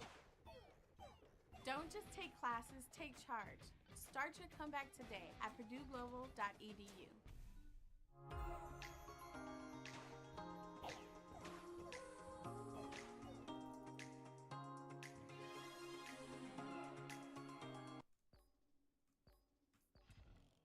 This story has a very graphic ending, so viewer discretion is advised. But before we get into today's story, if you're a fan of the strange, dark, and mysterious delivered in story format, then you come If we can get some paladins, that would be good there. and we upload once or twice every week. So if that's of interest to you, We're please kind of vote set for a single little while platform at on the least. like button's microwave, set it for 99 minutes, hit start, and then leave. Also, please subscribe to our channel and turn on all notifications so you don't miss any of our weekly uploads. Before we get into today's story, I want to talk to you about today's sponsor, BetterHelp. Back in 2015, when I was still in the military and was not on YouTube yet, I fell into a very deep depression. I was mad all the time, I was isolating myself, I was basically self-destructing. And eventually, after my family encouraged me to do so, I did go out and get help. I sought out a therapist, and honestly, looking back, I think that decision saved my life. So when BetterHelp, which is a very highly reviewed online therapy platform, reached out to me and asked if we could partner, I immediately said yes, because I know therapy works. For the last couple of months, I've been using their platform, and it's great. It's easy to use, it's affordable, all their therapists are licensed and accredited, but in my opinion, the best and most unique aspect of BetterHelp is that it's all online. Back in 2015, I almost didn't seek out a therapist because I was so concerned about physically walking into the therapist's office and having someone who knows me see me walking in and judging me. But with BetterHelp, you can get the help you need from the comfort of your home and in total anonymity. Sign up is super easy. You just fill out a questionnaire, and then right away a therapist gets in touch with you and they set up a time to talk to you within 48 hours. Anonymity. If you want to change your therapist at any time, it's free and very easy to do. So if you think talking to someone could benefit you like it benefited me, then go to betterhelp.com/MrBallin. That's better, H-E-L-P. And if you sign up using the Mr. Ballin link in the description, you'll get 10% off your first month. Okay, let's get into today's story.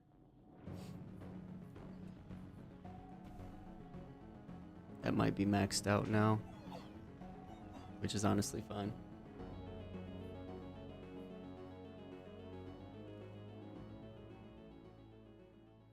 The Sierra Madre Oriental is a major mountain range that starts on the southern border of Texas and Mexico and cuts 700 miles south through the northeastern section of Mexico. About halfway down this mountain range on the eastern face lies a series of caves. Shit. And situated below these caves at the foot of the mountains are several small villages that are very isolated, and they're populated primarily with illiterate poor farmers. One night back in May of 1963, a 14-year-old boy named Sebastian Guerrero, who lived in one of these small isolated villages, decided to go for a walk up in the mountains, and he wanted to go explore the different caves. Now, this was something he did fairly regularly because there was a local rumor that there was actually hidden treasure in these different caves. Now, it's unclear if Sebastian literally believed that or if that was just kind of an excuse to go have a look around himself. But regardless, he headed out of his house and he began walking up the mountain towards these caves. The entrance to these caves were a couple hundred feet up the mountainside, and then each of the various entrances, which ranged in size from fairly small to enormous, were spread out a couple of miles in each direction. So Sebastian starts walking up the mountain towards the first entrance he can see. It's dark outside, he's got no flashlight, he's just walking up, and as he's walking, he notices off to his right, fairly far away from where he was, there was light coming out of one of the cave entrances. And he had never recalled seeing light coming out of any of these caves. Nobody ever went in these caves, especially not at night. And so his interest was piqued, and he decided he would kind of abandon his original plan to just kind of look around near his village, and he would actually walk all the way over to that lit up cave and see what was going on. So he turned right and began kind of walking uphill at an angle in the direction of this lit up cave. And so as he's walking, he's getting farther and farther away from the village where he lives, and he's starting to hear sounds coming out of this lit up cave entrance. It sounds like a person potentially, either they're laughing or they're screaming. He doesn't really know. He's thinking maybe someone's having a party inside one of these caves. He has no idea. But after he gets maybe 200 or 300 feet away from this entrance, he realizes it's definitely a person, and they're definitely screaming. And it does not sound like they're screaming out of joy. It sounds like they're screaming because they're scared or they're in pain. And as he's getting closer and closer and closer to this cave, his anxiety is starting to ramp up because he's really starting to be frightened by what he's hearing, and he's starting to realize there's more than one person inside of this cave. In addition to the person that is screaming out, there also sounds to be a large contingent of other people that are either singing in unison or chanting in unison, but some group of people are doing something in unison while some other person is screaming out. And so he's really starting to get nervous about this cave, but he just can't help feeling curious about what was going on. And so he just continued walking until he was maybe 10 feet away from the entrance to this cave, and he plopped down behind a rock. And so he's not really sure if it's a good idea to look. He doesn't want to be spotted by whoever is in there,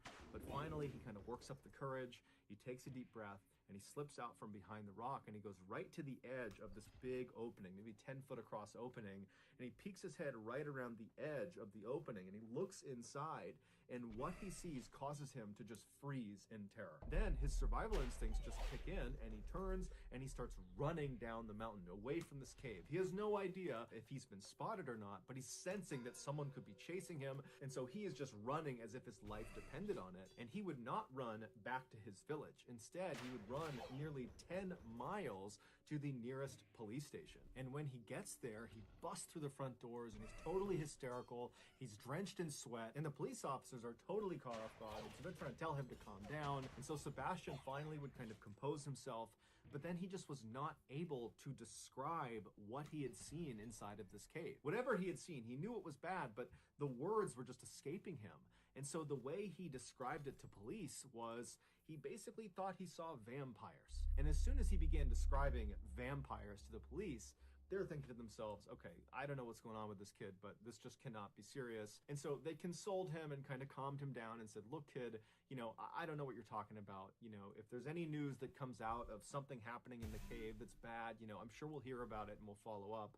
But for now, we're just going to bring you back to your village. And so at this, Sebastian was really frustrated, and he was kind of pleading with the police, like, no, you got to take me seriously. There's something bad happening in this cave. Someone could be hurt. Someone could be dying. I don't know, but you got to go to this cave. You got to go see what's going on. But the police at this point, they're just not really interested. And so they ultimately do just drive him back to his village. And so he goes back into his home, the police go back to their station, and everyone just kind of goes to bed for the night. The next day, when Sebastian wakes up, he just can't shake what he saw inside of that cave. And so he would once again run back to the police station. And when he got there, he began pleading with the police, like, you gotta go see what's inside of this cave. I'm telling you, there's something awful in there. And this time, one of the police officers, his name was Luis Martinez, he would say, okay, kid, bring me to this cave and I'll have a look around. And so Luis and Sebastian, who's very grateful, they left the police station, they hopped in a police car, and You didn't see that. And then later on in the day, the other police officers, who were not really paying attention to this cave thing, they realized that Luis and the boy had not returned yet, and Luis had not checked in via his radio. And so at some point in the afternoon that day, the other officers began calling out to Luis. They began calling him on his radio and trying to figure out what's going on, but he wasn't responding. And so the police thought that was odd, but they thought, you know what, I'm sure he'll be back soon. There's got to be an explanation for this. But the rest of the day would go by without Luis reaching out to them, and he didn't return with the boy. And so by that evening, the other officers were genuinely concerned that, something bad had happened to their colleague. And so they tried calling Luis a few more times on the radio. It didn't work. And so the officers, they made their way over to Sebastian's village, and they found Sebastian's family, believing that, maybe the boy was back and he could give some insight into where Luis went. But when they talked to Sebastian's family, they would say, hey, he's not back yet either. And so both Sebastian and Luis at this point have not talked to anyone all day, and they are missing. And so the police at this point, they realize this is an emergency. They need to figure out where these two went. And so they were kind of understaffed. And so they contacted the Mexican army, and they explained, we're missing one of our colleagues. We're missing a child from this village. And so the Mexican army would actually send out a military unit to assist them in going and finding these two people. And so the unit, they show up later that night, and the police and the Mexican army, they head out to where this cave was. And when they saw what was inside the cave, it would shock the world. To understand what was found inside of this cave, we need to go back 6 months to December. Shocked the whole world. That month, Wow. two brothers, Santos and Cayetano Hernandez, who made their living basically traveling around Mexico, stealing from people and swindling people, they decided they were going to pull off their biggest heist yet. They were going to rip off an entire town. Their plan was to go into a small, fairly isolated village that was populated primarily with poor and illiterate people, and they would go in there and they would convince the villagers that they, the brothers, were actually prophets of an exiled Incan god. And if these villagers did everything they said, they would make them rich. And so the village the brothers identified as their target was a place called La Yerba Buena, which was located right at the foot of the Sierra Madre Oriental, right below where that cave was that Luis and Sebastian went to investigate. And La Yerba Buena was exactly what the brothers were looking for. It was home to only about 20 families that were all very poor and illiterate, and they were very suggestible. And so right before the new year, the Hernandez brothers strolled into La Yerba Buena, and they put on this very dramatic show explaining how they were the prophets of the Incan god. And these two brothers, they were very charismatic and they were excellent salesmen. And so they really sold the lie. And these villagers, who were very vulnerable and cut off really from the rest of the world, they believed them. They thought this was their big break. They're going to be rich. We just have to do whatever they say. And so almost immediately, the villagers effectively became the Hernandez brothers' slaves. They would give them anything they wanted and do anything they wanted. But after a couple of months of this, some of the villagers started to be frustrated with the Hernandez brothers, the prophets, because it seemed like they were not really working towards making the villagers rich. Instead, it just seemed like they were horribly mistreating the villagers. And it just didn't feel like this was a relationship that was benefiting the villagers. And so when this sentiment began to kind of make its way around the 70-ish people who lived in La Yerba Buena, the brothers picked up on it, and they could have, at that point, just kind of abandoned their gig. At this point, they've robbed the town dry. There's nothing left for them to give to the brothers. But for whatever reason, the brothers decide instead to salvage their operation. And so the brothers, they leave the village and they go to a city that's relatively close by, and they recruit this young woman named Magdalena Solis. She was a prostitute, and they tell her, hey, you know, we have this con we're doing in La Yerba Buena where we're pretending to be prophets of this Incan god, and they're starting not to believe our lie, and so we need you, if you're willing, to come with us and pretend to be an actual Incan goddess. And so when you show up, they'll know that we were serious, that we have a direct line to the Incan gods and goddesses, and they'll believe us again, and they'll fall back in line. And so Magdalena, she likes the idea of participating in this con, and so she agrees to do it in exchange for some money. And so she, along with the Hernandez brothers and Magdalena's brother, his name was Eliezer, and he functioned as her pimp, those four people, they went back to Yerba Buena, and when they got there, the Hernandez brothers snuck Magdalena past all the villagers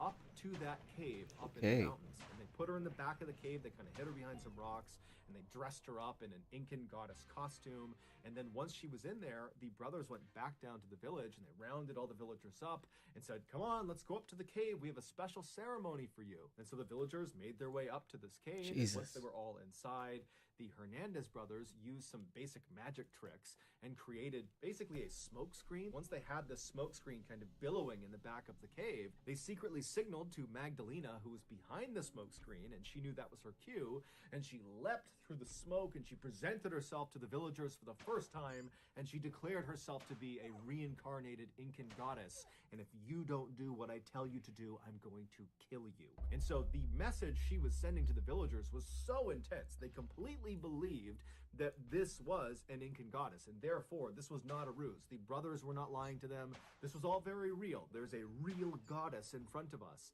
And so they immediately fell right back in line. The plan worked exactly as the brothers wanted it to. However, there was an element of their plan they could not possibly have accounted for.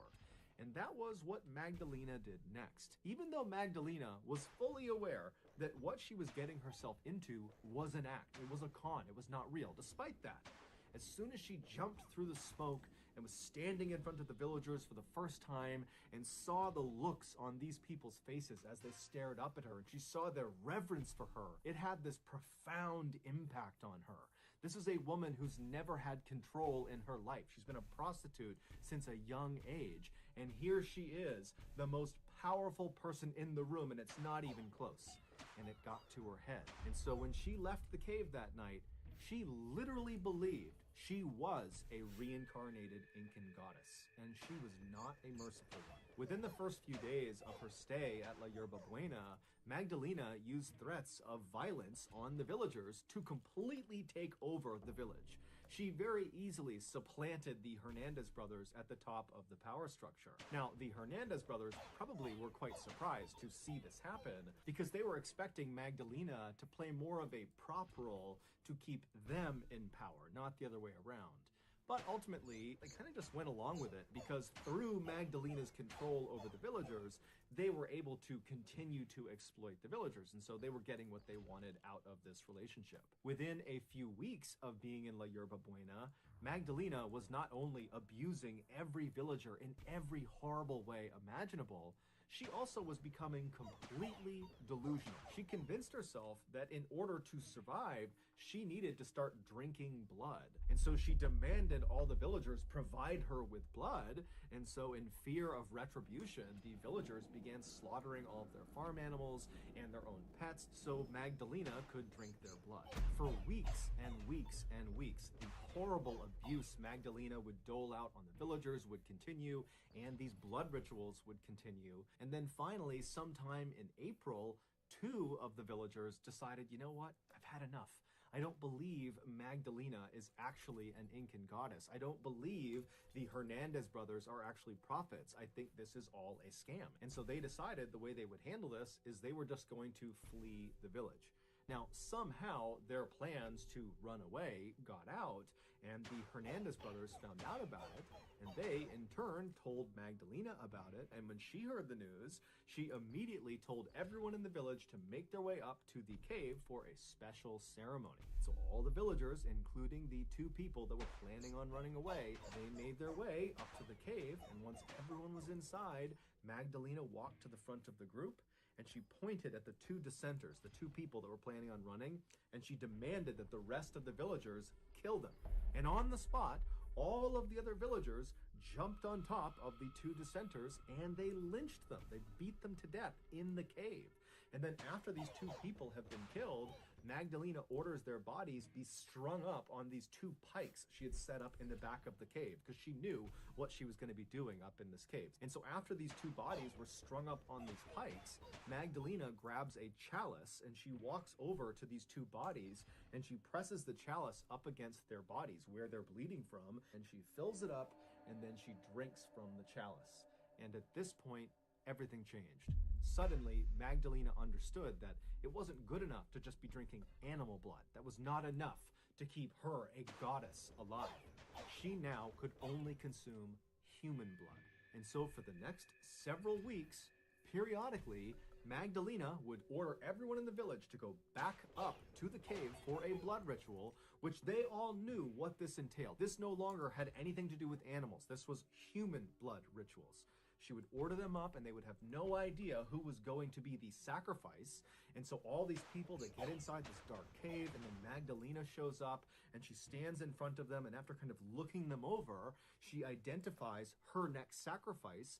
And out of fear, the other villagers, who were the friends and family of the victim, would launch themselves on top of the chosen sacrifice and lynch them in the cave. And then afterwards, their body would be strung up on one of the pikes, and Magdalena would walk over with her chalice. She would fill it with blood, and she would drink it. And so this would go on and on for several weeks. And one of the most distressing aspects of these human sacrifices is that as she did more and more and more of them, Magdalena got it in her head that beating the sacrifice to death before consuming their blood was spoiling the blood in some way. And so what she began doing was she would have the other villagers beat the sacrifice into submission, and then she would have the sacrifice strung up to one of the pikes while they were still alive, and then she would carve their heart out while they were alive, and then she would drink their blood. So in May of 1963, when Sebastian, the 14-year-old boy,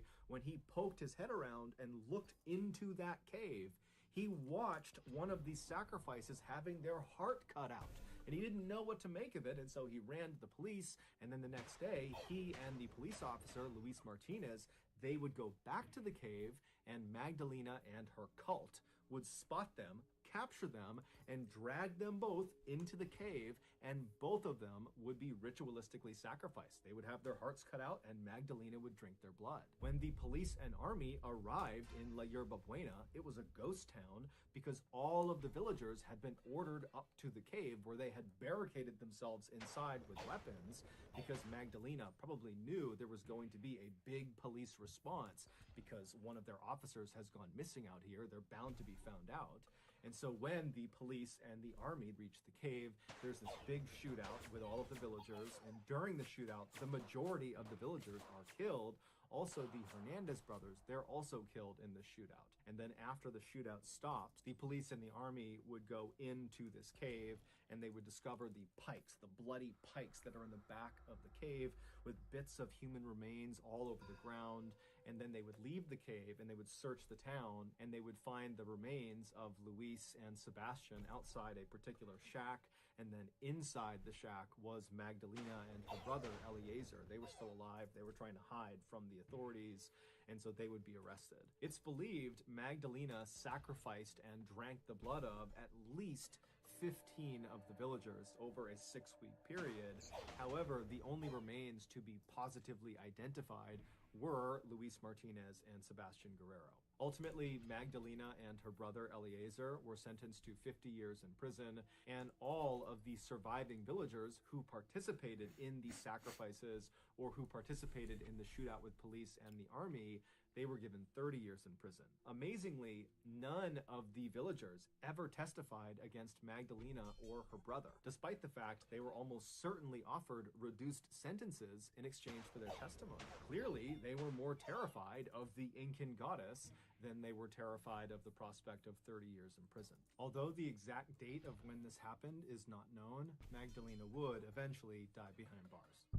So that's going to do it, guys. If you got something out of today's episode and you haven't done this already, please put a single metal fork in the like button's microwave, set it for 99 minutes, hit start, and then leave. Also, please subscribe to our channel and turn on all notifications so you don't miss any of our weekly 1 or 2 video uploads. We are now selling merchandise like flannels and hats and sweatshirts and all sorts of stuff. If you're interested, go to shopmrballin.com. If you want to learn about upcoming deals and promotions for our shop, go to our shop's Instagram page. The username is shopmrballin. If you want to get in touch with me, you can direct message me on Instagram or on Twitter. My username for both platforms is the same. It's just Mr. Ballin. I also have a ton of content over on TikTok where my username is also Mr. Ballin. We also have a second YouTube channel just called Mr. Ballin Shorts where we post random short videos and lost episodes. We also have a Facebook page just called Mr. Ballin where we post condensed versions of the longer episodes you see on YouTube. If you have a story suggestion, please submit it to our subreddit just called... These things are fucking disturbing. These stories are disturbing. With Satellite Earth Maps tool, you can zoom right down to your exact address in just seconds. Imagine pulling up your neighborhood, spotting your roof, your street, even the landmarks around you, all in real time from an aerial view. It's like having your own personal window to the world right on your screen. This tool is simple to use. Just type in an address and instantly explore detailed satellite imagery with incredible clarity and precision. In 1988, a waitress That's kind of who was terrifying living as in well. Central Florida had just begun her shift at a local diner when she's standing in the middle of the restaurant and her heart just starts racing like mad. Now, she had not been running around or doing any heavy lifting, so it didn't make any sense. And so kind of startled by what was happening, she just turned around and went straight into the bathroom and sat down in a stall, waiting for this sensation to pass. But as she sat there, her heart just continued to beat like mad, and then she began to feel tingling in her feet and in her arms. And it was at that moment that she realized she was having a heart attack. Except she wasn't. Something much, much worse was happening to her. But before we get into today's story, if you're a fan of the strange, dark, and mysterious delivered in story format, then you've come to the right place because that's all Might we do, need and we upload troops. once a week. So, if that's of I'm interest to thinking you, about it. please invite the like button to come ballroom dancing with you. But when you get out on the dance floor, just start stomping all over their feet, but don't acknowledge it. Also, please subscribe to our channel and turn on all notifications so you don't miss any of our weekly uploads. Okay, let's get into today's story.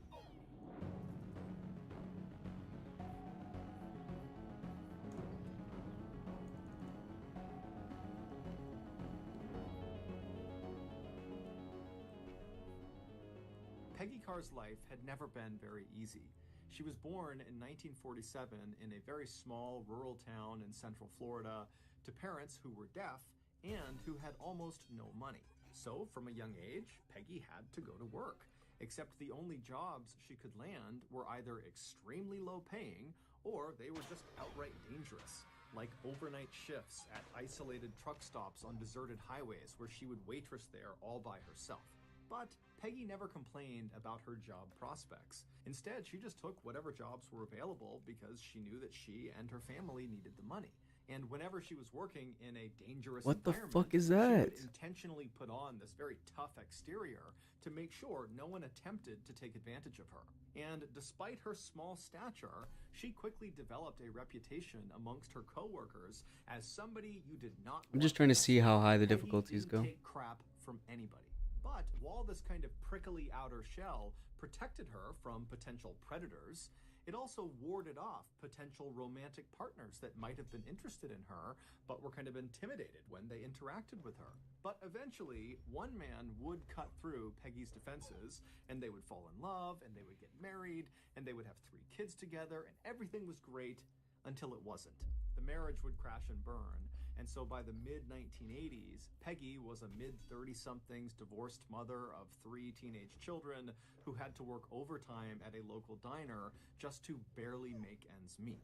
And while she still acted very tough and composed when she was working or when she was out in public, when she was behind closed doors at her home with her kids, they saw the real side of Peggy. And that side was just kind of sad.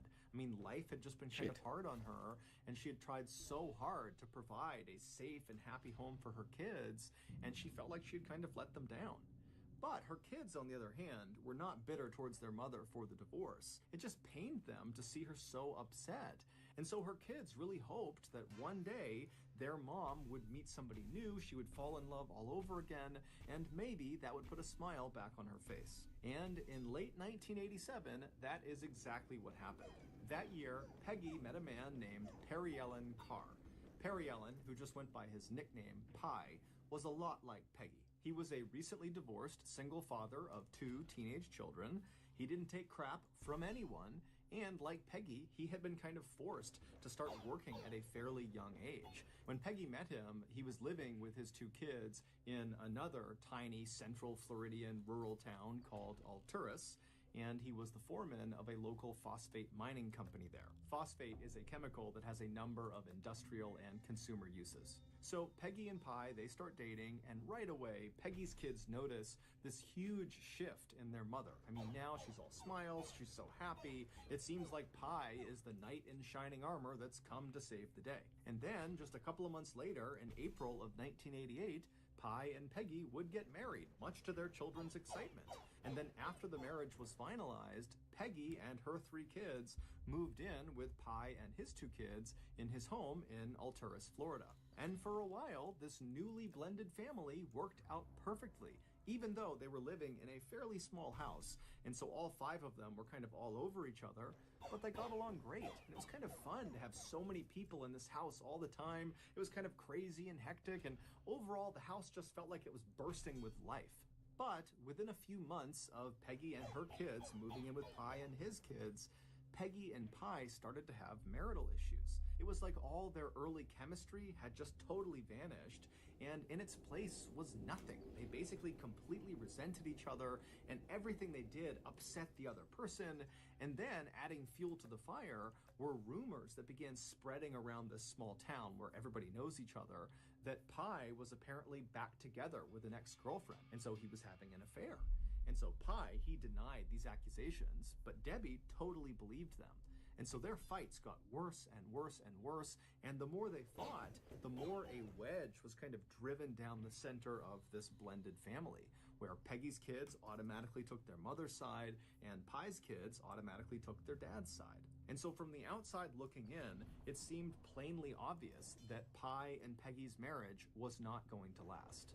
But before their marriage could fall apart, something totally unexpected happened that would link these 2 families together forever.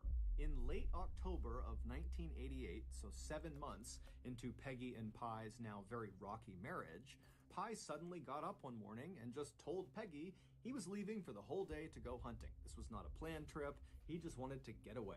And at this point, neither of them wanted to spend any time with each other, so Peggy didn't care. She said, "Go ahead, enjoy your trip, I'll see you later."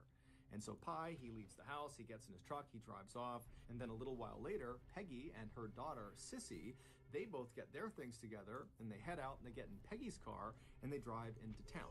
Both Peggy and her daughter worked at the same diner as waitresses, and they both had a shift that morning. And so they arrive at the diner, they both get out, they go inside, they get their things on, and they begin their shift like normal. But not long into the shift, Peggy was about to walk up to one of her tables when she noticed her heart was racing. And she had not been running around the restaurant, she had not done any heavy lifting. There was no reason for her heart to suddenly be beating at a really fast clip. And so initially, Peggy tried to just ignore it, thinking that her heart would slow down and she would go back to normal. But when her racing heart persisted, she walked away from the table she was waiting on and snuck off into the staff bathroom, and she sat in one of the stalls, she shut the door, and she just sat on the toilet waiting for her heart to stop racing. But as she sat there, not only did her heart only continue to thump like mad, but she started to notice her legs were tingling and so were her arms. Now, Peggy was a no-nonsense person. She was not prone to panicking or overreacting or anything like that. And so as she's sitting there feeling these symptoms, it dawns on her that maybe I'm having a heart attack. And so she decides, okay, I'm going to deal with this. She stands up, she opens the stall door, she goes to the sink, she washes her hands, she washes her face, she kind of calms herself down, and then she walks out of the bathroom, she goes right into the staff break room, and she tells her daughter, I think I'm having a heart attack, but don't worry, I'm just gonna go home, I'm gonna lay down. If this gets worse, I will go to the hospital. But for right now, I don't really know what it is, but I wanna take it seriously, so I'm gonna leave for the day. And so Sissy is looking at her mom, really concerned, But Sissy knows what her mom is like. Her mom is tough as nails. She is the type of person that's going to sleep off a heart attack. And so she says to her mom, okay, go home. I'll be sure to check on you as soon as I get back, and please call me if anything changes. And so Peggy, whose heart was still racing and her arms and her legs were still tingling, she told her daughter, everything's going to be fine. And then she told her manager that she was leaving. And then Peggy slipped out the back door. She got in her car and she drove back home. When she got there, the house was empty. So she just went inside. She made her way to her bedroom and she lied down in her bed to try to get some rest. That afternoon, Little Bo Peep had lost her sheep. Turns out she just needed the smart buying tools on Amazon Business, so she could focus on bigger things. Amazon. Peggy's son, Dwayne, came home from high school, and when he walked inside, he found his mother laying down in her bed. This was very unusual for Dwayne, because his mother never took naps. In fact, he could not recall a time ever that he saw his mom napping, even when she was sick. And so concerned, he went into her bedroom and she was facing away from him. And so he kind of jostled her awake. And when his mom rolled over to face him, her face was pale. She was sweating. She obviously had not been sleeping. She was gritting her teeth and it looked like she was in a lot of pain or some sort of discomfort. And he said, "Mom, geez, are you okay?" And she would say to him, "Oh, no, I'm fine. I'm just sleeping something off. I got something going on. I think I have a flu or something. I don't know. I took off from work, so I'm just sleeping it off." And so Dwayne, he knows his mom is tough as nails. And if she says she's going to sleep something off, then she'll be just fine. And so Dwayne said, "Okay, well, let me know if you need anything." And so Dwayne began to walk away, but his mother would actually flag him back. And she would level with him and she would tell him that actually something is wrong here. I feel like someone has poured fire down my veins, in my arms and in my legs, and it is excruciatingly painful. And so Dwayne is hearing his mother say this, and he knows his mother is not the type of person to complain or exaggerate or anything. She is just straight, no nonsense. And so for her to say this is the most excruciating pain she's ever been in, and she's laying in bed unable to move, he knew this was really serious. And so Dwayne began telling his mom that you got to go to the hospital. We need to get Pi here to drive you to the hospital, or we need to call an ambulance, but something needs to be done here. But despite the pain she was in, Peggy was still a little bit reserved about it. She thought maybe she could just sleep it off.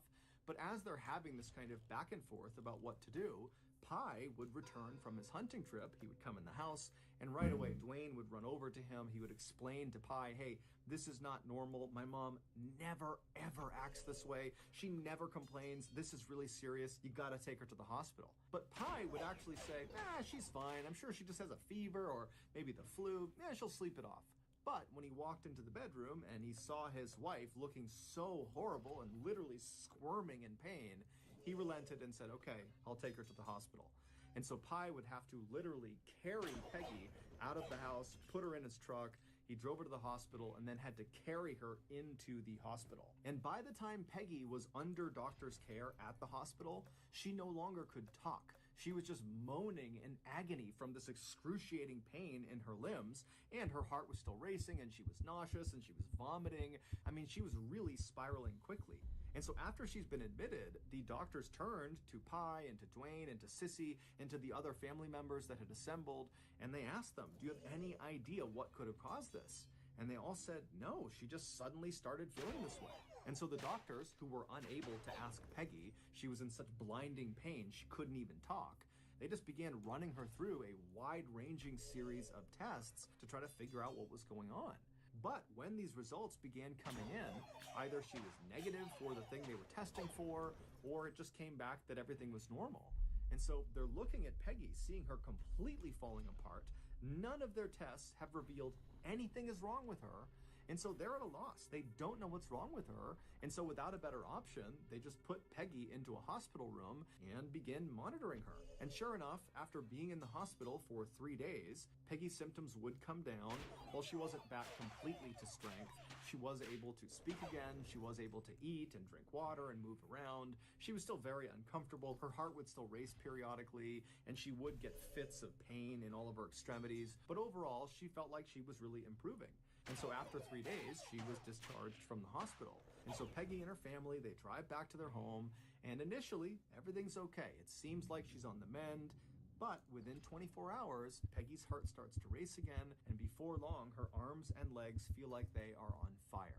Now, Peggy and her family, they know that the doctors don't know what this condition is. And so their immediate reaction was huge concern that Peggy, again, was suffering from this horrible thing. But going to the hospital didn't really feel like the obvious first choice. In fact, the obvious first choice, at least for Peggy, was just to sit at the house and wait it out, the same way she had waited it out at the hospital. But over the next several days, despite laying in bed and resting as much as she could, her symptoms did not get any better. They got worse and worse and worse, to the point where she literally was completely bedridden, and all she could do was just shake and periodically scream into her pillow from all the pain she was experiencing in her extremities. And so finally, on October 30th, which was 10 days from the first day that Peggy felt these strange symptoms when she was at the diner, her family decided, you know what, enough is enough. She obviously is not able to just sleep off whatever this is. And so they called an ambulance, which rushed her to the hospital. And when she got there, the doctors, they remembered her from the week before. So they understood this was a bit of a mystery. But just in case, they ran the exact same battery of tests on her to see if maybe now there was some other indication of what this was. But again, all of the tests came back, and they either came back negative or inconclusive, or just showed that, nothing was wrong with her. The doctors even ran her through some tests for poison, thinking, maybe she accidentally ingested something toxic, and that's what's causing all of this. But those tests as well came back negative. And so totally stumped, the doctors decided the only thing they could do was, once again, put her in a hospital room and just monitor her. And so that night, Peggy was wheeled into a room, and all night, up and down that hospital wing, people listened to the sound of Peggy screaming at the top of her lungs from the pain she was experiencing. And then the next morning, the whole situation got even worse, not only for Peggy, who by now was dipping in and out of consciousness, but also for the rest of her family. Because that morning, Peggy's son, Dwayne, and Peggy's stepson, so Pi's son, Travis, they were both admitted to the same hospital for exhibiting these same symptoms as Peggy. Their heart was racing, they were nauseous, they were vomiting, and their arms and legs were starting to tingle. And so the doctors, with nothing else to do, just ran Dwayne and Travis through all the same tests they had put Peggy through, and they all came back negative or they came back normal. However, shortly after Dwayne and Travis had been admitted to the hospital, a neurologist who was looking after Peggy, he noticed something about her condition, and suddenly it was like his medical training from back in college kicked in, and he remembered something very specific that lined up exactly with what he was seeing in Peggy. And he suddenly realized that he knew what was going on. And so he told his colleagues, they ran out and they got this very specialized testing kit that doctors very rarely use. It's only for this one really specific and very rare condition.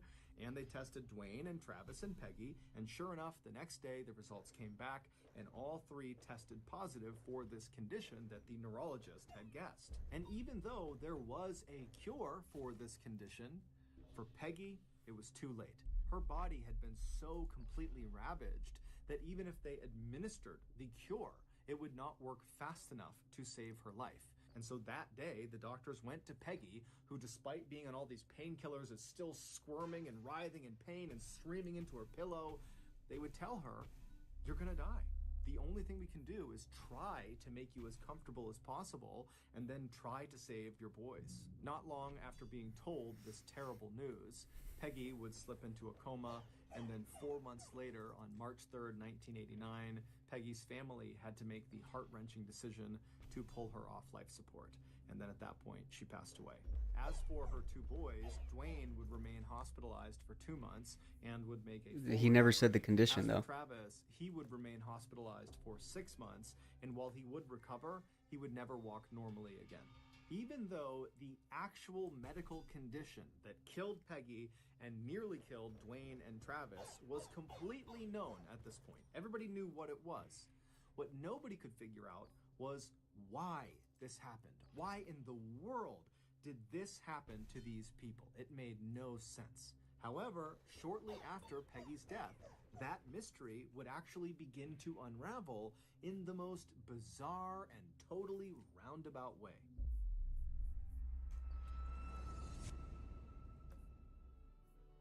We've all been there. You're the host for the big summer barbecue. The guests are on their way, and you realize right at that is wrong. His good grilled sauce recipes looking ready to do that. There is an international organization called Mensa. That's not an acronym. It's a Latin word that roughly translates to table or mind. And this organization is a highly exclusive society for the ultra intelligent. You literally have to prove that your IQ, which is an intelligence test, ranks in the top 2% out of everybody in the entire world. And even then, you may not be smart enough to get in. And in the same town that Peggy and Pi had lived, in Alturas, Florida, there was a chapter of Mensa. And the way some of these chapters worked is they would just get together every month and do some sort of intellectually stimulating activity. And in Alturas, that Mensa chapter, what they would do is they would get together at some private location once a month, and they would put on what they called a murder mystery weekend. The members of this chapter would head off to some private location like an inn or a hotel or a cabin or something, and they would all role play a murder investigation. So one or two of the Mensa members would come up with a very elaborate murder and subsequent investigation, and they would assign different fake characters to each of the real Mensa members. And so once they got there, they'd all find out what character they were and what they were responsible for. And then once they got into character, which included dressing up in costumes, they would remain in character until the killer was revealed. And so this activity was meant to be extremely intellectually challenging, but also it was extremely fun. The group loved these murder mystery weekends. And so with that in mind, just a couple of weeks after Peggy had passed away, so this is sometime in April of 1989, a new genius was accepted into the ranks of the Alturas Mensa chapter. Her name was Sherry Gwynn, and she was a middle-aged woman who had recently fled from Texas to Central Florida to get away from her abusive husband, who still lived in Texas. After she was accepted into the Mensa chapter, it became abundantly clear to the members that Sherry was eager to make friends. But not just any friends. She wanted to make friends with two very specific members of the Alturas Mensa chapter. And they were Diana Carr, who had no relationship to Pi Carr or his family, and Diana's husband, whose name was George Trapal. Diana was a very successful orthopedic surgeon who had her own practice in Alturas, Florida, and George was this computer programmer who had more advanced degrees than you could count. And, critically, Diana and George just so happened to live right next door to Peggy and Pi's house. Even though Sherry came on really strong right away to try to become friends with Diana and George, neither of them were fazed. The couple just figured, here's a woman who's living by herself, she's moved to a brand new area, she's run away from an abusive husband. It's no wonder she wants friends, and so she probably just needs some support. And so Diana and George were happy to just become her friend. The same month that Sherry was accepted into the Alturas Mensa chapter, George and Diana happened to be chosen as the people responsible for coming up with the complicated scenario that the group would act out during their murder mystery weekend that month. So George and Diana very diligently sat down and went over how to make the case as complicated as they could, and George took on the responsibility of really focusing on exactly how the victim in their fake scenario would be killed, because he was really trying to make it as difficult as he possibly could, and he was trying to find the perfect murder that would be nearly impossible to solve. And so he came up with this very elaborate murder scene, and then between him and what his wife was creating, they put together this really intense and very complicated scenario that they were both very happy about. And so a couple of days later, it was time to head out for the murder mystery weekend that George and Diana had worked so hard on.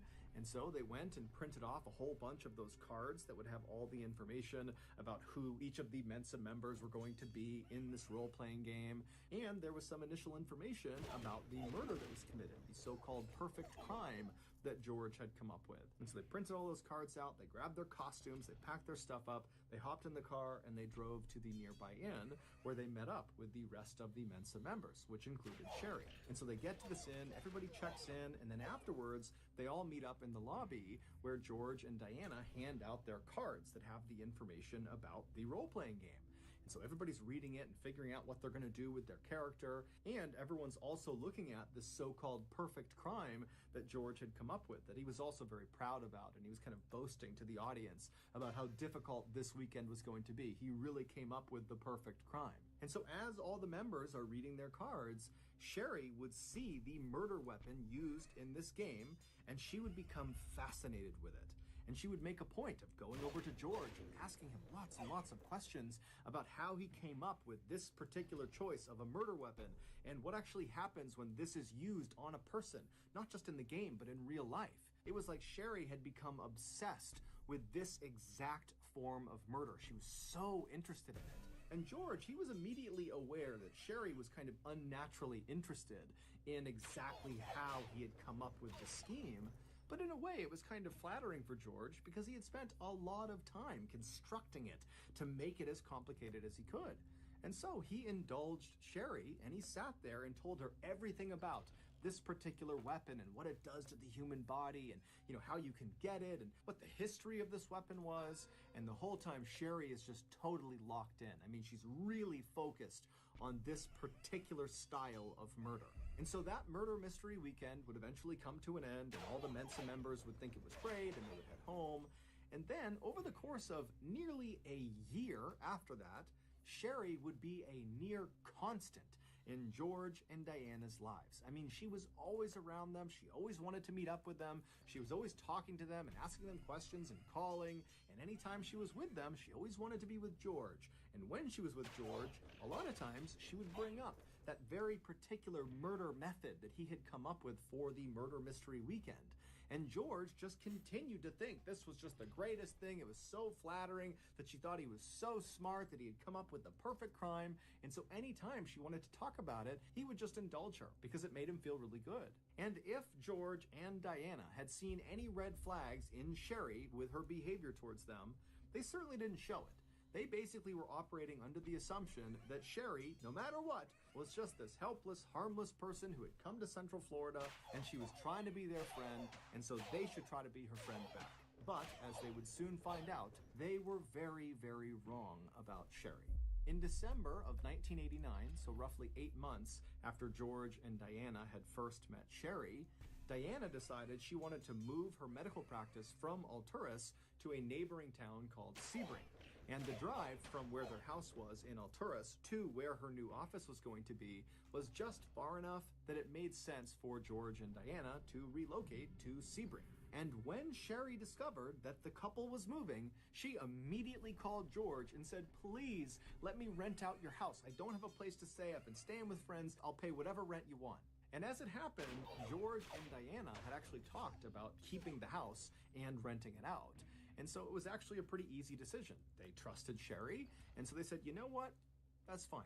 You can rent out the house for a couple of months, and then we'll decide if this is a long-term solution or not." And within just a couple of hours, Sherry was on Diana and George's doorstep with a sleeping bag and a small bag of toiletries ready to go inside. And so George and Diana, they grabbed the last couple of things they needed, and then as they walked out the front door, they gave their house key to Sherry and told her, "Hey, if you need anything, just give us a call." And then George and Diana, they climbed into their car, and as soon as they had drove off and were out of view, Sherry dropped her things and she kind of looked around, and then she ran inside of the house. And just minutes later, practically the entire Alturas Police Department came crashing through that front door after Sherry. And within an hour, the police department would find something that would not only reveal the true identity of Sherry and her true intentions, but it would also reveal the truth about what happened to Peggy and her family. A couple of days before Peggy first started feeling bad, when her heart started racing and her arms and legs began tingling at the diner, a couple of days before that, someone had placed 8 Coca-Cola bottles, so full sodas, glass bottles, inside of Peggy and Pi's kitchen. And they set these 8 drinks kind of tucked away inside of a storage nook. A couple of days later, the family discovered these sodas, but they didn't think anything of it. They figured somebody else in the family had bought them and left them in the kitchen, and so they were fair game. So before long, Peggy and the rest of her family were drinking these Cokes. But Peggy, who was notorious for loving Coca-Cola, drank way more than anybody else. Well, it would turn out all 8 of those Coca-Colas had been tampered with. They all contained a significant dose of the heavy metal called thallium.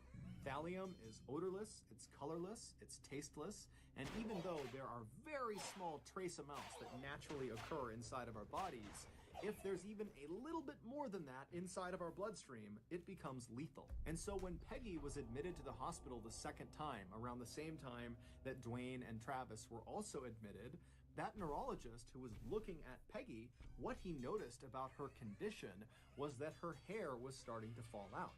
And that's when it clicked for him. He had this flashback to his medical training where he was taught about thallium poisoning.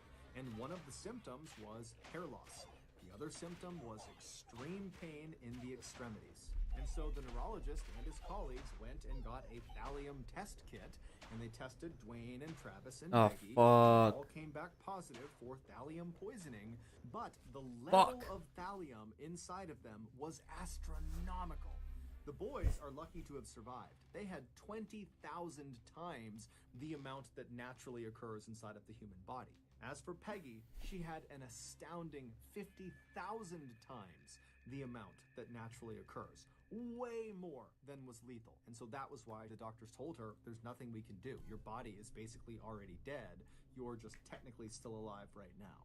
And so the rest of the family, besides Dwayne and Travis, would also test for thallium, and they would all, with the exception of one child, have elevated levels of thallium. However, compared to Dwayne, Travis, and Peggy, of course, their conditions were negligible and they would all make full recoveries. And so the doctors realized fairly early on that this family has been poisoned, and so they contacted the police, who launched an investigation. And right away, their primary suspect was Pi. He and Peggy had been fighting extensively before she fell ill. He also had that kind of abrupt hunting trip that lined up with the day Peggy started feeling sick, and so they're thinking, okay, well, did that have something to do with how he planted the thallium? And then also there was the fact that Pi worked at the phosphate mining company and so had access to fairly rare chemicals. However, upon closer inspection, Pi did not have access to thallium specifically. Thallium is incredibly rare and very expensive. And it just seemed odd that he would use thallium to poison and kill his wife, but he would also poison himself and his son, who he adored. It just didn't really add up. And so Pi would get ruled out as a suspect fairly quickly. But during one of his last interrogations, he would give the police something he didn't think was very valuable, but it wound up being very significant. He would say that 3 months before Peggy got sick, their family received a death threat. He opened the mail one day and there was this typed out note that said, your family needs to leave Florida in the next 2 weeks or you're all gonna die. But Pi thought it was some stupid teenage prank, and so he didn't think anything of it. And then when 2 weeks went by and they weren't dead, he just kind of forgot about it. And so after the police have ruled Pi out as a suspect, they didn't know where to turn. They had no other suspects. And so they just began focusing on who might have written this note. And that's where Sherry comes in. Sherry Gwynn was not a Texas transplant who had come to Central Florida to run away from her abusive husband. Sherry Gwynn wasn't even her real name. Her real name was Susan Gilek, and she had lived in Central Florida for most of her life. Susan was very smart, but she certainly was not Mensa-level genius smart. And so almost certainly her paperwork that got her in to the Alturas Mensa chapter was forged. Susan also had absolutely no interest in becoming real friends with Diana and George. The only reason she was pretending to be their friends and wanting to be around them all the time is because she was studying them. Because Susan was actually an undercover police officer. She had been sent undercover after the police discovered Diana and George were responsible for that death threat letter that was sent to Peggy and Pi. It would turn out Diana and George hated Peggy, Pi, and their kids. They hated them. They thought they were obnoxious. They were too noisy. They were annoying. And so Diana, who for context was the type of person who would stop people mid-sentence and correct them if they ever referred to her as anything other than Dr. Carr, she had gotten into at least 1 or 2 serious yelling fights with Peggy and with Pi and their kids when she had gone over to tell them to turn their music down and be quiet and do this and do that. And Peggy and Pi, they're not putting up with that. They just told her to get out of here. As for George, he didn't get into any public altercations with Peggy and Pi and their family. George was a very meek and submissive guy. He was very meager, and he was mostly a recluse. But he spent virtually all day peering out the window at Peggy and Pi and their family, studying what they were doing and obsessing over how noisy and obnoxious they were. And as he's seeing his wife getting more and more frustrated with their neighbors, George finally decides he's going to take drastic action. And so that's when George types out that death threat and he sends it across the way. But after Pi reads it, nothing happens. They don't leave Florida within 2 weeks. And so George went to phase 2 of his plan. George had actually spent time in a federal prison in the 1970s for cooking meth. And one of the byproducts of making meth is thallium. So George used his old meth cooking skills and he whipped up some thallium and he put lethal doses of thallium in 8 different Coca-Cola bottles. And then after mixing them all up so you couldn't tell there was any chemical inside of them, he used his bottle topping machine to put tops back on top of each of them. George made his own beer, and so that's why he had a topping machine at his house. And so with his 8 deadly drinks all prepared, looking like brand new Coca-Colas, George waited until Peggy and Pi and her family were out of their house. And then he snuck over and he walked into their kitchen and he placed these Coca-Colas right down on the kitchen counter and he slid them into a storage nook, and then he left the house, and that was it. And over the next several weeks, he watched with absolute pleasure as the family got sick and then Peggy died. While George never actually admitted that he had poisoned his neighbors, he did do some things that really tipped off Susan that he had to be the guy. Like, for example, that Mensa mystery murder weekend, the murder method that George had come up with was poisoning. And remember, at that point, Susan has been sent undercover to find out if George and Diana are responsible for poisoning their neighbors. And now George is sitting up there talking about the perfect crime he's come up with, and it's poisoning.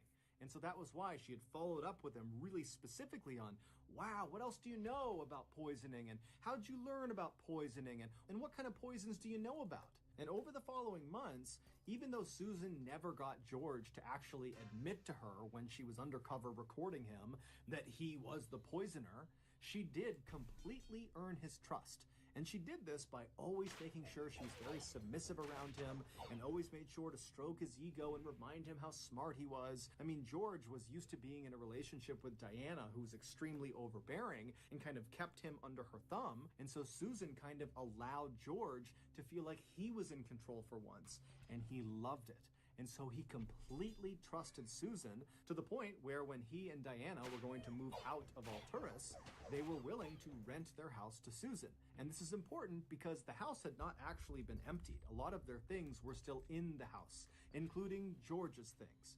And so he just assumed Susan would never go through his things. But as soon as Susan was in that house and she watched George and Diana drive off, she immediately called in backup. The police swarmed the house, they searched it top to bottom, and in the garage they found George's chemistry equipment, and nestled underneath it was a bottle that contained thallium. George would be found guilty of first-degree murder as well as attempted murder on the rest of Peggy's family, and he would be sentenced to death. As of this episode, he is still alive and he is still on death row. As for his wife Diana, who many people believe must have had something to do with the poisoning or must have at least known it was happening, was never actually charged with anything, and so she would eventually divorce George and move on with her life and remarry.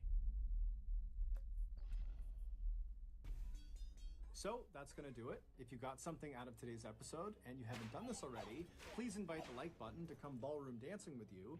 But when you get out on the dance floor, just start stomping all over their feet and don't acknowledge it. Also, please subscribe to our channel and turn on all notifications so you don't miss any of our weekly uploads. We now have a podcast called the Mr. Ballin Podcast, and we upload on Mondays and Thursdays. You can find that podcast on YouTube under the name Mr. Ballin Podcast.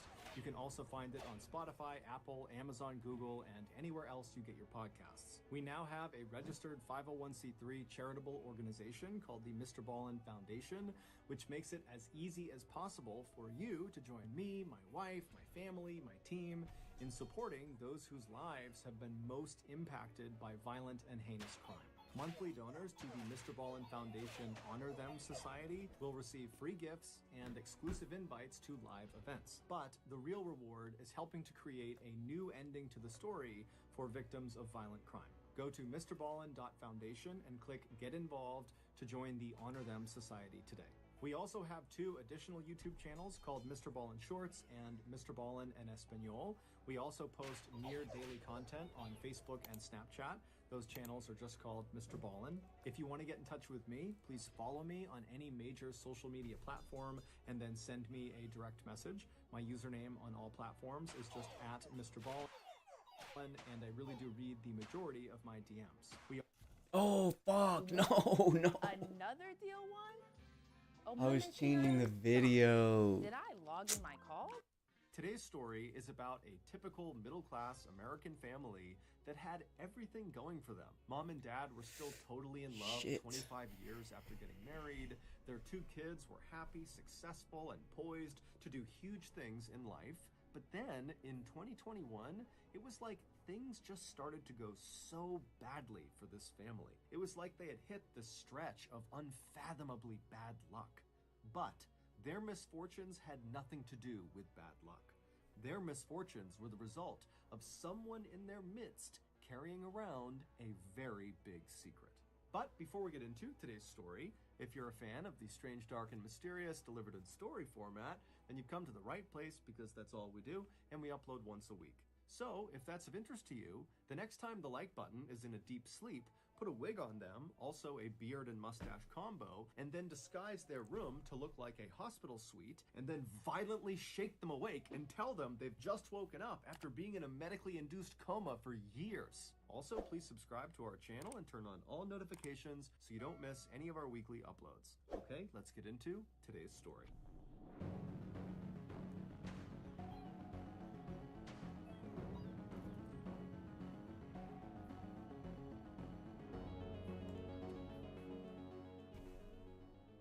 In the early 1990s, a woman in her early 20s, named Krista Frater, was working as a manager inside of a retail store called the Boston Store in Madison, Wisconsin. Not long after she was hired there, the Boston Store would hire another employee to work at their Madison location. His name was Bart Halderson, and like Krista, he was in his early 20s, although he was 3 years younger than Krista, and he was hired to be a clerk.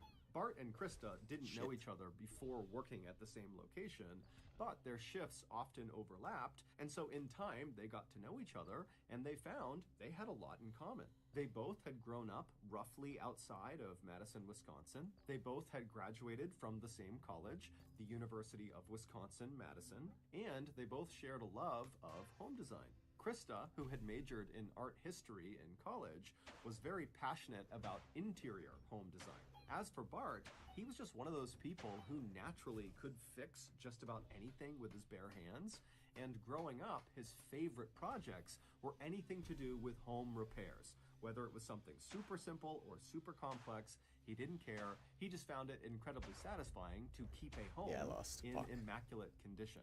And so Bart and Krista bonded over their commonalities, and in time, their working friendship evolved into a full-fledged romance. And by 1994, they had left the Boston Store, they had gotten married, and they had moved in together to their own apartment in DeForest, Wisconsin, which is not far from Madison.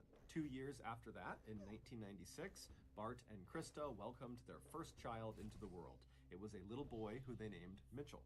And as soon as Mitchell was born, Krista decided she wanted to stay home with the baby, and Bart was in full support, and so he went out and he got a great job as an accountant, which paid enough money to pay for the whole family. And 18 months after Mitchell was born, Bart and Krista welcomed their second and final child, another boy who they named Chandler. A few years after Chandler was born, Bart and Krista had saved up just enough money that they could finally afford to buy a house of their own. And the house they finally settled on was just this very modest, small, 2-story home in this very quiet little town in Wisconsin called Windsor. Windsor is not far from DeForest, where they had been renting an apartment. But this little house in Windsor was perfect for Bart, Krista, and their boys. Not only did it have enough space for the family, but because it was their own house, as soon as they moved in, Krista got to really lean in to her passion for interior design, and she got to design the entire layout of the house. And then she continued to take Damn, pride how long have I been in keeping fucking the house on this perfectly computer? tidy and beautiful at all times. As for Bart, he immediately began doing home repair project after home repair project. This house became his trophy, and he wanted to make sure his trophy was polished at all times. And it wasn't just the physical house that made this feel like their forever home. It was also their neighbors. As soon as they moved in, Bart and Krista made friends with all of the people that lived on their street, and they were all so friendly and welcoming. And then before long, the Haldersons were deeply invested in community activities like the Boy Scouts and the Kiwanis Club, and they were donating their time and money to other charities. I mean, so quickly, the Halderson family just found where they belonged. Jesus. And over the next 2+ decades, life for the Haldersons in this little home in Windsor remained perfect. Bart continued to move up the ladder at his accounting firm, and Krista continued to be a devoted mother and housekeeper. As for the kids, Mitchell and Chandler, they were given every opportunity their parents could They're both pretty possibly good. give them. And in that loving and supportive environment, they both thrived. By 2021, the older brother, Mitchell, who was 25 at the time, he had moved out and was living alone in an apartment, and he had graduated from college. He had landed an incredible IT job with a local, very successful company. He was engaged to be married, and he was about to buy his own house. As for the younger brother, Chandler, who was 23 at the time, he was still living at home with Bart and Krista, but he was doing just as well as his older brother. He was in his final year of college, but he had already accepted a full-time job with SpaceX that was set to start in Florida as soon as he graduated. And while he was in his final year of college, in between his studies, he worked part-time at a local insurance company to help pay rent to his parents, and he also volunteered the rest of his spare time with the Madison Police Department on their rescue scuba diving team. Chandler was also in a committed relationship with his girlfriend. But despite how well everything was going for Bart, for Krista, for Mitchell, for Chandler, their lives were about to take a serious turn for the worst. It all started in June of 2021.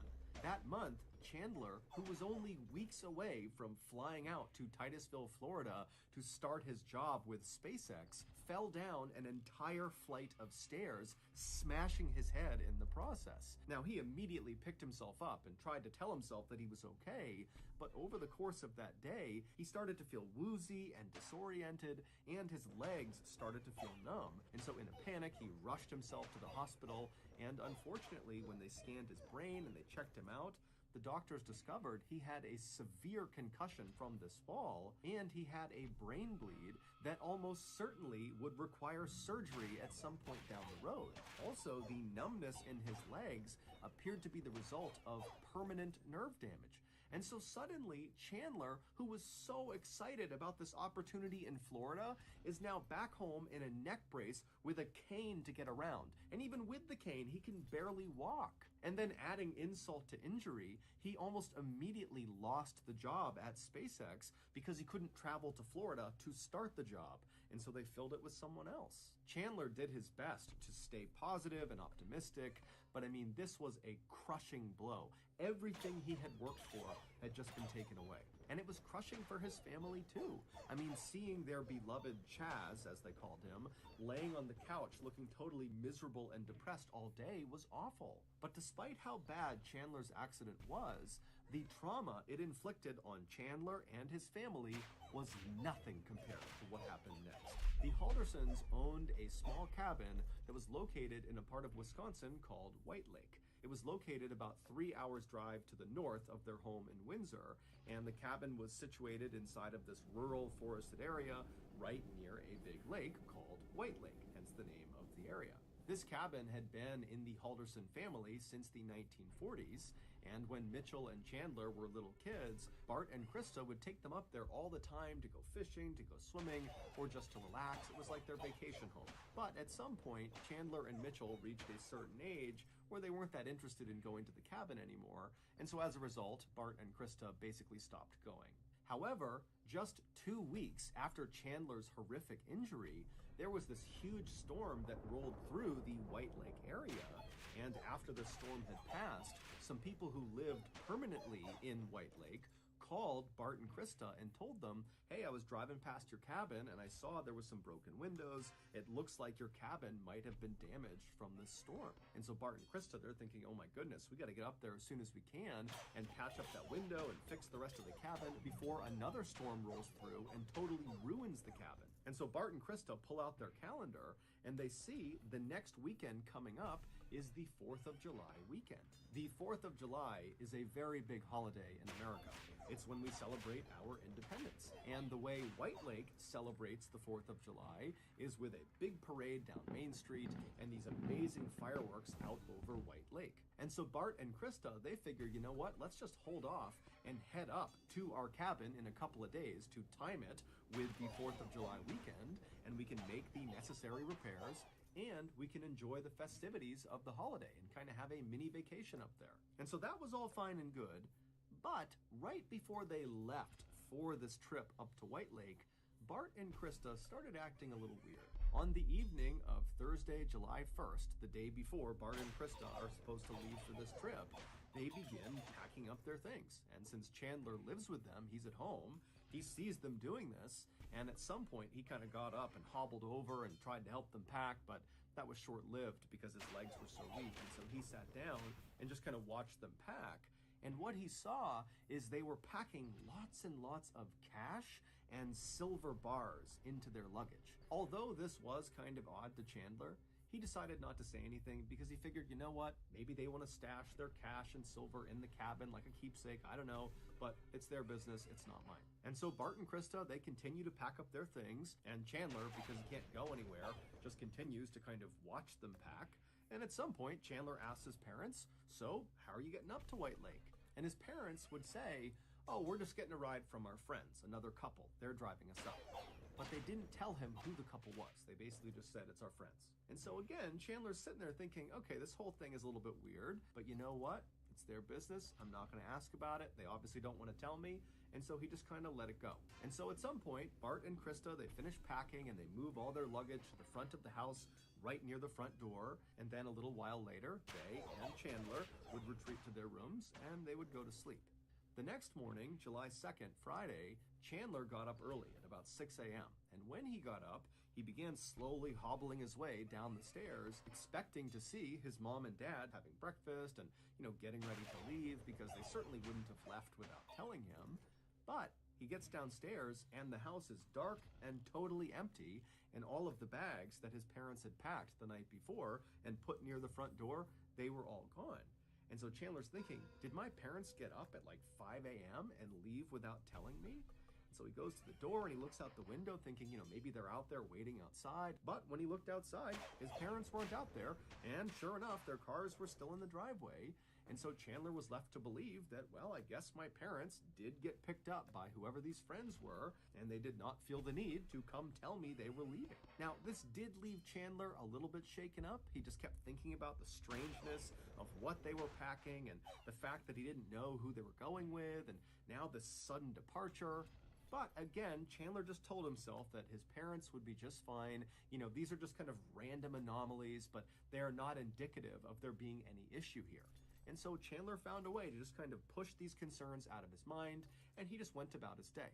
And so because his parents were now going to be gone for the weekend, he promptly called his girlfriend, Catherine, and asked her to come over and stay at his house with him for a couple of days. And so she comes over, and because Chandler can't really do anything because of his injury, they basically spent the weekend just kind of lounging around and eating nice food and watching Netflix. But by the end of the weekend, on Sunday morning, there was an undertone that both of them noticed that something was wrong. Chandler had told his girlfriend about the strangeness of his parents' quick departure to White Lake, but he had said to her, I'm sure it's fine, and she basically said the same thing, that of course your parents are fine. But by Sunday, Bart and Krista had still not called or texted or checked in with Chandler or Mitchell or anybody. They were just totally gone and silent. And whenever Chandler or Catherine tried calling Bart or Krista's cell phone, it didn't even ring. It just went straight to voicemail.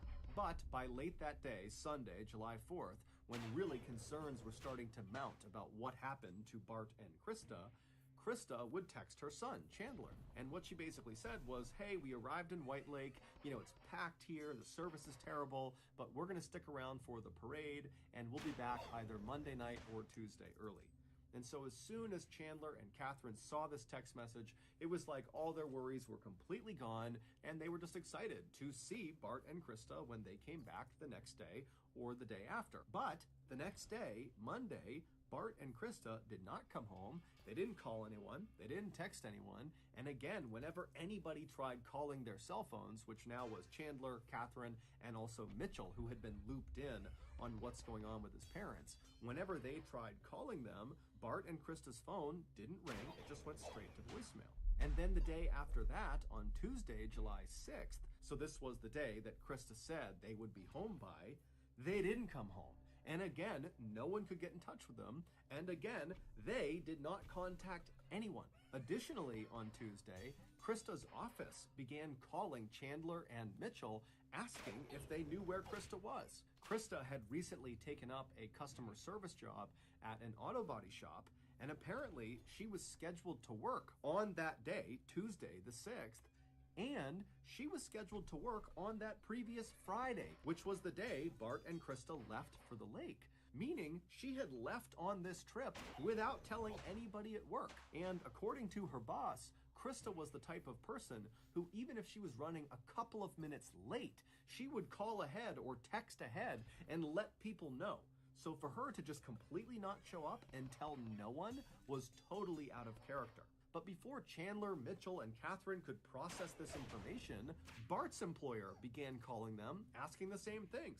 Hey, do you know where Bart is? He's supposed to be working right now, and we can't get in touch with him, and he didn't put in for time off. And so all afternoon on Tuesday the 6th, Chandler, Mitchell, and Catherine and other family members are trying to call Bart and Krista. They're calling other people in White Lake to see if anybody knows where they are, but nobody does. And so finally, the next morning on Wednesday, July 7th, when still there was no word from Bart and Krista, Chandler goes to the police and he files a missing person report. And pretty much right away, the police in Windsor contacted the police up north in White Lake and asked them to do a check on this cabin to see if maybe Bart and Krista were there, and maybe they just had terrible service, or maybe there was some sort of accident or something that happened.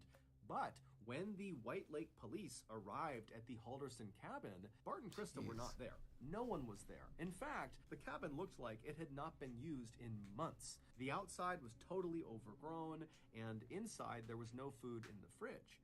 And interestingly, the police would also tell Chandler, Mitchell, and Catherine that there was no damage done to this cabin. There were no broken windows or any sign, at least no obvious sign, of storm damage to this cabin. And so after this revelation, of course, Bart and Krista's family is like, wait a minute, who called them and told them to head up there to fix these obvious broken windows?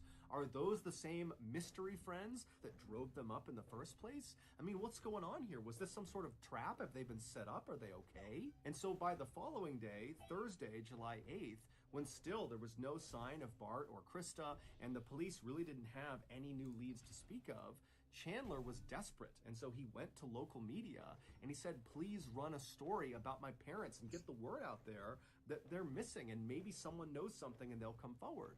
And so local media, they would do that. They would run this piece. And so while this media coverage is going on the 8th, Chandler would go back to his home and he would hobble door to door asking each of his neighbors if they had a security camera on the front of their house that might have picked up an angle of the street and so may have seen his parents on the morning of July 2nd when they climbed into that mystery couple's car that took them up to White Lake. Chandler was hoping that if he got this footage, somebody would be able to identify who these mystery friends were. But unfortunately, none of his neighbors had that footage.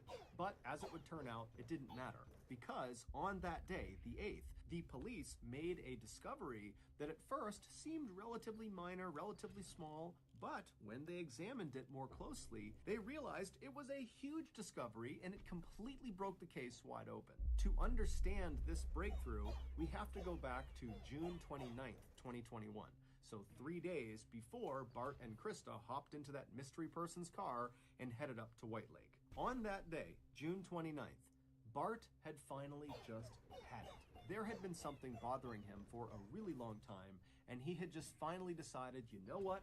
Today, I'm going to get to the bottom of it. And so Bart pulled out his phone, he punched in a number, he put it to his ear, and after a few rings, a young man named Omar Job answered his call. In total, Bart and Omar would talk on the phone for a total of 17 minutes. And for the first half of the call, it was basically just Bart being really angry and aggressive towards Omar. But then during the second half of the call, when Omar really had a chance to speak for the first time, Bart's tone completely changed. He was no longer angry. He actually sounded totally defeated. And so after this 17-minute phone call finally comes to an end, Bart is left kind of in shock, but he knows he now needs to set up an even more intense meeting with a group of people, and he needs to tell them what he just learned from Omar.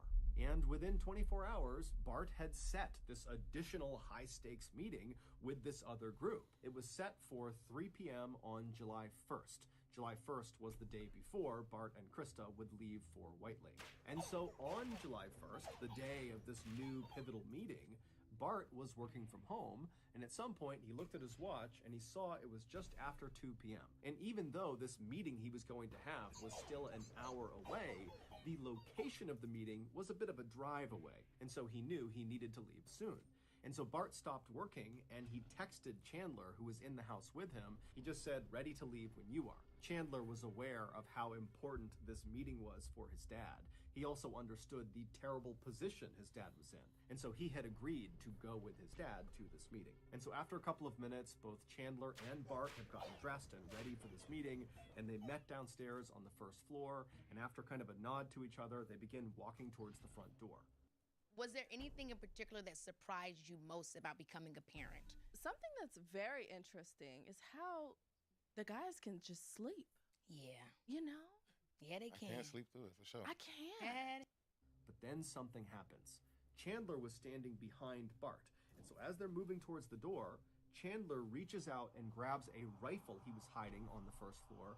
He raises it and he fires at least 2 shots into his father's back. And then once his father fell to the ground and was either dead or dying, Chandler, calm as can be, pulled out his phone and he texted his mother and told her, "Hey, Dad's phone is dead, so just text me." And then Chandler also sent his mother a text saying, "Get soda on your way home." To which his mother just wrote, "K, I can," smiley face. All Chandler was trying to do was buy as much time as possible to prep the house for his mother's return. And so over the next couple of hours, we don't know exactly what Chandler did, but it's assumed he moved his father's body into some hiding place, and then after maybe trying to clean up a little bit, Chandler laid in wait for his mother. And at 4:58 p.m., Krista would clock out of her job at the automotive shop. She would make a pit stop at a store to buy Chandler some soda. And then between 5:15 and 5:30, security cameras on neighbors' houses would pick her up pulling into her driveway.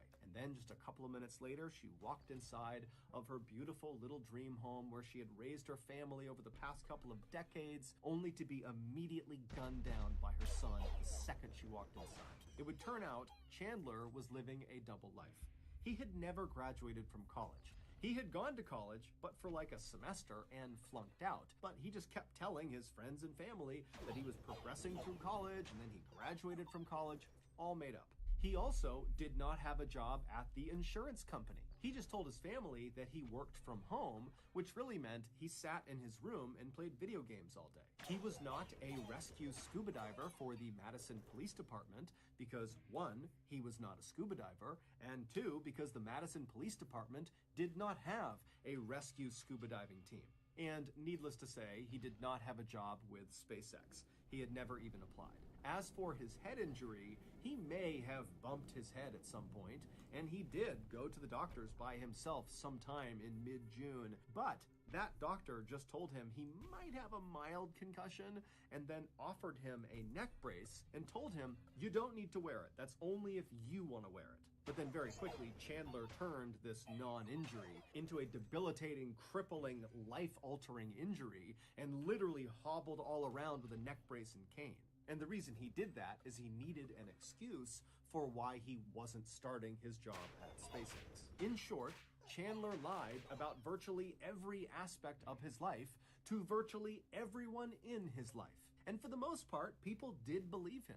However, his parents were becoming more and more suspicious. Specifically, in 2021, he was telling them, oh yeah, I'm working at the insurance company, but he never had any money. He could barely pay rent to his family, if at all. And so his dad would say to him, how is it you are employed but have no money? And the way Chandler would handle this is he would create fake email accounts pretending to be people in HR at this insurance company, and then acting as them, he would write these convoluted emails that had these ridiculous excuses for why Chandler had not been paid yet. And so he would have that fake email account email his real account, and then Chandler in his actual email would write back really angrily and sternly saying, you gotta fix this, my family's not happy. And then he would once again pretend to be the HR person who would say, oh, I'm sorry, it's some issue that you can't affect, we're gonna fix it, but you gotta wait.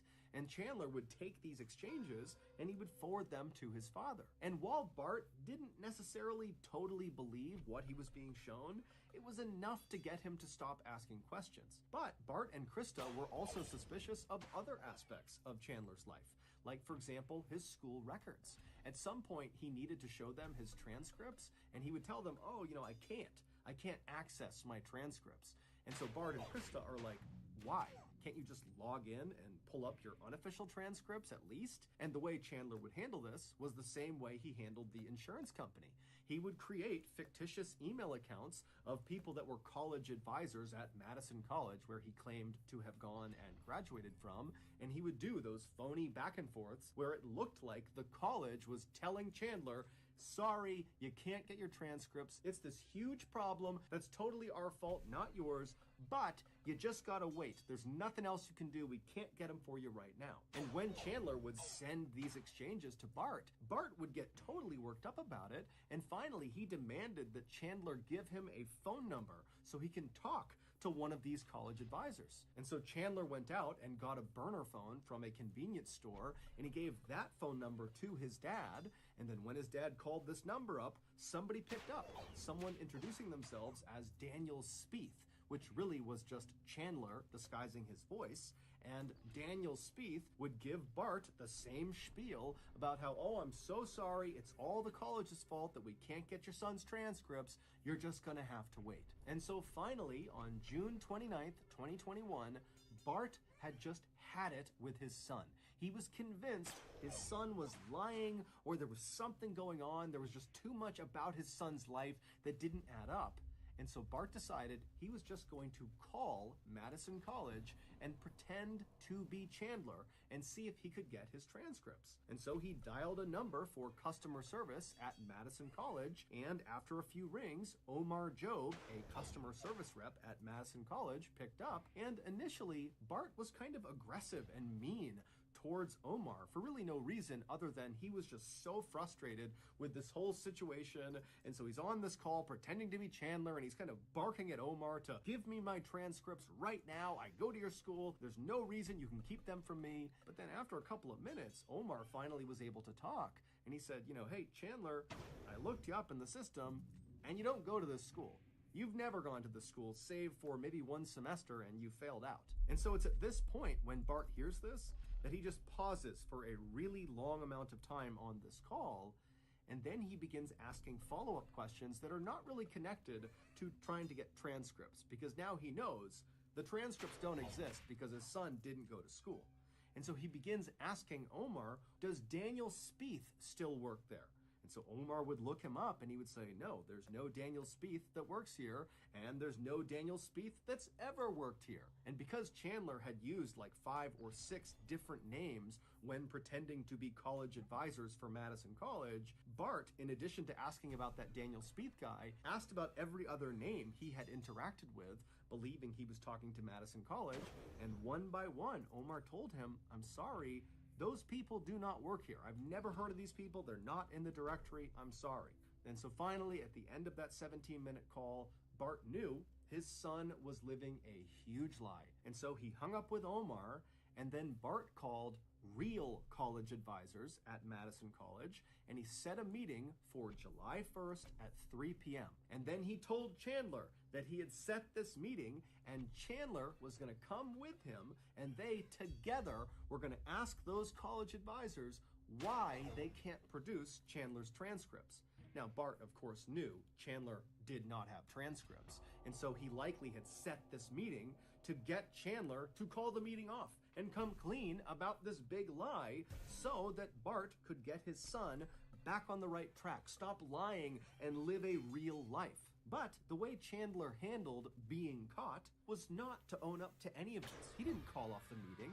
He just waited until the day of the meeting, and then he killed his father, killed his mother, and then dismembered their bodies and burned their body parts in the family fireplace, including their heads. And then when he couldn't destroy their bodies completely, he took what was left of their remains and scattered them all over town in parks and forests and rivers. He even put his father's headless, armless, legless torso behind his girlfriend's parents' house. And all the while, as he's doing this, he's spinning this ridiculous story to his girlfriend, to his brother, to other members of the Halderson family, to police, to colleagues of Bart and Krista, that Bart and Krista just up and left on the morning of July 2nd with this mystery couple.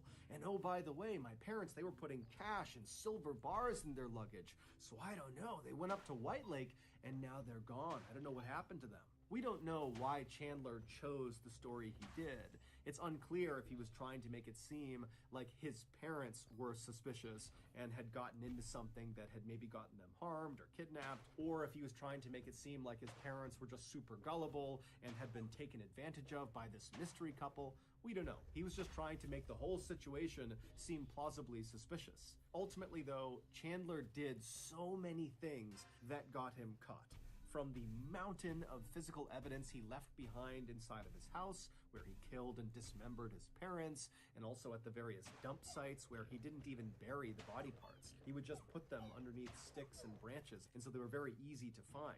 To his extremely suspicious behavior on July 7th, when he walked into the police station and reported his parents missing. That whole time he was talking to police officers, he was acting so weird and was just saying things that didn't make sense, and he just totally came off like a guy who did not care at all that his parents were gone, and really just seemed like a guy who was hiding something. But the big breakthrough that happened on July 8th that broke the case open stemmed from the text message Krista's phone sent to Chandler's phone on July 4th. When Chandler walked into the police station on July 7th and said, "My parents are missing," one of the first questions they had for him was, "Okay, well, when was the last time you spoke to your parents?" And Chandler would tell them he got a text message from his mother, Krista, on Sunday, July 4th. And then he showed them the text message. And the text message said that they had arrived in White Lake and they were going to be sticking around for the parade and they'd be back in a couple of days. But the police noticed that this text message had been sent on July 4th, but in White Lake that year, the parade was on July 3rd. So when this text came through, the parade that anyone in White Lake would be aware of, it's a small place, you're not going to miss this parade, the parade had already happened. So why would Krista be texting her son that she was going to stick around in White Lake for the parade that had already happened? And so this led police to check phone records, and they would discover that text message was sent from Krista's phone to Chandler's phone, but when it was sent on July 4th, Krista's phone was not in White Lake. Instead, it was inside of the Halderson home, right near Chandler's phone. And so when police went to the Halderson house, they searched it and they found Krista's phone in the garage underneath a drawer inside of a shoe wrapped in tinfoil next to her driver's license. And so Chandler had obviously sent that text message on July 4th using his mother's phone to himself. But he had just gotten the date wrong of the parade. And so this discrepancy really opened up the floodgates, and before long it was beyond obvious that Chandler was the killer. And after a thorough investigation, it was determined that Chandler had acted entirely alone, meaning Catherine, his girlfriend, and his brother Mitchell had nothing to do with it. They were just innocent bystanders. Chandler would ultimately be found guilty of killing his parents, and he would be sentenced to life in prison without the possibility of parole. Chandler has still not taken any responsibility for what he's done. Instead, he just tells anybody who will listen that his plan is to continue to appeal his verdict. So that's going to do it. If you got something... Sounds like his parents enabled him to be totally a shit person. That's my opinion on that situation. Yeah, that's about it. And let's watch another one. With Prime Big Deal Days coming October 7th and 8th, greatness is a deal away.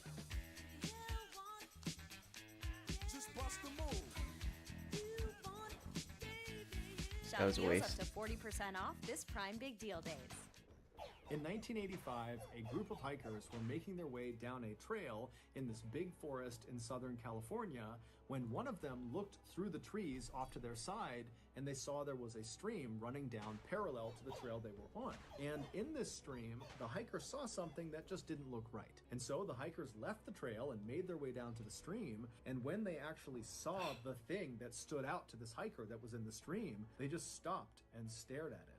It would take investigators another 3 years before they would finally understand what the hikers had just found.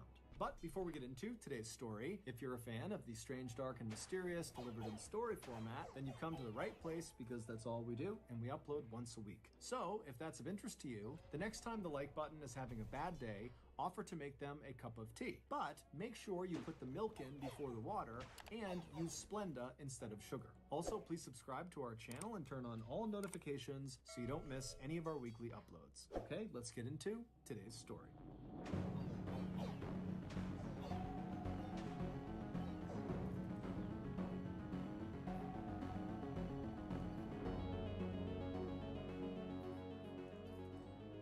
In 1985, 17-year-old Michelle Avila, who just went by the nickname Missy, was a high school junior living in the working-class town of Arleta, California, which is located just north of Los Angeles, California. Despite Missy Such an being idiot. very physically I small, forgot. she was under 5 feet tall and barely weighed 95 pounds.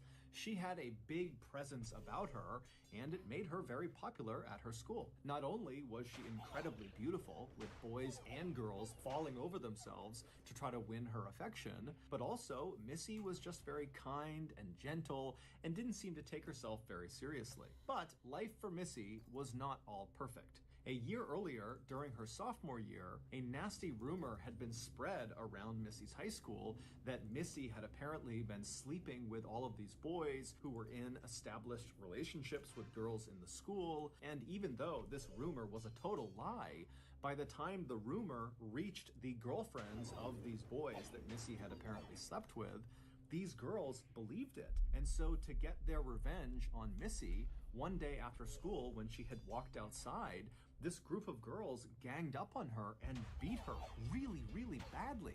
In fact, the beating was so severe that when Missy came home, her family immediately pressed charges on the girl that seemed to kind of lead the attack. Her name was Sonia Bond. But despite Missy and her family immediately filing these charges, the case dragged for months and months and months. But finally, by October 1st, 1985, so at the beginning of Missy's junior year, Missy was within a week of actually going to court and taking the stand and testifying against Sonia. And while Missy was certainly nervous about going to court and testifying, she knew deep down she was making the right decision.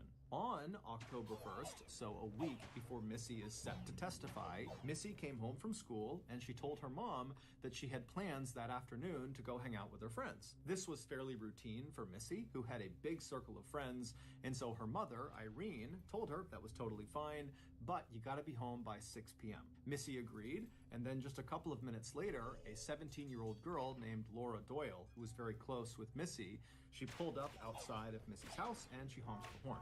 And so Missy heard her, she said goodbye to her mom and to her brother, and then she left the house, ran to Laura's car, hopped inside, and the two girls drove off. A few hours later, at 6 p.m., Missy had still not come home yet. However, her mother, Irene, was not that surprised. Missy was not really a troublemaker, but she really liked staying out with her friends, and so it wasn't that uncommon for her to stay out past curfew and then come home and ask for forgiveness, or she would stay out past curfew and then she would call her mother and ask for more time. And shortly after 6 p.m., the phone rang inside of Missy's house. And so Irene, she hears the phone ringing and she's expecting it to be her daughter. And so she walks over, she picks the phone up and says, "Hello?" But it's not her daughter. It's another young girl's voice. It's Laura's voice, the girl who had picked Missy up after school to go hang out with friends. And before Irene could ask Laura why she was calling, Laura kind of awkwardly asked Irene, "Hey, is Missy home?" And Irene would say, "Laura, she left with you. Isn't she with you?" "No, she's not here. She's running late. Why? What's going on?" After Irene said this, Laura began to panic, and then she proceeded to tell Irene what happened that afternoon while she was out with her daughter. She said after she picked Missy up, the two of them just kind of drove around town, which they did all the time, and then at some point they made their way over to Stonehurst Park, where Missy and Laura and a bunch of their friends would often go and hang out. And so they drove over to Stonehurst, they made their way into the parking lot, and as soon as they were in there, Laura began looking around for other cars that she recognized to see if maybe their friends were there. But after looking around, she didn't recognize any of the cars, and so Laura just reflexively began turning the car around to leave the park. But as she was doing that, Missy stopped her and said, "Wait a minute, I know the guys over there. I want to go say hi." And so Laura stopped the car and she looked in the direction that Missy was pointing, and on the far side of the parking lot were these two guys who appeared to be maybe in their late teens, early 20s. Laura did not recognize either of them, and they were standing outside of this blue car, a blue Camaro. Now, Laura was accustomed to Missy just kind of knowing everybody in town because everybody loved Missy and Missy loved everyone. And so this type of situation was not totally uncommon. However, Laura was just not very excited at the prospect of going and hanging out with these two total strangers to her. But she could tell Missy really wanted to, and so she turns to Missy and says, "Okay, go out there, go say hi to them, and I'm gonna park and I'll meet you in a second." And so Missy, she hops out of the car and she begins walking over to these two guys and she's waving to them, and they're waving back and smiling at her. And Laura, meanwhile, pulls the car into a parking spot, she throws it in park, and she's about to get out when she notices her gas gauge is below empty. And so she calls out to Missy, who's now halfway to these two guys, and she says, "Hey, I'm gonna go fill my car up with gas, and then I'll come back and I'll meet you." And so Missy turns around and she's like, "Okay, bye." And so Laura puts her car back in drive and she pulls out of the lot and she heads into town to get some gas. A few minutes later, when Laura pulled back into the Stonehurst parking lot, she looked in the direction of where the blue Camaro and the two guys were and where Missy was headed, and they're all gone. Missy is nowhere to be seen. Now, this was 1985, so Laura could not just call or text Missy to see where she had gone.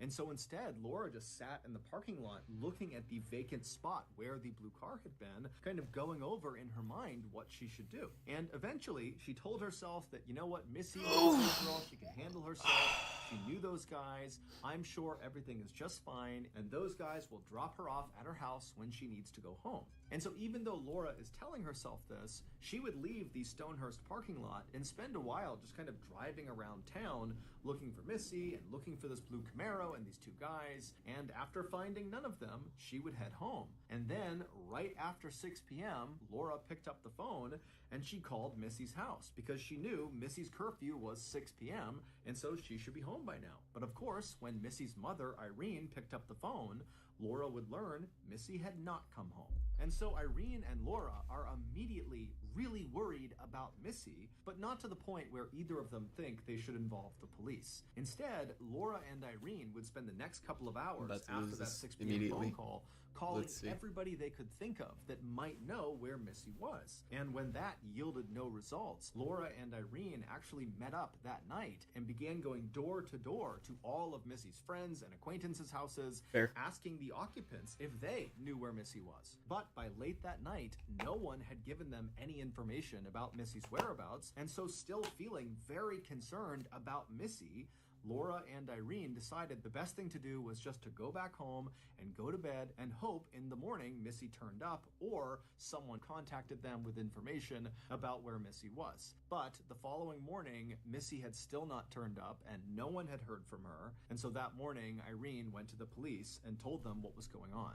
Immediately, the police honed in on Laura and began going over every single detail of what that blue Camaro was doing, what those two guys looked like, what did Missy say about these two guys? Did she get any information about where they might go or who these guys were?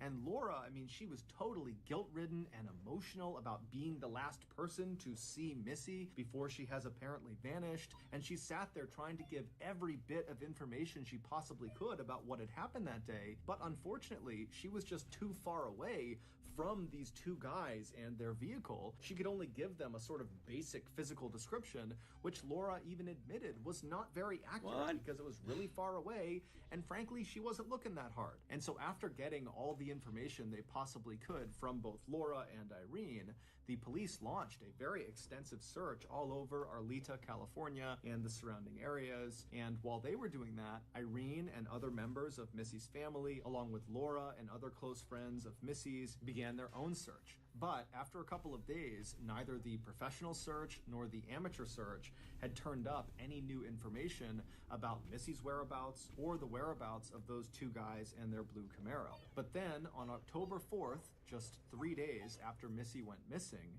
Missy would be found. However, it would take investigators another 3 years to finally make sense of what actually happened to her.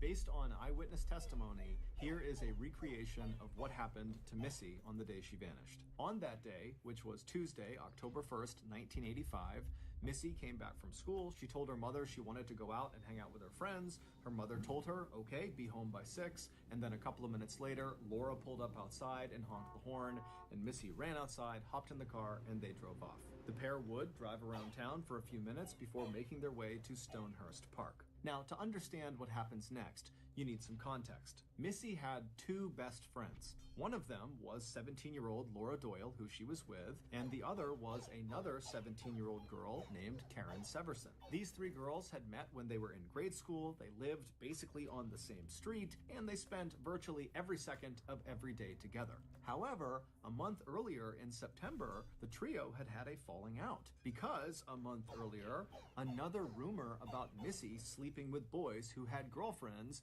began circulating around the school, except this time, the girlfriends in the rumor were Laura and Karen.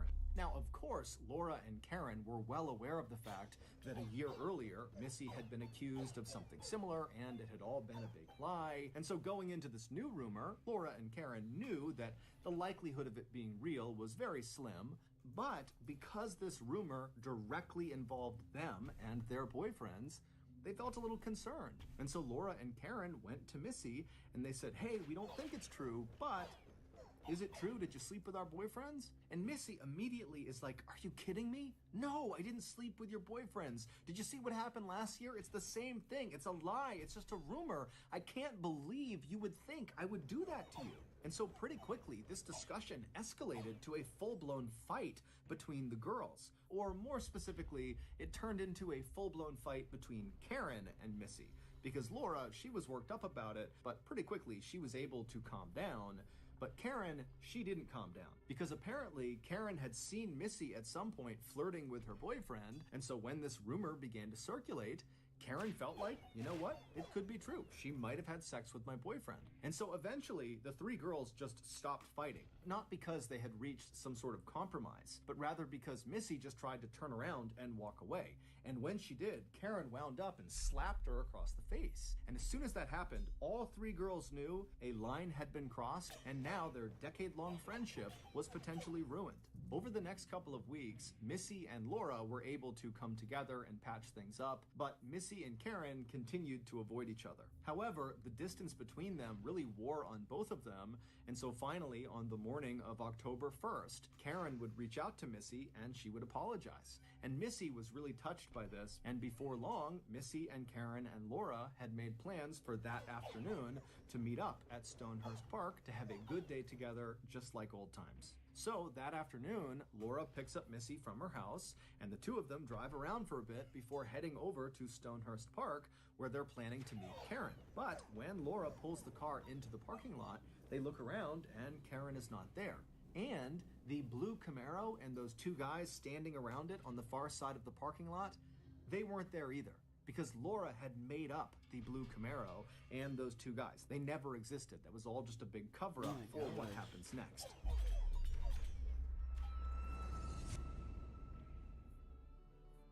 A few years ago, I was told that my anger issues were actually tied to something much bigger. I I was depressed. But despite agreeing with this conclusion, it was still really difficult for me to go out and get help. I just felt really uncomfortable at the notion of walking into some doctor's office and telling some stranger about my feelings that I didn't even understand. But with the encouragement of my family and friends, I did seek out a therapist, and honestly, it saved my life. So if you have a lot on your mind right now, but you've put it off because it's too uncomfortable to go out and get help, then today's video sponsor, BetterHelp, is for you. BetterHelp is a highly reviewed online therapy platform, which means you don't ever have to walk into the doctor's office and have some super intense in-person conversation about your feelings. Instead, you can get the help you need from the comfort of your own home. On BetterHelp, all 20,000 plus therapists, without exception, are licensed, trained, experienced, and accredited psychologists, marriage and family therapists, clinical social workers, or licensed professional counselors. They also all have a master's degree or doctorate degree in their field, and they possess at least 3 years and better joint spirit to parking lot at. So Laura and Missy, they pull into the parking lot at Stonehurst, and they park in a spot and proceed to wait for Karen.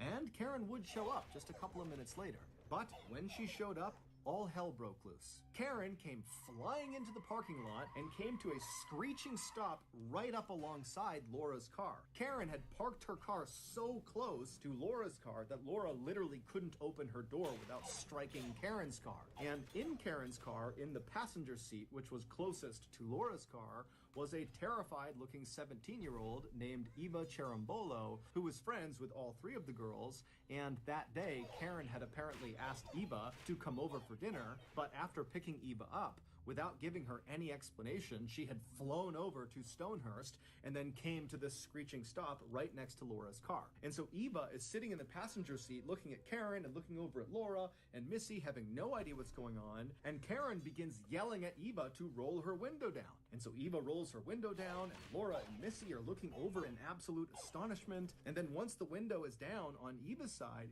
Karen begins screaming across Eva out the window at the car that Laura and Missy are in. And so Laura and Missy exchange totally confused looks, and then Laura rolls her window down, and suddenly Laura and Missy can hear what Karen is yelling. And Karen is hurling the most vile and horrible insults at Laura, not at Missy. It takes Laura a second to realize what Karen is yelling about, but once she realizes that Karen is just ruthlessly insulting her, Laura just turns and begins hurling insults back at Karen. And so the whole time, Laura and Karen are just screaming at each other. Missy and Eva are just sitting in their respective passenger seats, having no clue what's going on. And just as quickly as Karen had arrived and begun screaming at Laura, Karen put her car back in drive and sped right out of the parking lot. And Laura, at this point, is totally incensed and enraged at Karen for some of the things she had said. And so Laura fired up her car, threw it in drive, and before Missy could tell her otherwise, Laura had sped out of the parking lot after Karen. And for the next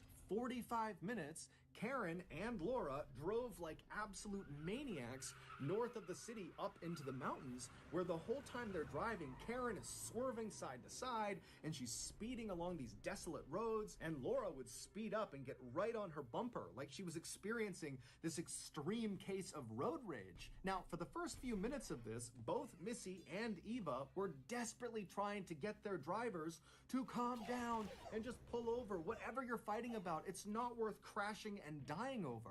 But little did Missy or Eva know, there was something much, much bigger going on between Laura and Karen. And so their requests to stop the cars fell on deaf ears. Finally, after this 45-minute white-knuckle insane drive along these mountain roads came to an end when the road they were on kind of funneled them into this dirt parking lot in the middle of this huge forest. And as soon as they reached this parking lot, Karen came to a stop, and Laura narrowly avoided smashing into her and came to a stop right next to her. And as soon as the two cars were stopped, both drivers hopped out and were immediately in each other's faces, shoving each other, screaming at each other, just continuing this awful fight. Eva just stayed in the passenger seat and did nothing. She was just hoping that whatever was going on would eventually end and they could leave. But Missy, she's looking out there at her two best friends who seem like they're about to kill each other. And so Missy decides she's gonna get out and try to separate them. And so she begins to open her car door, and the second she does, both Karen and Laura, who were maybe 5 or 6 feet away from her car door, they both immediately stop fighting. It was like a switch had been thrown,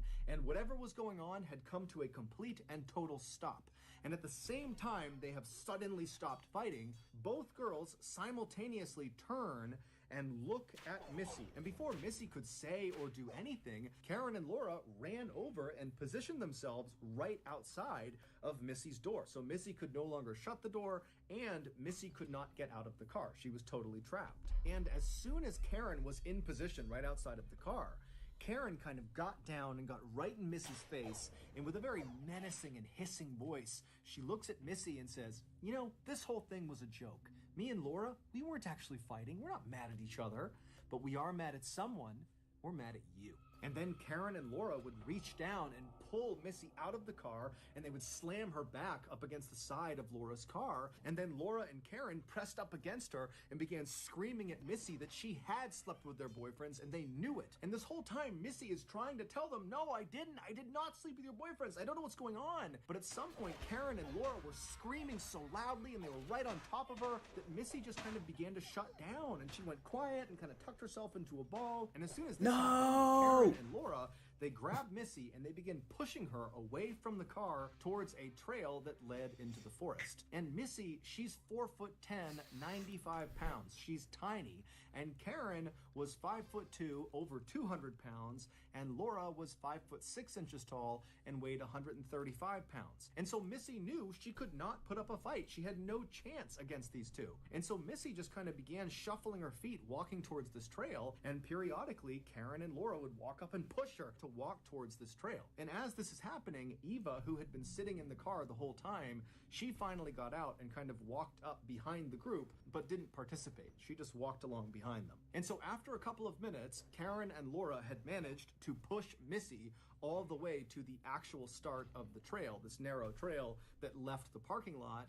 And at that point, Laura walked around Missy, so she was in front of her, and Karen stayed behind Missy. And the two girls ordered Missy to keep following them into the woods. And Missy did not put up a fight. She just put her head down and continued walking along the trail behind Laura, with Karen behind her, periodically pushing her, and then several steps behind Karen was Eva, who just continued to do nothing. After the girls had walked for a little while on this trail and were out of sight of the parking lot, Laura came to an abrupt stop, and she turned around to face Missy. And by this point, Missy was genuinely terrified. She was crying, she had her head down, and she was just hoping that her captors were going to let her go. But once they stopped and Missy looked up at Laura, Laura wound up and decked Missy right in the face. And as soon as she hit Missy, Karen immediately jumped in. And before long, Missy was on the ground getting punched and kicked and stomped on by Laura and Karen. And again, Eva just stood there watching, doing nothing. Eventually, Laura and Karen would stop beating Missy. And at that point, Laura would pull out a knife, and she would reach down and she would grab Missy's hair, and she began hacking it off. Missy was not a vain person, but she loved her hair. It had to be perfect anywhere she went. It was her prized possession, and Laura and Karen knew it. And so Laura, she begins hacking off the hair with her knife, and Karen, who wanted to get involved but didn't have a knife, just began grabbing Missy's hair and ripping it out with her fists. Finally, after much of Missy's hair had been hacked off of her head, Laura and Karen stopped and just stood up and looked down at Missy, who was now in the fetal position just crying to herself. But Laura and Karen were not done. At this point, they got out restraints and they tied Missy's hands behind her back and they gagged her mouth. And again, Eva did nothing. Once Missy was completely restrained, Laura got up and began walking towards a nearby stream that was about 10 feet away from them down a hill. And so Laura gets down to the stream, she wades in about halfway where the water comes up about 8 inches on her leg, and then she turns around and she looks up the hill at Missy and Karen and Eva, who's off to the side. And Laura, while staring directly at Missy, she reaches down and begins running her fingers through the water and says to Missy, "Why don't you come down and get in the water with me?" When Missy didn't move, Karen, who was standing next to her, hauled her up and then pushed her down the hill. And Missy doesn't have the ability to brace her fall because her hands are bound, and so she slams down on her face and she rolls down to the edge of the water, and there she stops. And before Missy can get up, Karen and Laura had descended on her, they'd grabbed her by the shoulders, and they began dragging her out into the water. And so Eva, who's watching this happen, again does nothing and just turns around and begins running down the trail back towards the cars. When she gets to the cars, she discovers they are both locked, so she can't go anywhere, and she was too far away from anywhere to walk. And so her only choice was just to go back down the trail to where her friends were. And so Eva goes back to this trail and she begins walking in the direction of the stream. And as she's walking, before she can see any of the girls, she hears a terrifying, blood-curdling scream coming from somewhere deep in the forest. And Eva was so terrified that she stopped where she was, she turned around, and she ran back to the cars. Eva would sit down on the ground between the two cars, and she would begin to rock back and forth. After nearly an hour of doing that, Karen and Laura suddenly emerged from the trailhead, soaking wet and laughing. Missy was not with them. After Ava had turned around and run away from the stream to go back to the cars the first time, Laura and Karen had grabbed Missy, dragged her into the water, and laid her on her stomach in the 8 inches of water. And so Missy is trying desperately to keep her head out of the water, but Laura comes around and grabs her legs and presses them into the water, and then Karen comes around and grabs the back of Missy's head and forces her head down into the water. Missy would start fighting for her life, trying to wriggle her way out of the water, and at some point she would manage to get out from under their grasp, and as soon as her head cleared the water, she took in a big breath and then let out that piercing, horrifying scream that Ava heard as she was walking back down the trail, which scared her and caused her to run away again. And after Missy let out that primal scream, Karen readjusted her grip and pressed her head back into the water. Missy would continue to squirm and fight against Karen and Laura, and periodically she'd get her head up out of the water just enough to get a little gulp of air, and then she'd choke down a bunch of water and have her head pushed down into the water again. Until finally, Missy's strength just started to ebb. And when Karen and Laura sensed that Missy was on the verge of death and she was very weak, they seized the opportunity and they leapt off of her just long enough to run over to the side of the stream where there was this big, heavy log, which investigators would later determine weighed over 100 pounds. So it weighed more than Missy, and Karen and Laura, they'd pick this log up, they'd walk back into the stream, and they'd drop the log directly on the back of Missy's head, forcing it down into the water permanently. A few minutes after drowning Missy in the stream, Karen and Laura walked out of the trail, they got into their cars, Eva climbed into Laura's car, and the girls just left the parking lot and drove back home, leaving Missy in the woods. 3 days later, a group of hikers were in that forest near where Missy had been killed, and they spotted her body in the stream. When police arrived, they found cigarette butts, a beer bottle, and men's overalls lying out near where Missy was found. These items were there entirely coincidentally. They had nothing to do with what happened to Missy, but they somehow made the lie about Missy being with those two guys in their Camaro before she vanished seem more believable. Mostly because when Laura described these two guys to police, she kind of made it seem like they were bad boys or troublemakers, like the type of guys who would go off into the woods and smoke and drink for fun. And so the police just continued to chase down this two guys and a blue Camaro lead until the murder case went cold. But 3 years after Missy was murdered, Eva, who had been threatened by Karen and Laura never to say a word about what she knew, finally came forward to police and told them that Karen and Laura had killed Missy. When Karen, Laura, and Missy became teenagers, Missy really blossomed into this beautiful young woman who everybody seemed to adore. Meanwhile, Laura and Karen had the opposite experience. They felt awkward in their bodies and felt like no one really liked them.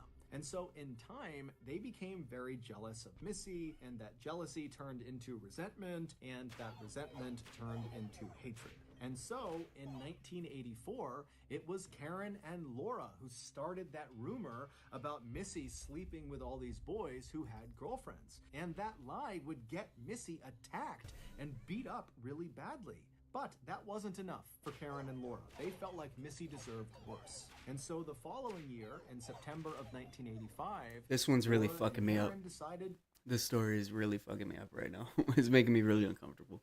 to kill Missy. Their plan began with spreading another rumor about Missy, about how she was sleeping around with boys with girlfriends, except this time the girlfriends in this rumor would be Laura and Karen. They did this knowing this rumor would start a fight between the three of them, and they knew that Missy just would not be able to be mad at her friends. She would want to make up with them. And so Karen and Laura, they start this rumor. It does cause a big blowout fight between the three of them. But then after this fight, Laura very intentionally makes up with Missy and kind of says, hey, let's make things right again. And so she pretends to be friends with Missy. And then a couple of weeks later, on the morning of October 1st, Karen would contact Missy. She would tell her how sorry she was. And she asked her, hey, do you want to get together today, all three of us, just like old times? And Missy fell right into their trap, because she was so excited at the prospect of getting to spend time with her two best friends who she really did love. And so she quickly agreed to meet up with them. And so Laura and Missy, they arrive in the parking lot of Stonehurst Park, and then Karen comes flying in, and there's this huge fight, and there's this 45-minute drive up into the mountains where they reach this parking lot, and Karen and Laura are fighting with each other, and Missy has no idea what's going on, and then all of a sudden, the fighting stops. Because the fighting wasn't real. It was all rehearsed. Laura and Karen had done that in order to throw Missy off guard and to get her up into this forest up in the mountains where they could kill her. It's unclear why Laura and Karen brought Eva along, but most likely she was brought along as a decoy as well. After Missy's body was found and the police were on this mad hunt to find these two guys and the blue Camaro, Karen actually moved in to Missy's family's home. She told them she just wanted to offer support during this really difficult time, but in reality, she just wanted to keep close tabs on the investigation, and any chance she got, she wanted to make sure she threw police and Missy's family off of her and Laura's trail. And so for months, Karen slept in Missy's bed. She ate at the same dinner table where Missy would eat with Missy's family, and Karen would spend hours out in the car with Missy's mother, Irene, and other members of Missy's family, driving around looking for clues about where Missy could have gone or who really was responsible for Missy's death. When the truth finally came out 3 years later that Karen and Laura had been the ones who killed Missy, Missy's family could not believe that their daughter's killer was literally living with them the whole time. Ultimately, Laura and Karen would be found guilty of killing Missy, and they would each be sentenced to 15 years to life in prison. Karen Severson was paroled in December of 2011, and Laura Doyle was paroled a year later in December of 2012. Jeez, So man, that's gonna what do the it. If fuck? you got something out of today's episode and you haven't done this already, then What if you could add a Moonbury onto your collection in seconds? BoxGG's new vending machines let you pull slabs that are... In early 2014, a sheriff's department in a little town in Oregon conducted a search of a huge 20-acre farm tucked away inside of a forest. A local man had gone missing recently, and this farm was one of the few places they knew he had been. Very quickly into this search, a deputy was walking around the outside of the barn when he saw something strange on the ground. At first, he had no idea what it was, but as he got closer, it became very obvious. Not only would this discovery become front-page news all across the country, but it would also lead investigators to discover something much more sinister going on in that little town. But before we get into that story, if you're a fan of the strange, dark, and mysterious delivered in story format, then you've come to the right place because that's all we do, and we upload once a week. So, if that's of interest to you, please offer to make the like button a cup of coffee, but be sure it's full of coffee grounds. Also, please subscribe to our channel and turn on all notifications so you don't miss any of our weekly uploads. Okay, let's get into That last one was really fucked up. today's story. Actually, I have to pee. I'm gonna cover this because I don't have any pants on. I'm not gonna lie. So give me 1 second.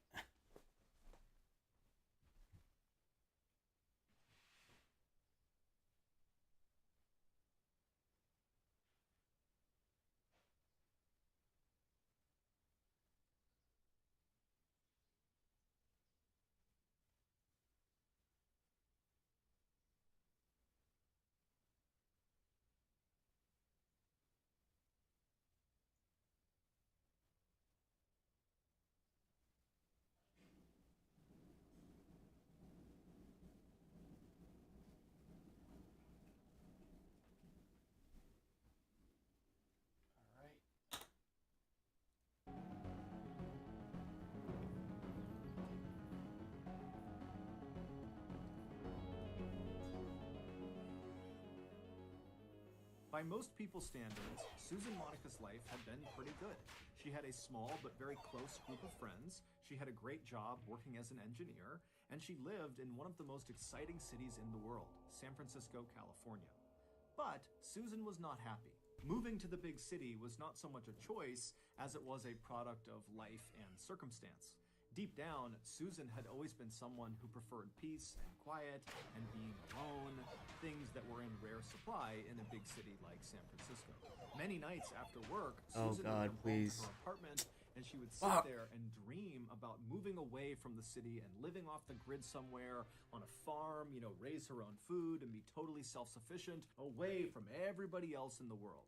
And then one day in 1991, when Susan was 43 years old, she made that dream a reality.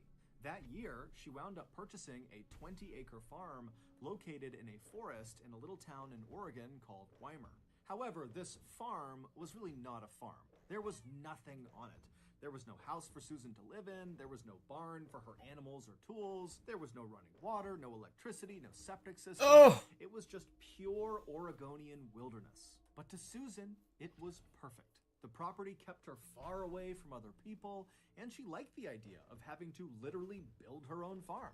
After all, she was an engineer by trade, so she actually knew how to build buildings efficiently and safely, and she was a big, strong, sturdy woman who was not afraid of manual labor. So, when Susan finally arrived in Weimar and made her way up the winding dirt road through the forest and arrived in front of her property and looked out at the vast, rugged landscape for the first time, she was filled with a rush of excitement. Even though there was nothing on her 20 acres, it already felt like home. Over the next several months, Susan would transform these 20 acres into a neat little farm, complete with a big barn and a shack for her to live in, and a few animal pens for livestock. However, after the farm was built, Susan realized that building the farm was actually not the hard part. The hard part was maintaining the farm, going out there every day and doing all of her chores, feeding all the animals and doing all the different projects she had in mind. It was exhausting. And so not long after the farm was complete, Susan realized that as much as she wanted to be totally alone out there, she had to set that aside and hire some help. And so Susan printed out all of these help wanted flyers and put them all over town in Weimar, and before long, people began making their way up to her property to inquire about the role. Most of these applicants were people who struggled to find work elsewhere, either because they lived a sort of transient lifestyle, bouncing around from place to place so no one was ready to hire them long term, or because they had a criminal record and just straight up could not get a job. But Susan didn't care about either of those things. All she cared about was the people she hired would work hard and they would respect the peaceful, calm atmosphere she was fostering on her farm. Basically, do the work and leave me alone. And over the next 20 years, Susan would find dozens of people who were able to do just that. Most of them would work for Susan only for a short period of time. Others would stick around for a little bit longer, but eventually all of Susan's workers kind of rotated pretty quickly and moved on to other things. And when that happened, Susan would simply put up more help wanted flyers in town and hire more people. And in all the 20 years that Susan had been hiring these temporary workers at her farm, after they did move on and went somewhere else, Susan never heard about them again. However, that was about to change. On January 1st, 2014, Susan, who was 66 years old by this point, was outside of her shack out on her driveway when she happened to look up and see a car coming up her road. Now remember, she lives in the middle of nowhere. No one comes out to see her, so this is a very rare event. And so Susan is totally keyed in on this car. And this car, they pull into her driveway, and then out of the car popped 3 young people. It was 2 young men and 1 young woman. And before Susan could even ask them who they were or why they were here, they were telling her. They said they were looking for their father, Robert Haney, who at one point had told them he was working on Susan's farm in exchange for a little cash, and also Susan was letting him park his camper on her property, and he was living in that camper. The kids said their father always checked in with them at least once every couple of months, but they had just gone this really long stretch without hearing from him, and since he didn't have a cell phone and no permanent address, they had no real way of getting in touch with him, and so they were out there looking for him to make sure he was okay. And so they asked Susan, "Do you remember our dad, Robert? And if so, do you know where he is?" Even though this whole situation was totally surprising for Susan because she almost never got visitors, so that alone was kind of jarring for her. But when she heard the kids say their dad's name, Robert Haney, she immediately knew who that was. Susan told them that she had hired their father the previous spring to help build a structure on her farm. And initially, Robert was really nice to have around the farm. He worked really hard, he kept to himself, he was quiet, and he had a dog that was really friendly and loving. But in August of the previous year, so 5 months into Robert's employment on Susan's farm, Susan would tell them that their dad totally changed. He started drinking really heavily and not really working very much, and spending a lot of the day just kind of ranting and raving outside of his camper about how he wanted to exact his revenge on someone. Susan would eventually find out that what Robert was talking about is apparently one of his kids had been assaulted, and he felt very guilty that he had not been there to protect his child. And so the way Robert was handling this guilt was by drinking and thinking about getting his revenge on the attacker. Now, while Susan did understand why Robert felt the way he did, Damn it, why fuck. he was kind of acting the way he was, it didn't change the fact that Robert's behavior had become very disruptive on her farm, and the one thing Susan really wanted was peace and quiet.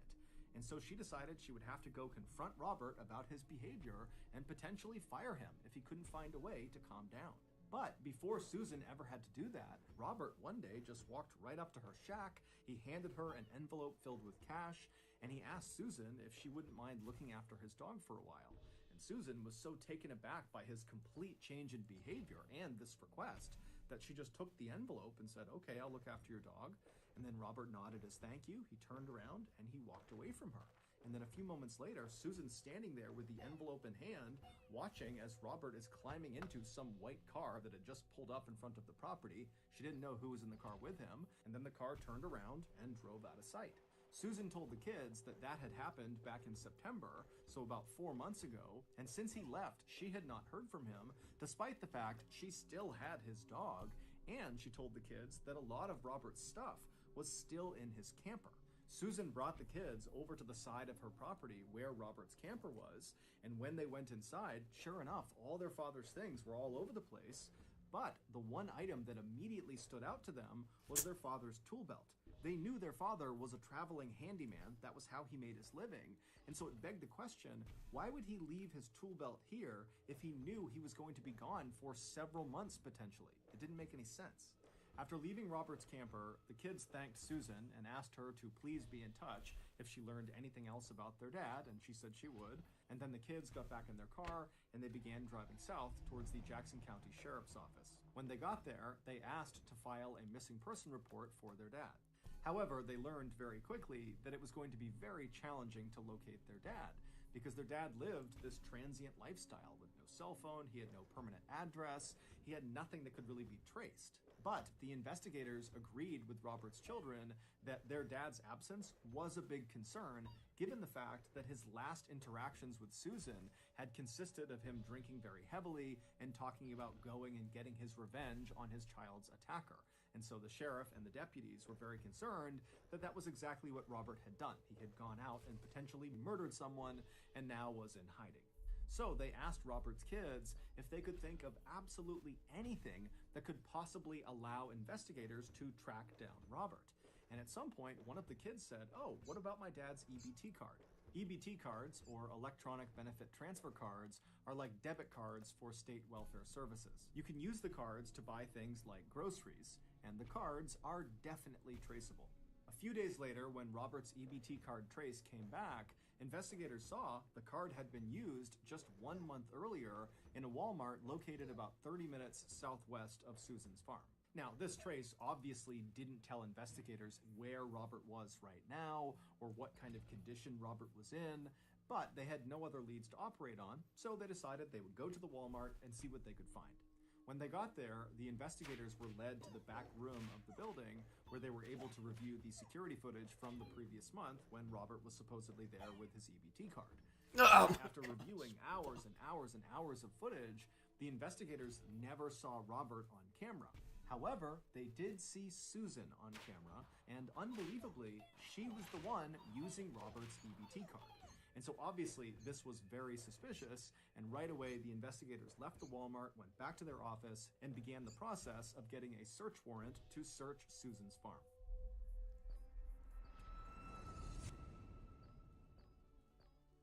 Last night, I decided I wanted to treat my family to a nice homemade dessert. And so I headed to the grocery store and I picked up a trough of spoiled milk and a hammock of fermented herring, and then I headed home to blenders that I was juice this and give up to one.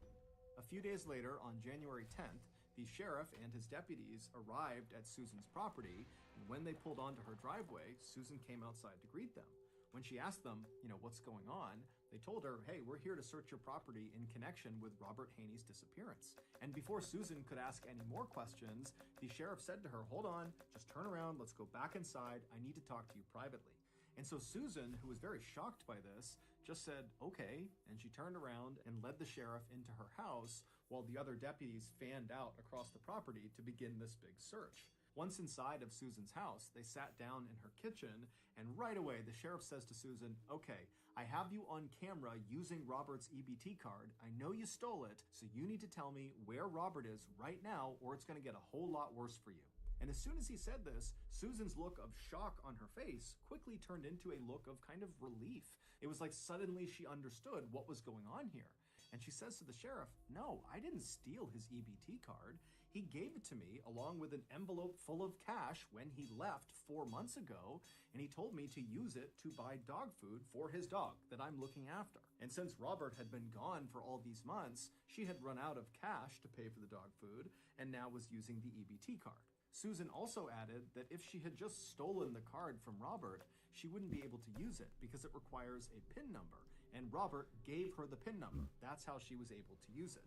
The sheriff was not totally sold on Susan's story, and so he continued to ask more questions, trying to trip Susan up about how she came to acquire this card, but Susan was very firm that Robert had given her the card, and that was it. And so after several minutes, the sheriff realized that Susan was likely telling the truth, which meant the EBT card angle was likely a dead end, and they would have to call off this search. While I'm passing out the cards, I'm gonna pull your card. Uh-oh. Okay.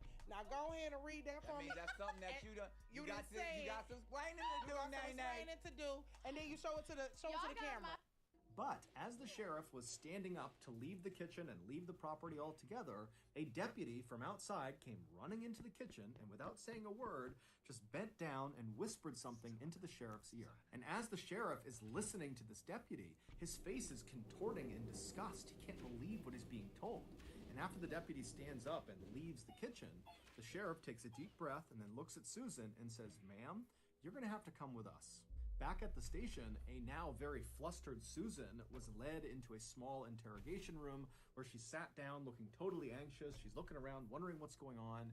And then the sheriff walked into the room, immediately hit record on the camera, and then looked at Susan and says, has anyone died on your property? The story that Susan would tell the sheriff that day in the interrogation room was so completely unexpected and horrific, it would make headlines all across the country. Before Susan began this story, she told the sheriff that everything she had said about Robert Haney's disappearance had been the truth. However, she had left one little detail out. After Robert had handed Susan that envelope full of cash and the EBT card, and then climbed into that stranger's car and driven away, after that, Robert had actually come back to her farm, and recently. Susan said she discovered his return when one morning she got up and she went outside to go feed her animals when she looked over at the pig pen and saw all the pigs who would normally be laying down and lounging around at that time of the day. They were all up and they had converged in one portion of the pig pen, and they had kind of formed a circle around something on the ground, as if they were all trying to look at something on the ground. Now, Susan said this was totally uncharacteristic, so obviously something weird was going on, and so Susan dropped her food and rushed over to the fence. She climbed into the pig pen, and as she got closer and closer to all these pigs, she realized they weren't just looking at something on the ground, they were eating something on the ground. And so Susan goes right up to this ring of pigs, and she begins pulling them aside, and then right in the middle on the ground is Robert. He was laying on his back, and his insides had all been torn out. It was like the pigs were disemboweling him, and the most shocking thing is Robert was still alive. He was moving his arm and groaning. Susan tried to pull the pigs off of Robert, but she said they kept coming back and really aggressively continued to eat Robert. It was like they were in this feeding frenzy. And so Susan said, you know, I thought about lifting him up and moving him, but Robert was practically split in two, and she felt like if she tried to move him, that would kill him anyways. And so Susan said she did the thing that she thought was right at the time. She left the pig pen, went into the barn, got a shotgun, ran back to the pig pen, raised the weapon, and fired it into Robert. Susan told the sheriff that this was purely an act of mercy. She was ending his suffering. After Robert was dead, Susan said she just left the pig pen, and then 3 days later, she went back into the pig pen with bags and collected the little bits of Robert that had not been eaten by her pigs. And then she took those bags of remains and chucked them into her barn on top of the trash pile. But clearly, Robert's remains had not remained in the barn because the thing that deputy had whispered into the sheriff's ear when the sheriff was talking to Susan in the kitchen was, "Sir, we found a leg outside." It was Robert's leg, and it was found not inside of the barn in the trash pile, but out in the middle of her property, just out in the open. Susan, when confronted with that information, suggested that, maybe a wild animal had gone into the barn, got a hold of it, and dragged it off. The sheriff didn't even know what follow-up questions to ask. And so he just said, well, why didn't you call 911 when you first saw Robert? I mean, maybe we could have saved him. Or at least after he was dead, why didn't you tell someone? Susan would say that the reason she didn't tell anyone is she was afraid that if word got out about what her pigs had done, then her pigs would be euthanized and she would lose a major revenue stream because she sold her pigs' meat in town. And she said even if her pigs were not euthanized, she was worried people in town would not want to buy her pigs' meat after they learned her pigs were attacking and eating humans. Susan would tell the sheriff exactly where they could find the bags that contained Robert's remains, and she even said she would take a polygraph test to show she was now telling the whole truth. But when she actually sat down to take the polygraph test, she kept fidgeting and coughing and doing these really dramatic sighs, and it was causing the test operator to get really inaccurate readings. And so when this first polygraph test was over, the results were inconclusive. And so the investigators made Susan take another test, but again, she continued to fidget and yawn, and so finally the investigators in the room watching this happen just called off the test. And when they did, they said to Susan, hey, we're going to search your farm, and if there is anything on your farm that you have not told us about, you're going to be in serious trouble because we're going to find it. At this point, Susan kind of stopped fidgeting, and she looked up at the investigators, and after a long pause, she reached out across the table and grabbed a piece of paper and a pen. She pulled it back, and she began drawing something. And after a few seconds, it became pretty clear she was drawing a map of her farm. And after the map was all drawn out, she drew a big X in the middle of it and then slid the map back across the table to the investigators. And she said, if you go to that X, you'll find Stephen.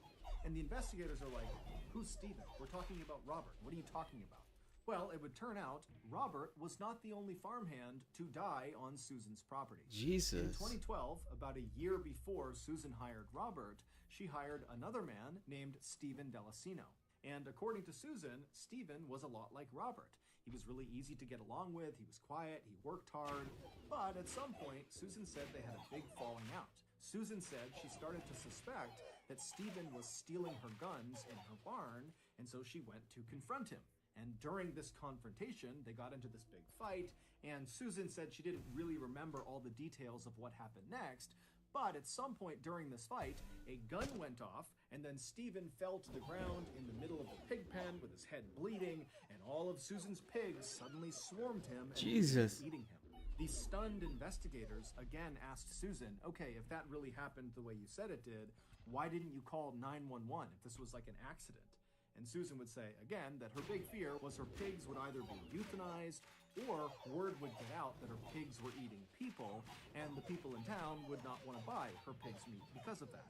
In the end, as far-fetched as Susan's stories were about what happened to Robert Haney and Stephen Delicino, there was never any evidence that actually contradicted her claims. And so as a result, when Susan went on trial for murdering Robert and Stephen, it came down to whether or not the jury believed Susan. And they didn't. Not at all. They believed that Susan was completely lying, and that in reality, Susan, who was known to have a very quick temper, shot Stephen and shot Robert very much on purpose, and then threw them into her pig pen. We can only hope they were dead before her pigs began eating them. On April 21st, 2015, more than a year after Robert's children had reported him missing, Susan was convicted of 2 counts of murder for Robert and for Stephen, and 2 counts of abusing a corpse. She was sentenced to a minimum of 50 years in prison. While in custody, Susan would be overheard saying there were 17 other bodies buried on her property. However, when the police went out there and searched again very extensively, they never found any other remains. In a world where you've constantly been told what you can't do, Who will you choose to be when presented with something different? Be inspiring. Paint your own story of what life could be and what you want out of it. be authentic, embrace who you truly are and hope to be, as someone who is unapologetically you. Be thought-provoking. As someone who's been there, share the importance of being your own advocate. Because schizophrenia shouldn't change who you want to be. The next time you're out walking around the streets of London, look up. Chances are good you will find a camera somewhere nearby. Because as of publishing this video right now today, London is one of the most surveilled cities in the entire world, with citizens being filmed up to 70 times a day. Now, the reason for all of these cameras is to deter and more effectively prosecute criminal activity. But the vast majority of the footage these hundreds of thousands of cameras all over London capture every day is just normal people doing normal things. But periodically, these cameras will capture people doing just horrible, illegal things. And today, I'm going to tell you the story behind one of those types. I think after this Now, match, at first I'm gonna glance, stop the video playing. clip, which we're Fucking gonna bored. play, will not be that shocking. But trust me, with context, it's horrifying. But before we get into that story, if you're a fan of the strange, dark, and mysterious delivered in story format, then you come to the right place because that's all we do, and we upload once a week. So, if that's of interest to you, in your will, please give the like button a treasure map that leads to a pot of gold. However, replace the gold with a $6 gift certificate to Blockbuster. Also, please subscribe to our channel and turn on all notifications so you don't miss any of our weekly uploads. Okay, let's get into today's story.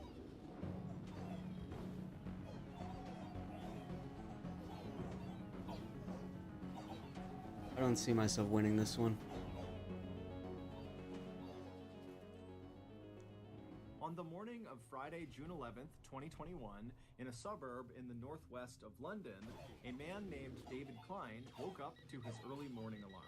David rolled out of bed, he got dressed, and he very carefully made his way downstairs to start getting ready for work. As David moved around this old brick house he was in, he was very careful not to make much noise because he didn't want to wake up his roommate, a 67-year-old widow named Deborah Chong. Deborah was technically David's landlord, but she didn't charge him any rent.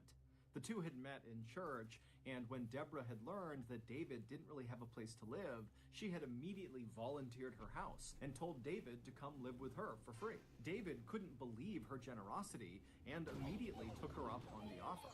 And then after he had moved in, he learned that he was far from the first person who Deborah had allowed to come and live in her house rent-free. It would turn out Deborah, whose late husband had given her a ton of money in his will, felt like it was her responsibility and her duty to use her ample resources to house people that were kind of down on their luck. She said it was her way of serving God. Also, David got the impression that Deborah just liked having people living with her in her home. It made her happy. But David would notice a distinct change in Deborah's personality around the time the COVID-19 pandemic started in early 2020. At that time, Deborah, like many other people, was very concerned about this global health crisis and wanted to learn more about what was happening and what could happen in the future. And so the way she did that is she obsessively began going on YouTube and began consuming COVID-19 related content and political content surrounding COVID-19 and the pandemic and lockdowns. But instead of becoming more educated and well-versed on what was happening in the world, Deborah's constant consumption of COVID-19 related content on YouTube really just made her feel incredibly stressed out and anxious. And as David began to see firsthand, Deborah's sudden high levels of anxiety really began wreaking havoc on her life. Years earlier, Deborah was officially diagnosed with paranoid schizophrenia, which is a mental illness that causes bouts of psychosis, which is like losing touch with reality. Now, pre-COVID, pre-pandemic, her symptoms were so mild that she basically led a totally normal life. But once the pandemic started and her YouTube quest for information caused that spike in stress and anxiety, it caused a spike in her symptoms. And so she began suffering from frequent and lengthy hallucinations and delusions. One time, David came home from work, and when he went inside the house, he found Deborah sitting at the kitchen table, diligently writing these handwritten letters to various British public figures. And when David asked her what she was doing, she explained to him that these British public figures were speaking directly to her through the YouTube videos she was watching. And so these handwritten letters were her response letters back to these public figures. In May of 2021, Deborah's hallucinations had gotten so bad that doctors intervened and forcibly injected her with an antipsychotic medication. And while these meds definitely reduced Deborah's symptoms, they also had some pretty negative side effects as well. Namely, they totally curbed her appetite and they made sleeping really challenging. And so pretty quickly, those two side effects combined made Deborah feel really weak and tired basically all the time, to the point where she sometimes needed David to literally hold her up by her arm just to walk down the street. Now, David, of course, had no problem helping Deborah with whatever she wanted. I mean, she had done so much for him, but David had work, and so he was only really available to help her in the mornings and in the evenings during the week. And so he had actually spoken to Deborah about hiring a full-time caretaker that could live with her and just take care of her at the level she needed all the time. And Deborah was open to it. She actually called a company that offered that service, and they told her they would get someone out to her, but it would take some time before her caretaker was actually assigned to her. Now, David was really pleased with this development, but he really wished they would speed it up. Because again, every time he was away all day at work, he knew Deborah was home by herself, and so he was just so worried something was going to happen to her when he was gone. So after David gathered up all of his things All right. and very quietly There's a made his W. way from the kitchen to the front door, he paused for a moment and said a silent prayer in his head for Deborah's safety and protection while he was away at work. And then he opened the front door, That's quietly it. went outside, shut the door I'm going to end the stream. I guess we'll finish this. behind him and headed off to work. A few hours later, David came home from work, he went back inside of the house, and the first thing he did is he called out for Deborah. But Deborah didn't call back, and the house was very quiet, and so David took off his shoes and walked around the first floor, kind of calling out for Deborah as he walked, but again, there was no answer. And so after walking the whole first floor and not finding her, he yelled one more time really loudly, "Hey, Deborah, are you here?" And after hearing nothing, he pulled out his phone and he called Deborah. And as the phone was ringing, he could hear Deborah's phone ringing upstairs. And so he thought, okay, maybe Deborah is upstairs, she fell asleep, and her phone's just next to her on the bed. And so with David's phone still calling Deborah's phone, David began walking upstairs. And when he got to the top of the stairs, he just followed the sound of Deborah's ringing phone into her bedroom. And when he went in there, Deborah was not in there. Her phone was, though, and so were her glasses. They were both just sitting on the bed. Those were two items that Deborah would bring with her anywhere she went. And so, trying not to panic, David called out a few more times for Deborah, but again, there was no answer. And so after quickly searching her bedroom and not finding her, he searched all the other rooms upstairs, but again, she just was not there. She was not in the house. And so David began calling and texting friends from church and other people that knew Deborah to see if anybody had heard from her or knew where she was. But no one did, and the only people who had recently talked to her said she was totally incoherent, talking about spirits and demons and the destruction of all mankind. And so so, believing Deborah must be suffering from a schizophrenic hallucination somewhere out in the city, David picked up his phone again and he called the police. When the police showed up at the house, David filled them in on what was going on, and the police told him, hey, look, we'll go back and review all of the CCTV camera footage taken from outside of your house. We're bound to see footage of Deborah leaving her house at some point, and then we can just watch where she goes. And so David felt reassured, and the police felt very confident. But when the police went back to the station and began reviewing all of this security footage taken from roughly outside of Deborah's house, there was no footage of her ever leaving the house.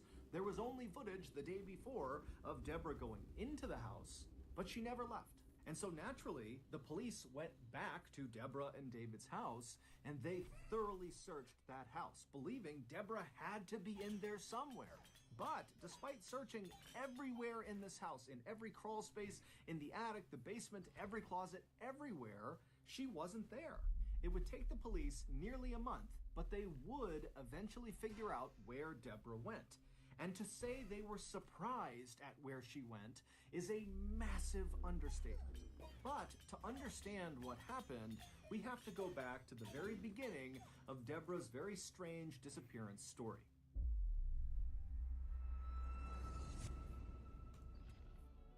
Last weekend, I looked over and I saw old Seagull Lung sitting at his miniature 1999 era G3 iMac, and I couldn't help but notice he was looking a little downtrodden. And when I saw the overview of my rant to a link, U-Bot's laptop, just in bright and clear goal that keeps you safe, an encryption and a website. Additional, and it's slash.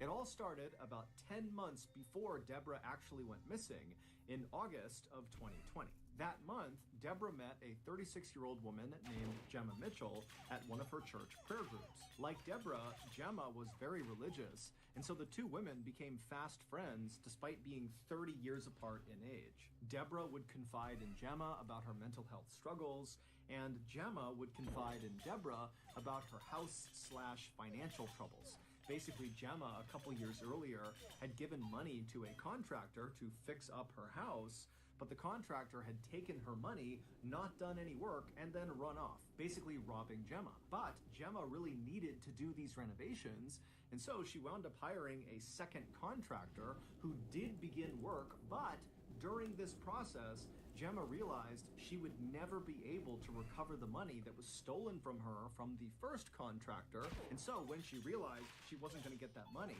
she knew she would not be able to fully pay the second contractor for his work. And so when the second contractor found out he was not going to get paid, he stopped work immediately, despite the fact that there was no working heat in Gemma's house, and there was a huge hole in her roof. But Gemma had no way to fix this, and so she and her mom were just living in this house that was just totally freezing all the time. Deborah had been so moved by Gemma's situation that very quickly after meeting her, she offered £200,000 to Gemma to finish the renovations on her house, under the condition that one room in Gemma's new house would be solely dedicated to Christian ministry. Gemma was overwhelmed with gratitude. She could not believe that Deborah was willing to do this for her. And so, of course, she agreed to her terms without any hesitation. After that, the two women began texting all the time about this renovation project. Deborah would suggest paint colors and different things to do with the inside of the house, and Gemma would text updates about the different contractors she had talked to who could do pieces of the renovation. Deborah was always inviting Gemma over to her house, and she even began referring to Gemma as her sister.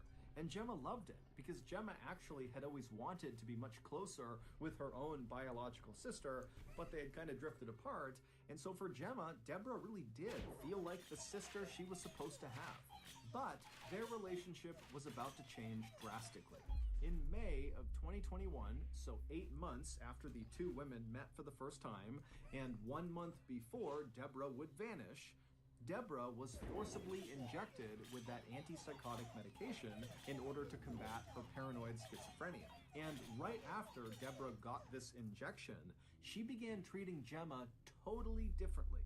She basically stopped communicating altogether with Gemma, and then in the rare times she would text Gemma, it was just to berate her about being a hoarder or being too messy and sloppy. Gemma didn't really know what to make of her friend's new behavior, but she knew, Deborah was going through a really tough time, and so Gemma just kind of took the abuse and didn't say anything. When Gemma did try to talk to Deborah by asking about the renovation project, which was quickly approaching on the horizon, Deborah would tell Gemma not to talk about it, that it was too stressful and just don't bring it up again. And then one day, Deborah just called Gemma out of the blue and said, "I'm not funding the renovation anymore, it's over, you're on your own." Gemma felt totally devastated and pleaded with Deborah to please reconsider. But Deborah was not about to change her mind, and in fact, on this call, she would tell Gemma, hey, you should just sell your house. And in fact, until you sell your house, don't contact me. And then Deborah hung up. Gemma didn't know what to do. She felt like she really could not sell her house because it was kind of like a family heirloom that had been passed down for generations, and so it just felt wrong to sell it. But on the other hand, without help, she would never have enough money to fix the house up. And so she was totally stuck, and she felt like her only option was to go to Deborah and have one more conversation and just really plead her case and see if maybe there was some chance Deborah would change her mind. So, on the morning of June 11th, 2021, so this is the day that Deborah goes missing, Gemma showed up on Deborah's porch and rang her doorbell. She arrived just after David had left for work. A few moments later, Deborah slowly made her way to the door. She opened it up. She saw Gemma out there and asked, what's going on? And Gemma just very politely said, "Would you please let me come in? And can we just talk one more time about the renovation?" And Deborah, who was not very enthused at the idea of having this conversation, said, "You know what? Okay, come on in." And so Gemma would go inside, and the two women would go sit down, and they'd exchange some pleasantries. And then at some point, when there was a break in the conversation, Gemma brought up the renovation. She had actually written out this whole speech about how incredible Deborah was and how these renovations, if they went through with them, would mean so much to her, Gemma, and her family. But as Gemma is going through this pitch, Deborah just cuts her off and says, "Gemma, I'm sorry, but my decision is final. I am not paying for the renovation. I'm sorry." A little while later, both Gemma and Deborah would leave Deborah's house. And there actually is CCTV footage that shows the pair walking on Deborah's street right outside of her house. However, the reason the police did not flag this footage when they first were scanning all of that footage to figure out where Deborah went is because when you watch the footage of the two women together, it actually only looks like one person. It looks like Gemma. But Gemma is wheeling a huge suitcase right behind her, and as it would turn out, Deborah was inside of it. It's assumed that after Deborah was forcibly given that antipsychotic medication for her paranoid schizophrenia, that it really leveled her out. She was suddenly thinking very clearly for the first time in months. And in this clear state of mind, it's believed she realized the 200,000-pound gift she was giving to Gemma, someone she barely knew, was a bad decision, and so she just wanted to back out of it. And so, back inside of Deborah's house, when Deborah and Gemma are sitting there, and Gemma is doing her speech to try to convince Deborah to change her mind, and Deborah is saying, "No, my final answer is no, it's over," that's when Gemma snapped. She grabbed a blunt object, we don't know what it was, and she smashed Deborah right over the skull and fractured her skull, causing Deborah to fall unconscious and slump onto the floor. And then Gemma leapt on top of Deborah's unconscious body. Gemma pulled out a knife and cut Deborah's head off. And then afterward, Gemma cleaned up all the blood in the house. What's wrong with people? Deborah's body and head into that big suitcase, and then after Gemma stole several legal documents and a copy of Deborah's will, she walked out of Deborah's house with Deborah in the suitcase behind her.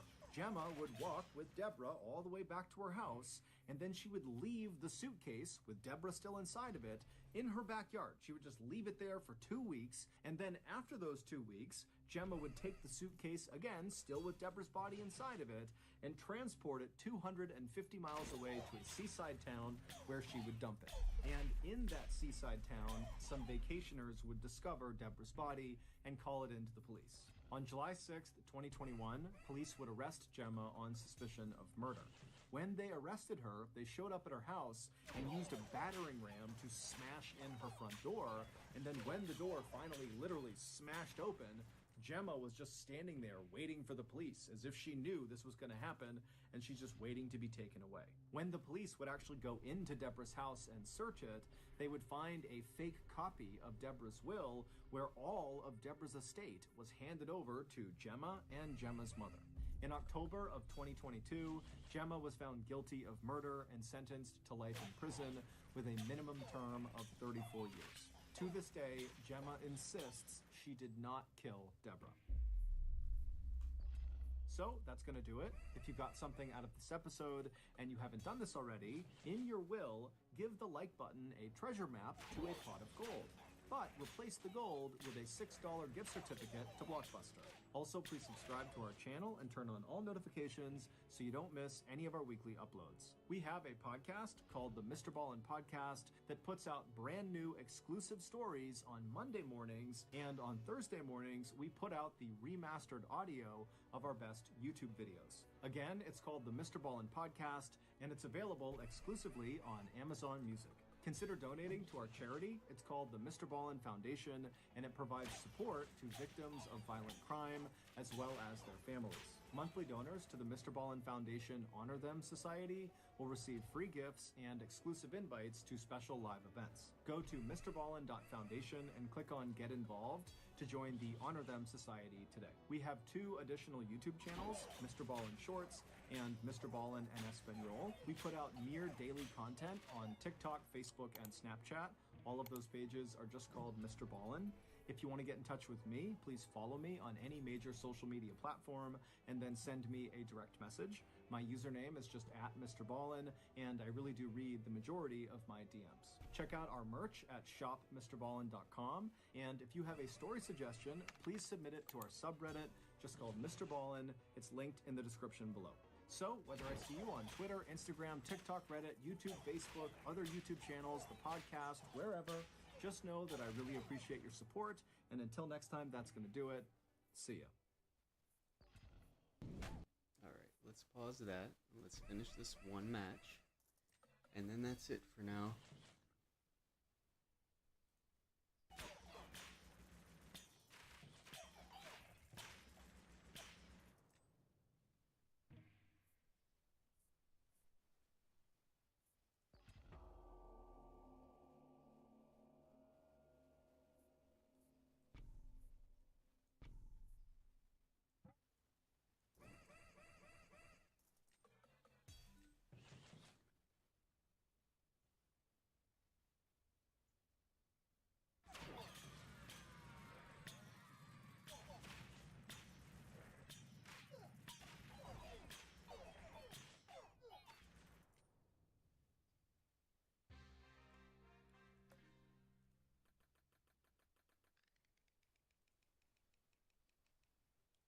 Alright, that's it. I am ending this stream.